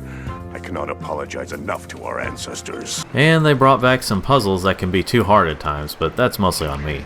Well, I could forgive all that if it wasn't for this frog-forsaken system. This makes anywhere I go, levels, bonus areas, and bosses, more stressful than they should be. I could get past some of the level design for certain levels, but they feel way worse simply because of the system. And in case you've forgotten, I don't hate this system because there's health. I hate it because the trade-off is you only have one life, so it's unnecessarily difficult. The most heartbreaking thing about this is, if you take out that system, you have the best out of the PS2 era Frogger games. There is quite a great game underneath its flaws. Again, the gameplay feels nice, but there's also more. You have unlockable costumes, which are mainly hats, but still. You have these bonus areas where you can play as other characters such as Lumpy and newcomer Barry. There's also a fun multiplayer mode. It's not fantastic, but it's good. And there's the usual behind the scenes sketches and such. There's some references from past Frogger games. So if it wasn't for that one fatal flaw and a few other little things, this would have easily been my favorite Frogger game from the PS2 era. I have actually gotten farther in this game than I did for this recording, and farther than I did when I played it as a kid. But it annoyed and frustrated me too much, and I just couldn't handle it anymore. This game makes me sad because I want to like it. But because of that major flaw, it's bogged down to being a meh game that's difficult in the wrong, not fun ways. So I wouldn't really recommend this game unless you can really get past those flaws. Hey, what is this? Frogger Gear Solid? Sounds like you need to just get good. Do you want to play the freaking game? You know, this isn't really my part. I'll just float away from this. That's what I thought. Well, here's one for the DS and PSP. Oh, now here's a slight improvement. Frogger Helmet Chaos was released in September of 2005 for DS and PSP. It actually came out just 2 days after Ancient Shadow. This was the portable companion game, or whatever it's called, to Ancient Shadow. This was also the first Frogger game to be released on DS, and the only Frogger game to be released on PSP. Now, this game on PSP has already been reviewed on Danny's Review Show. Well, to change it up a little, I'll talk about the DS version via emulation. So, let's see how it is. To be fair, I actually played through this game on DS before PSP, it's just been a while. Well, what do you know, first time I'm reviewing a DS game. It took emulation to do it, but here we are.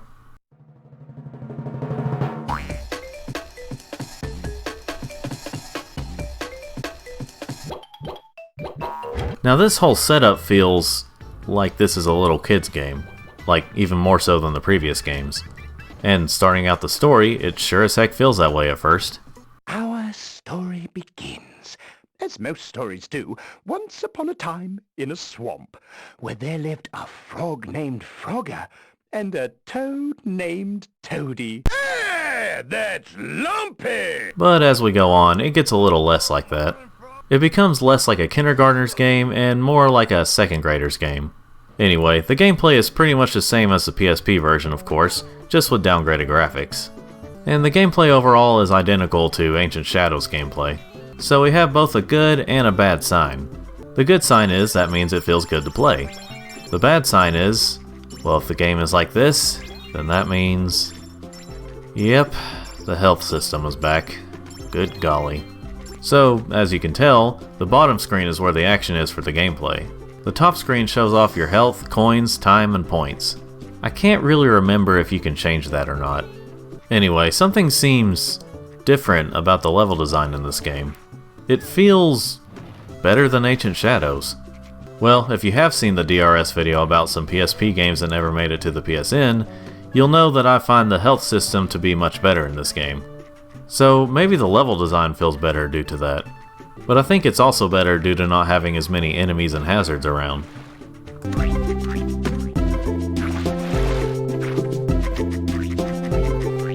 If you're wondering, yes, the music is slower because of the emulator. There's actually multiple pathways in some levels. There could be more, but as far as I know of, there's just 2 per level that has them. This is an interesting way to make the game replayable, at least for a Frogger game. It's not like a full-on RPG, but it just has moments like that. And yes, this can result in different endings. I don't have footage of all that, but I do like that. Also, depending on what paths you take, there are also mini-games in the story. Now, this game isn't perfect, of course. Where the level design and health system are better, the health system can still be a problem. The only reason I think it's better overall here is because it doesn't take as long to increase it. But when you get into the later levels, it gets pretty difficult. Not as unnecessarily difficult like Ancient Shadow, but still. But this game does have a lot to it. I don't have footage of it, but you do unlock costumes in this game. There are also mini-games here, outside of story mode, which can be fun. And like what I said in the video about the PSP version, you can tell these mini-games were made for DS. Like the one that's set up like the original. It uses the two screens instead of turning it on its side. And there is an exclusive minigame in this version that has to do with using the mic on the DS. So obviously I didn't try that with the emulator due to me not knowing if it would work here. Also, if you play this on a regular DS or DS Lite, you can actually unlock some costumes early by putting in the GBA Frogger games into the GBA slot. It's a neat little feature.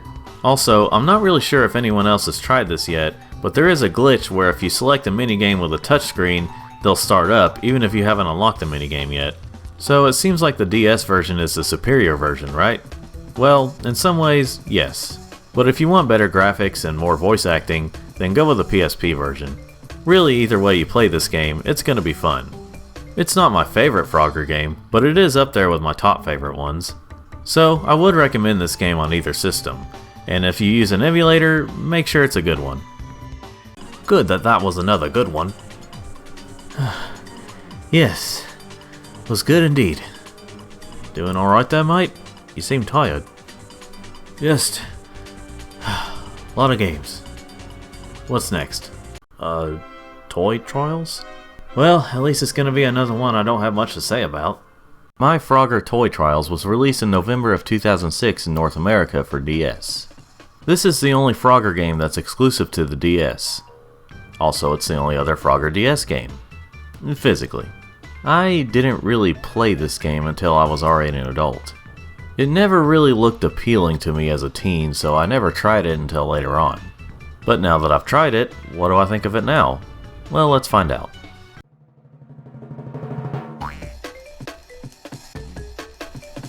Well, we're reusing the main theme from Helmet Chaos. Not just the same theme, but literally the same track. So that's a good sign, right? Now let us name our human character with a card with a panda on it. Have you ever dreamt of the perfect pet? Well, if so, we can make your dream come true. Send a drawing of your dream pet to Toby Incorporated and get your very own toy pet. This is a Frogger game, right? Did I pick the wrong game here? So the story of this Frogger game is this kid of the name you choose is waiting on the egg of his dragon to arrive. Apparently a kid can send in a drawing of their dream pet and they can make it come to life. Well, during this long drawn out cutscene, our character's egg has yet to hatch. Well, when it finally does, it's Frogger. Finally, our little green boy is here and it disappoints our character. Me and you are not at all alike. To shorten these drawn out cutscenes, our saddened character's pet is made fun of by the other kids, except his friend Lucy. She got a pink frog named Lily. Oh really? Well, our main character mopes around until we finally travel to where we enter Frogger into this contest. This is where the actual Frogger gameplay starts.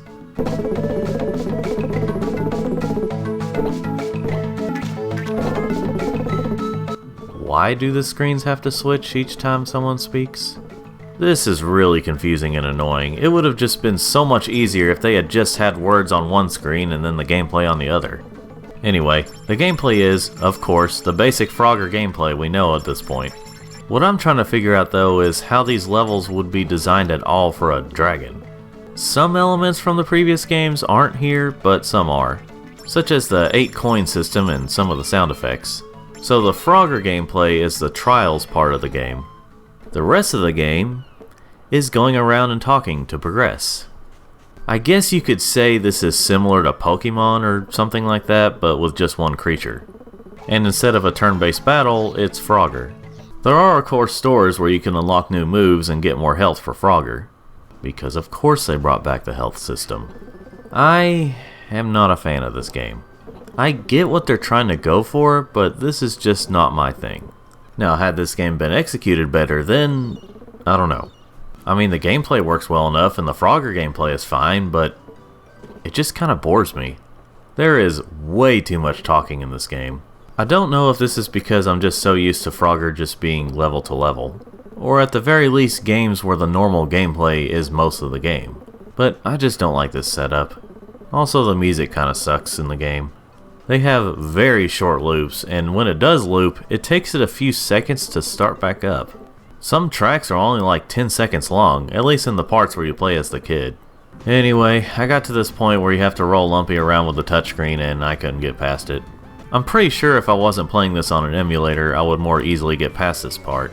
But at that point, I was just bored of the game anyway. This game just isn't for me. Even though the trials have the normal Frogger gameplay, the rest of the game is just boring. Like some of the other games, if you want a more fleshed out review, you know who to go to. But as for me, I won't be in a hurry to come back to this game. So, for Frogger fans, I wouldn't really recommend this one. Okay, what's next? Donnie, I think you need a break. But, the video. Look, I know it's not my part yet, and you're supposed to be doing the reviews, but why don't I take the next game so you can take a break? Well, yeah, whatever, go ahead. I won't let you down. So what's the next one, Pep? Well, Untitled, it's Frogger's 25th anniversary. Pretty sure it's in the 40s now. No, that's the name of the game, mate. Oh. Well, let's check it out. Frogger 25th Anniversary was released in July of 2006 exclusively for Xbox 360 via Xbox Live Arcade. So this was the very first Xbox 360 Frogger game and one of the earliest XBLA games. With so much potential, I wonder what they went with. It's just the arcade game. With updated graphics and sounds, but that's it. I mean, I like the game, and you can actually change it back to the original graphics if you want. The updated ones are fine enough, though the semi-realistic stuff looks weird with the tile hopping gameplay. But, I don't know, I was expecting a little more. I'm pretty sure if there was much of a game online, it's most likely been shut down now. There is a multiplayer mode, but I'm pretty sure it's just the pass the controller type multiplayer. So, there's not much else to say, it's just arcade Frogger on the 360. I mean, if you like Frogger, then you'll like this game. It is currently compatible with Xbox One and Series X/S, and it's pretty cheap. But don't expect more than what it is, the original arcade game with some old XBLA stuff to it, and optional updated graphics. Alright, what's next? Actually, I think I can take back over for the next one, Untitled. You sure? Yeah, I'm good to go. Well, alright, mate. Here's the next one. Something wrong? No, it's fine. I already said I'd do it. So let's get to it. Frogger Hop, Skip, and Jumpin' Fun was released in September of 2007, exclusively for PS2. Even though this game still has an E rating, this is meant for little kids. Like, the cover says it's meant for ages 2 to 5, but the E rating is meant for ages 6 and up. Anyway, let's get to the game. This game is more meant for the sort of Konami dance pad thing, but not like DDR. This is a minigame compilation that's themed around Frogger. Even though they used the same art style as the more recent games at the time, they decided to age Frogger down. He now sounds like a 5-year-old. As you can imagine, the minigames are brain dead easy, or just challenging enough for 2 to 5-year-olds. The graphics and sounds really remind me of an old educational computer game from the late 90s and early 2000s. I'm sure if I was around the age group this was more meant for, I'd enjoy it more. But as an adult, it's a very dull game. But even for a young kids game, I feel like they could have done better. This game could have been a lot worse, but it's still kinda bland. But hey, if you have kids between 2 and 5 and you can find the whole setup for a cheap price, then they might like it. You can play it with a controller, but I'd suggest trying it out with a working, whatever it's called, pad. Alright, what's the next game, Pep? Actually, I'll take over for the next one. I'm rested up enough, I can take back the lines were already recorded from the previous script for this. Oh. Alright, go ahead. I guess you guys are taking turns for the next few games, huh? I guess you could say that. Well, here's the next one, Untitled. Thanks, you ripper. Mate. Sorry. Frogger 2 was released in June of 2008 exclusively for XBLA. Unlike 3 Deep and the home console/PC versions of Swampy's Revenge, this one has no subtitle in the name. It's just Frogger 2. So what could this sequel do differently? How about we take a look?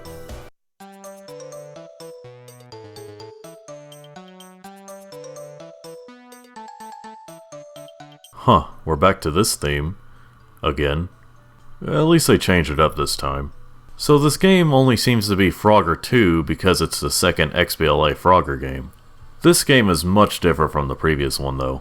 First of all, it has a story, which has to do with an alien falling from space and needs Frogger's help to get all the pieces to his ship back.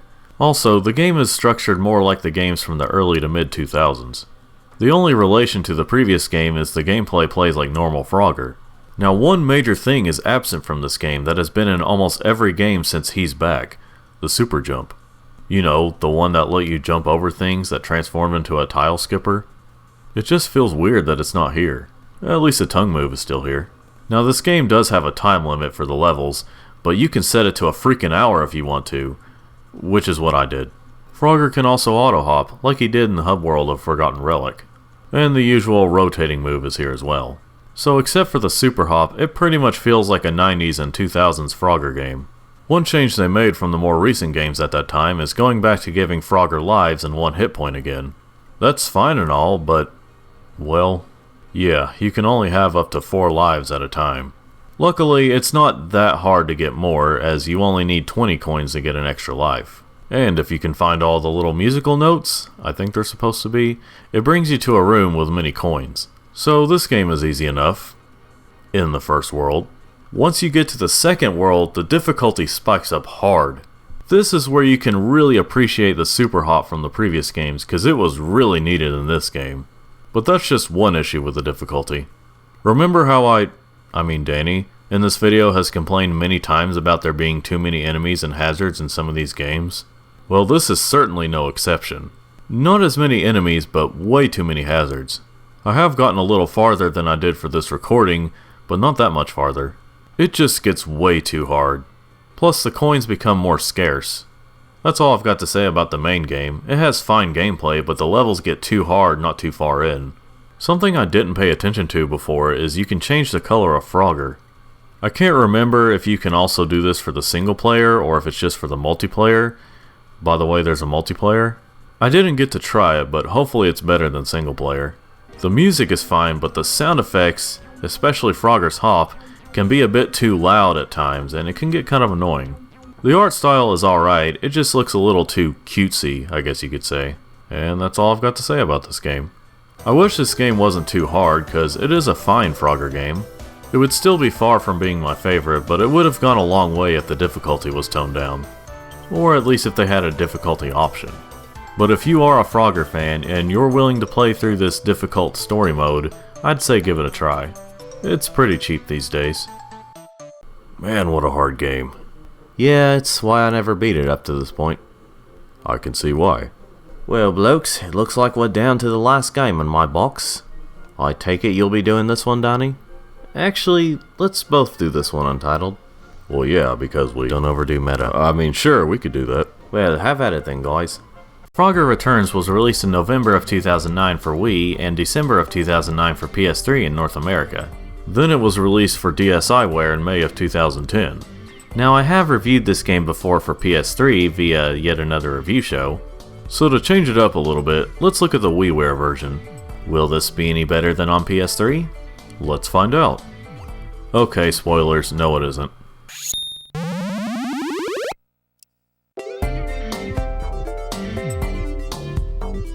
Ugh, still just as ugly as on PS3, just with less definition. Now to be fair, this video was taken from the Just Some Gameplay channel, so it does look a bit fuzzier due to that. But it's not like the graphics look much better. Now in terms of gameplay, it's basic Frogger. With the exception of special moves you can get, Frogger plays like the arcade game, nothing more. But if you're thinking you have to tilt the Wiimote to play it, you are wrong. Did I really just say that? You have to hold it like you would if you were to aim it at the sensor bar. It feels weird at first, but given the basic controls, it works. Now, like the problems I pointed out in my Yars video, this game has kind of a bad perspective. It can be really hard to tell if you're actually hopping onto something you're intending to. So it can make the game harder than it needs to be at times. Why? This whole game has such generic sound effects. It's like the whole game in general feels like one of those cheap mobile games you'd see when you type in Frogger. Yeah, it does not feel like an official Konami game. This had to have had an extremely low budget. There are more modes than you'd see in a mobile game, but it still feels very cheap. Of course, this game was just $5, or 500 points on the Wii Shop channel, but there are much better games you could purchase in that place around that price. Now, this game can be kind of funny to play with a friend in multiplayer, but not for too long. So, in case you haven't figured it out yet, we're not a big fan of this game. Nope. Of course, like I've said for some of these games so far, there are much worse games out there, but that doesn't excuse this game. What a waste of time this was, and a sad finale for Frogger in the 2000s. We would not recommend this game, except to hardcore Frogger fans. Well, that was a disappointing conclusion to Frogger from the 2000s. Yeah, but at least the 2000s had some good ones. Well, that's true. Well, that's it, I guess, for my part. Thanks, Pep. And yes, I am aware you didn't do much other than hold the box and hand me the games. But I still appreciate you. Same to you, Untitled. No problem, mate. I guess it's your turn now, Untitled. Oh, almost forgot about that. Actually, why don't we all come in for these last two games? That's all there is in terms of non-mobile or arcade Frogger games from the 2010s. Why not? Sounds fun enough. Was boring just standing around anyway. Yeah, I guess so.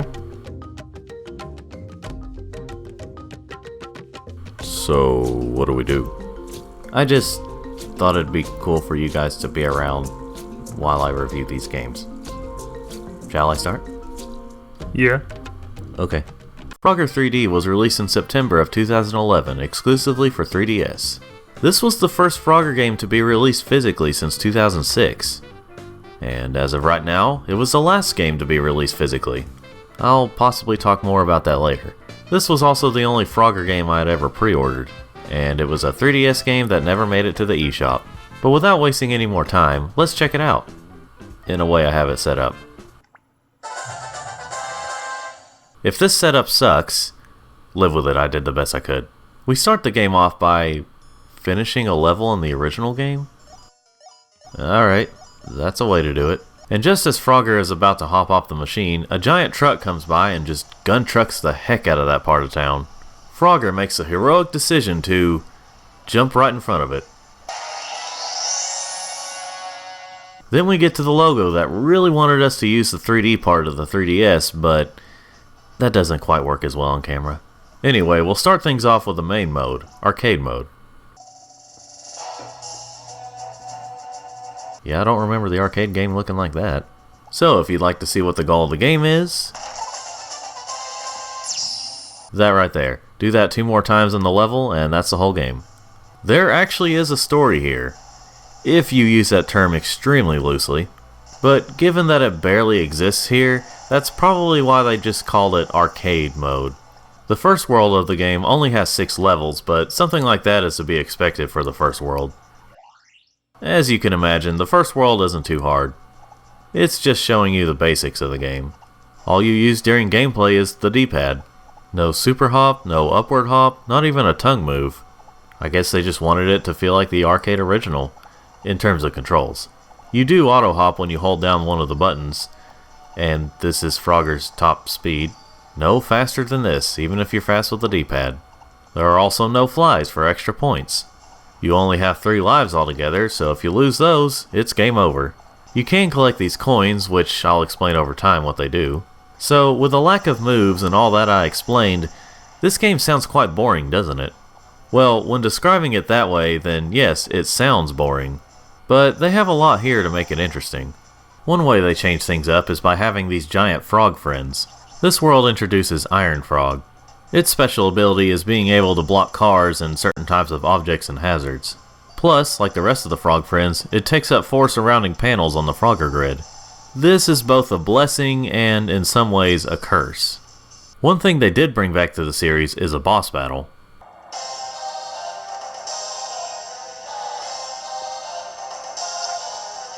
The first boss here is the giant truck that we saw in the opening. What you have to do is pop 4 of the tires with this spiky thing that Frogger can move around. Of course, you'll have to dodge the truck in the process, as well as other vehicles. You'll have to pay attention to when it moves and where it moves too. After defeating it, you climb into the trailer and get to the goal. A short cutscene plays, showing Frogger eating this orb thing, And now he can go between dimensions. Sure, why not? In the next world, we're introduced to another friend called, I kid you not, Vorfrog. If you want to know more about it, you can look it up on Pornhub and watch all the sexy videos. Nah, it just eats stuff like fruits or whatever these are. This helps Frogger get by quicker, but the catch is it automatically heads for the food. So that does some harm in future levels. We're also introduced to Big Frog. It's similar to Iron Frog, except this one squishes little enemies like these snakes. You can also find it on porn. This level also has an alternate goal in it. There's a point where you'll see these split pathways. Well, similar to some Mario games, if you complete a level by reaching the alternate goal, you can get some bonus levels. It's a neat way to come back to the level. For these alternate levels, you only have to reach the alternate goal once. Something you may have noticed is that these levels are kinda small. Like, not that Frogger has been known for massive levels or anything. I mean, heck, the original game was all on one screen. But these levels really aren't that big. To make up for this, some of these levels can be quite a challenge. Like having to climb up this building while avoiding these falling metal pillars. This game is also pretty brutal with how Frogger can die. He doesn't get quite as mutilated as he does in the PS1 games, but the thought of these rats eating him slowly is pretty brutal. Plus, Frogger has blood. It's green blood, so it can still have the E rating, but still. This was the first Frogger game to have animated blood be one of the reasons for the rating. While it's still E for everyone here, it's actually got a 7 from Peggy. Usually the games get a 3 rating over there, but I guess this one was a bit too violent for a 3. Anyway, the boss for this level is this random eagle, who I thought was just a random hazard for the longest time. All you have to do here is reach the goal while avoiding these signs and traffic lights. That's a bit harder than it sounds. The next world is a casino world. Honestly, holding the 3DS like this while looking through my Galaxy S22 to play the game made it a bit more challenging. So, I switched to my save where I already beat the game so I could show off these levels more quickly. I have a couple of things unlocked where I can play the game with infinite lives and infinite time. Those are the big things to collect the coins for. Anyway, the casino levels are kind of luck based, at least some are, but most of these are like the other levels. I've come to realize something recently. I realized a lot of these levels, while still having Frogger-like gameplay, are basically puzzles. While all you're doing is just reaching the goals, you're having to figure out the best way to get to them with limited lives. Explaining it like that makes a lot of non-puzzle games sound like puzzle games.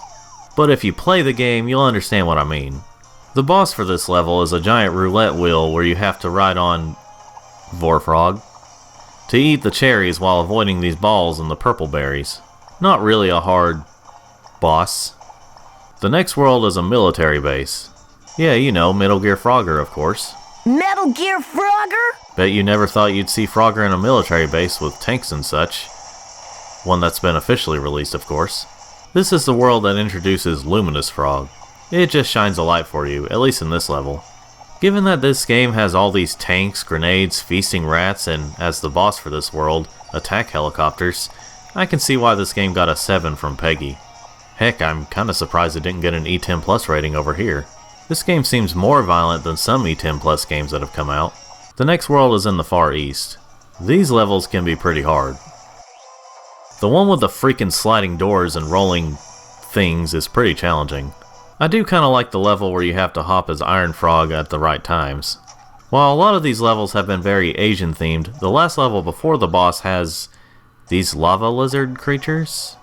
I guess that's still Asian themed, but it just comes out of nowhere. This leads into the boss, which is a giant lava lizard. You have to get it to chew on these hot rocks. Now we've reached the final world of the game, the pseudo dimension. This takes everything from the other worlds and mixes it all together and just does whatever it wants to with them. Like having to ride these cars across this space river and having to avoid the logs and turtles. These are the hardest levels in the game for sure. Now, if there are certain levels you just can't get past, that's another place for the coins to come in. If you have enough, you can skip levels. It's not quite pay to win, as there is no option for spending real world money, which is good for the kiddies. But if you grind enough coins, you can skip the levels you don't like. That's how I originally got past this stupid freaking 15 puzzle level. But before I get to the end of the game, I want to talk a little bit about the music. It's pretty good overall, though I would have liked to hear more of it. Each world usually only has one track and one of the 3 boss themes. But while the soundtrack doesn't have that much, it is still good. The sound effects are fine, just a little generic. Anyway, the final boss of the game is this giant pixelated frog.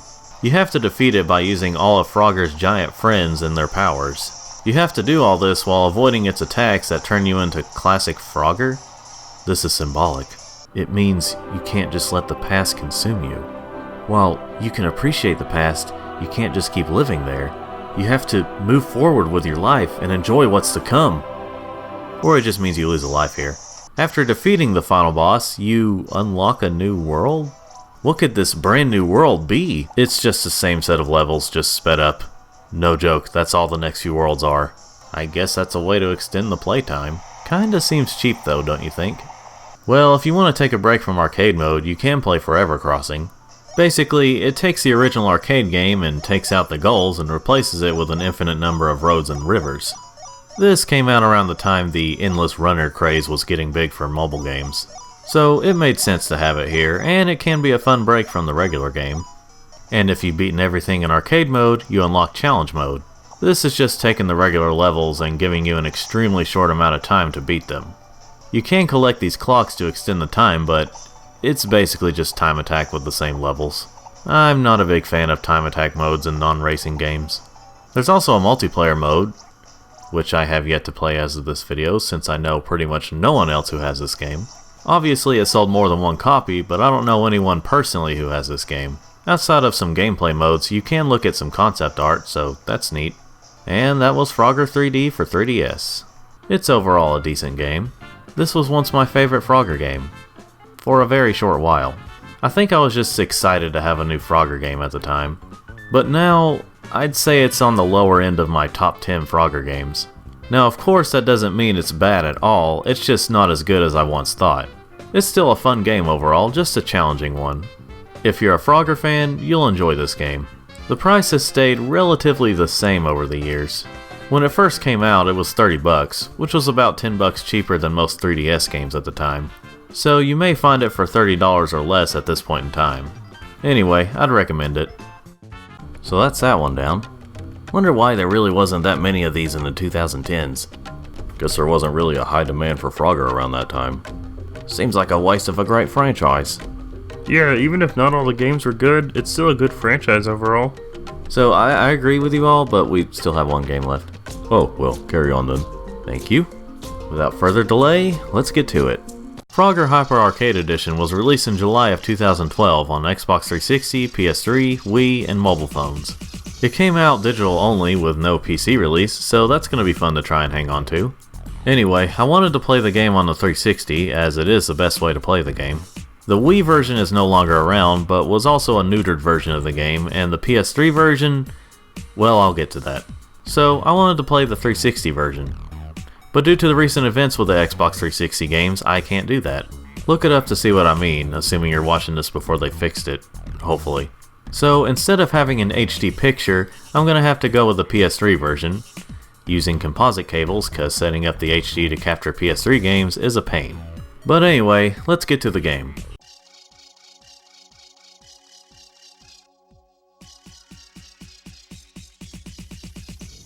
Ah, just when I thought my ears were safe.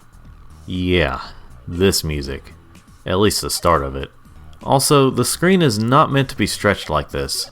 I set the display to be 16 by 9 and it still does this. I freaking love technology, man. Anyway, this game is basically a party game overall. There are many different modes, but of course I'll be starting out with Classic Frogger. This is one mode where you can actually change the way it looks, such as 8-bit, Next Gen, Hyper, DDR, Castlevania, Contra. Yeah, I know, it's Konami. Let's go with 8-bit for now. When they say 8-bit, well, you see. It's set up like the old arcade game, but you may notice some additional things here. Since this is widescreen, they added 2 extra goals per level. So now to beat a level, you have to reach 7 goals. It seems like it would be harder that way, but you have all this extra space, so it's all good. Frogger hops around just fine in this game. For the most part, but I'll get to the PS3 problems later. Other than having 2 additional slots to fill up and the screen being tilted, this is pretty much regular 1981 Frogger. As for the other modes, let's take a look at them. Tile Capture is where you and up to 3 other players or CPUs can hop around the map creating tiles. Once you reach one of the goals, you lock the tiles down and they can't be marked over. But if you die, they unlock and can be painted over again. Whoever gets the most goals and has the most tiles wins. It can be pretty chaotic and fun. And like you'll see in other modes with multiplayer, there are also these power-ups. There are a few, like freezing all the players or reversing the controls.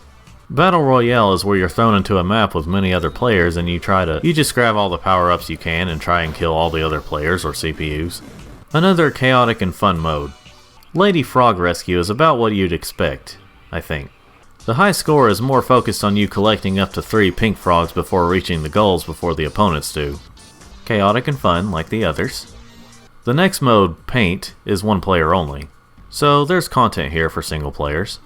Anyway, what you do is fill in the tiles for 8-bit art, like old Frogger himself. You do this while, of course, dodging vehicles. It's fine and can be somewhat relaxing in some way. Twin Frogger, I'm not a big fan of. I mean, it's an interesting idea, having to get 2 frogs across at the same time. The challenge comes in with the fact that the frogs are far apart from each other, and if one dies, they both die. So you have to really watch your hops. It's just not that fun for me, but it's not the worst. After that,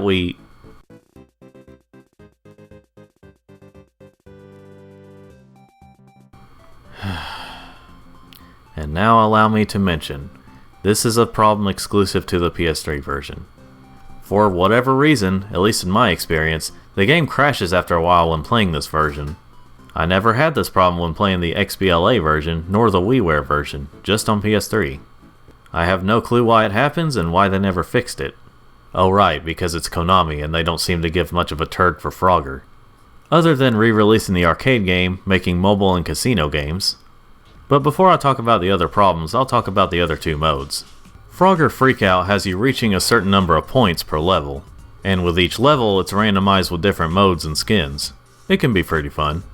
And the last mode is Challenge Mode. There are 20 of these and you complete, well, various challenges. You only have 1 life, but these challenges don't take that long to complete, or lose. I was gonna try and complete them all, but then the game crashed again. After beating some challenges, you unlock these little mini-movies called Frogger in Love. They are just cute little animations of 8-bit Frogger trying to reach the pink frog he loves. And that's about all I have to say about Frogger Hyper Arcade Edition. It's overall a pretty fun game that would be great for parties, especially Frogger fans. So, I would highly recommend it. On Xbox 360. On PS3, you have the terrible crashing problem, but that's not all. There are a lot of moments where if something spawns in, the game freezes for half a second, which can really throw you off. Also, if you're playing the game with the next-gen graphics in certain modes, the frame rate gets pretty bad. It's obvious they either had a hard time getting this to run on PS3, or they just didn't care. Probably a mix of the 2. Now, as for the WiiWare version, it's mostly the same game, except not in HD or widescreen. So when playing the game, it has the standard 5 goals. In terms of gameplay, it's perfectly fine. Controls well enough and has no major bugs or glitches. And all the modes are here, so why wouldn't I recommend this more? Well, other than the Wii Shop shutting down to where you can't make purchases, as I said earlier, it's a neutered version of the game. It's missing some features, such as the mini-movies, and while the HD version had 11 tracks, technically more if you count Contra and I think Castlevania, this one only has 3, or possibly 4 or 5. Either way, you'll be hearing the same 3 tracks over and over with this one. Not saying only 11 tracks won't get repetitive, but good lord. But does all that mean these versions are bad? Well, no. The PS3 one's problems might be pretty annoying, but it's still pretty fun when it works. And the WiiWare version might have less extra features, but most of the game is still there and plays fine enough. So while I would recommend this game on Xbox the most, the PlayStation and Nintendo versions are perfectly fine if one of those are your only options. As for the mobile version, let's not worry about that. So with all that said, I would still recommend this game overall. And that was it for the games. Well, that wasn't a bad game to end on. Seems like a pretty fun multiplayer game for parties. I could see myself playing that with some friends. Heck, I'd play it here with you guys. Well, I wish a lot of people thought like you guys.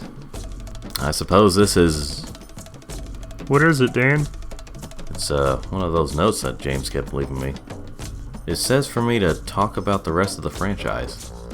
You up for that, Donnie? I could give it a try. We've come this far, why not finish up with a little more background on Frogger? Yeah, a little more You about can go ahead and do it. Well then, here we go. While I've covered every single home console and handheld Frogger game, along with the old cartoon, there's still more to talk about. I won't be showing any gameplay footage, but I will briefly mention the mobile games. In 2003, there was a phone version of the original Frogger. In 2005, there was a phone game called Frogger Puzzle, where players would arrange blocks to clear a path for Frogger to get past the road. In 2006, there was Frogger Evolution, where from what I could gather, it was basically just a remix version of the old arcade game with a couple of different modes. There's a little more to it than that, but those are the basics. In 2007, there was Frogger Launch, which is one of those catapult games. I didn't get much of a description from that, but I can imagine how it played. Also in 2007, we got Frogger Hop Trivia, which has the Great Quest Frogger, for some reason. I thought it was going to be a trivia game featuring Frogger characters, but it apparently played like other Frogger games. Not much info other than that. In 2008, there was Frogger Beats and Bounces, which is a rhythm game. What threw me off about this one was it actually has a story to it, even more so than Frogger 3D.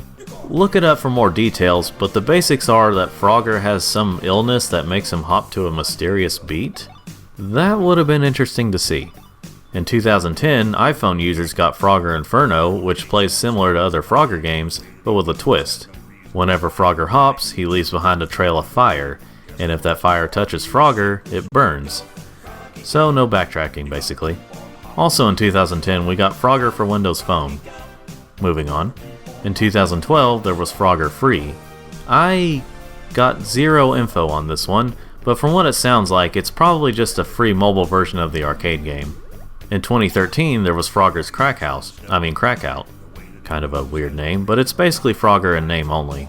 It's just an interesting version of Breakout with a Frogger-ish theme to it. In 2019, there was Frogger in Toy Town, which is currently exclusive to Apple Arcade. It plays like a regular Frogger game, but, well, you know, unique twists. You rescue little froglets and can fire balls at enemies? That sounds awesome, why does it have to be exclusive to Apple Arcade? Anyway, in 2022, there was Frogger in the Rumbling Ruins, which is also exclusive to Apple Arcade. This one has more puzzle elements to it. And that's it for the mobile games, at least for now. Some of these I don't mind staying mobile, but there's a lot of these that should have also come to console, like Hyper Arcade Edition did. It's not fair! As for the other stuff, in 1981, obviously after the original game, there was a Frogger board game. I have heard more about it in recent years, but I don't really remember how it plays. In 2017, there was a casino game called Frogger Get Hoppin'. It's a mix between a roulette wheel and the regular Frogger gameplay. In 2021, to celebrate Frogger's 40th anniversary, there was a game. Show. The fastest way to describe it is Wipeout with a Frogger theme. Contestants have to make it across different obstacle courses without falling in the water. If they fall 3 times, they're out. So whoever makes it farthest to the goal in the shortest amount of time wins. The last round has the winners of the previous courses compete to win the cash prize. They must collect each of the 5 froglets before the time runs out. And if they fall in the water even once, they lose. As of this video, I have yet to watch all the episodes, but I have watched the first few. I've even chatted with some of the contestants of the show, and they seem to have enjoyed it.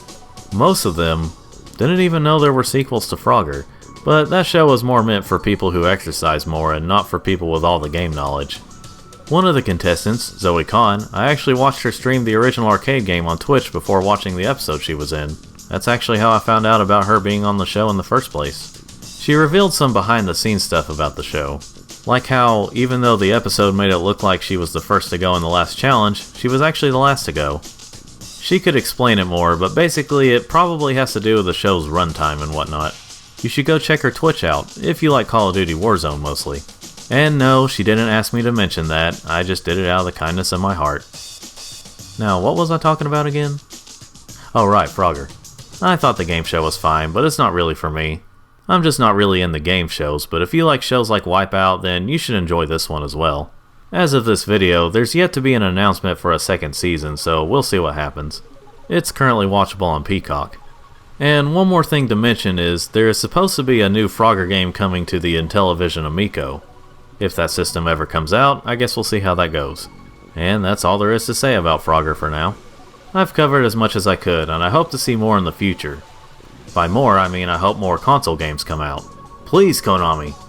Anyway, that's it for now. Well, that's everything Frogger, as of 2023. Well, more like as of 2022, but you know what I mean. So, what happens now? Well done indeed, Daniel. You've talked about everything in the Frogger franchise, more or less everything. Well, this will make one fine 100th review video. You know, that was pretty good. It was enjoyable enough. Well, thanks everyone. So, do we go back to our homes now? Home?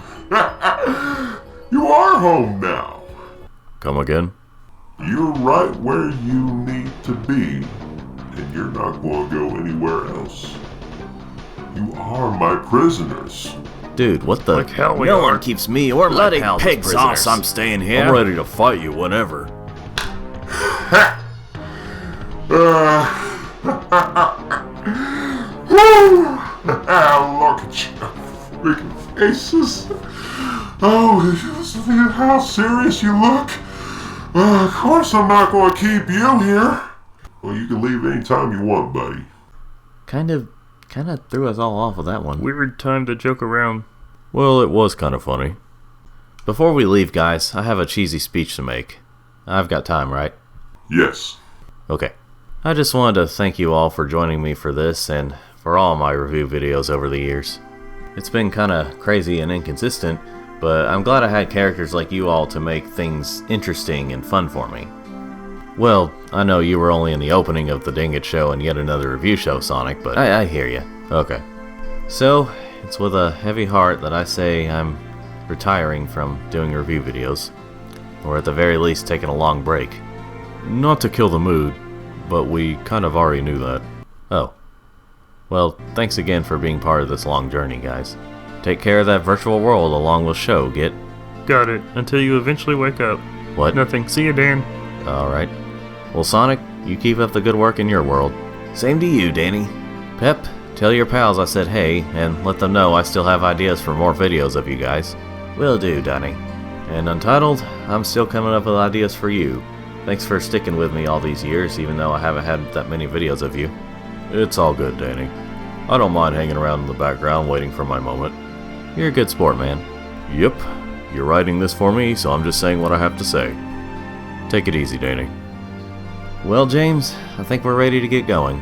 Alright, then. Okay, everybody make a T-pose so I can teleport you all home. With the exception for you again. I can still send you home anyway. Well, there's no questions. Goodbye, everybody. My last line of the video, good freaking God. It's just could not say anything worth crap. It's just stuttering here, saying something weird there. I sound like a mental case here. It's harder than you realize. The line is the mic is still going.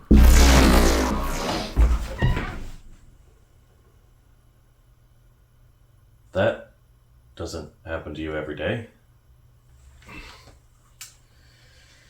Well, if that's that, I guess there's only one thing left to do.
go, little fella.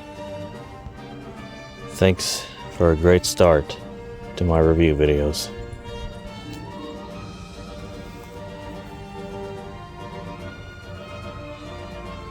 Go. Be free.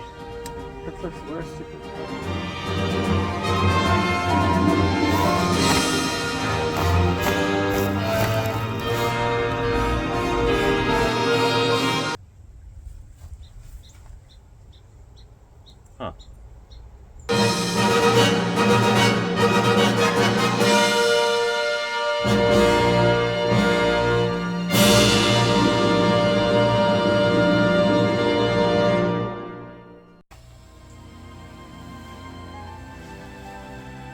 Hey everyone.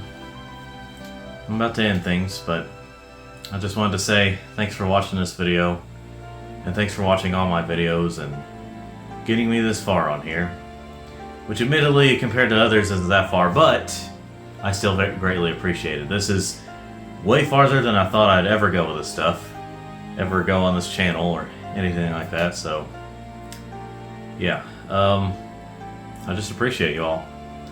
And I'm sure some of you are disappointing that I'm ending things, or at the very least, taking a very long break from reviewing stuff. But I appreciate you all for, again, getting me this far. The fact that I even reached as many subscribers as I have is, I didn't expect it. I genuinely didn't even expect to get 100, let alone almost 300 as of this video, but that's thanks to you all, and I really appreciate it. So yeah, thanks for watching my 100th review video, 100th official. Bit of a complicated pass, but it's the 100th official video. Anyway, yeah, so genuinely, thank you. But if this is your first time watching a video like this, you may not see a review video for a while. A new one, I mean, if at all. But I hope you like this video and subscribe if you want to see more of my videos in general. But check out my other stuff if you haven't already. But anyway, thanks everyone.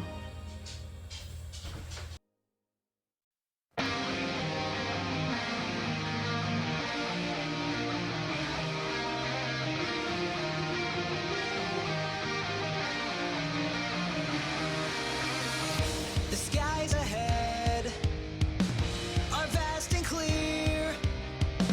I hold my breath, step up a gear, feel the wind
dream.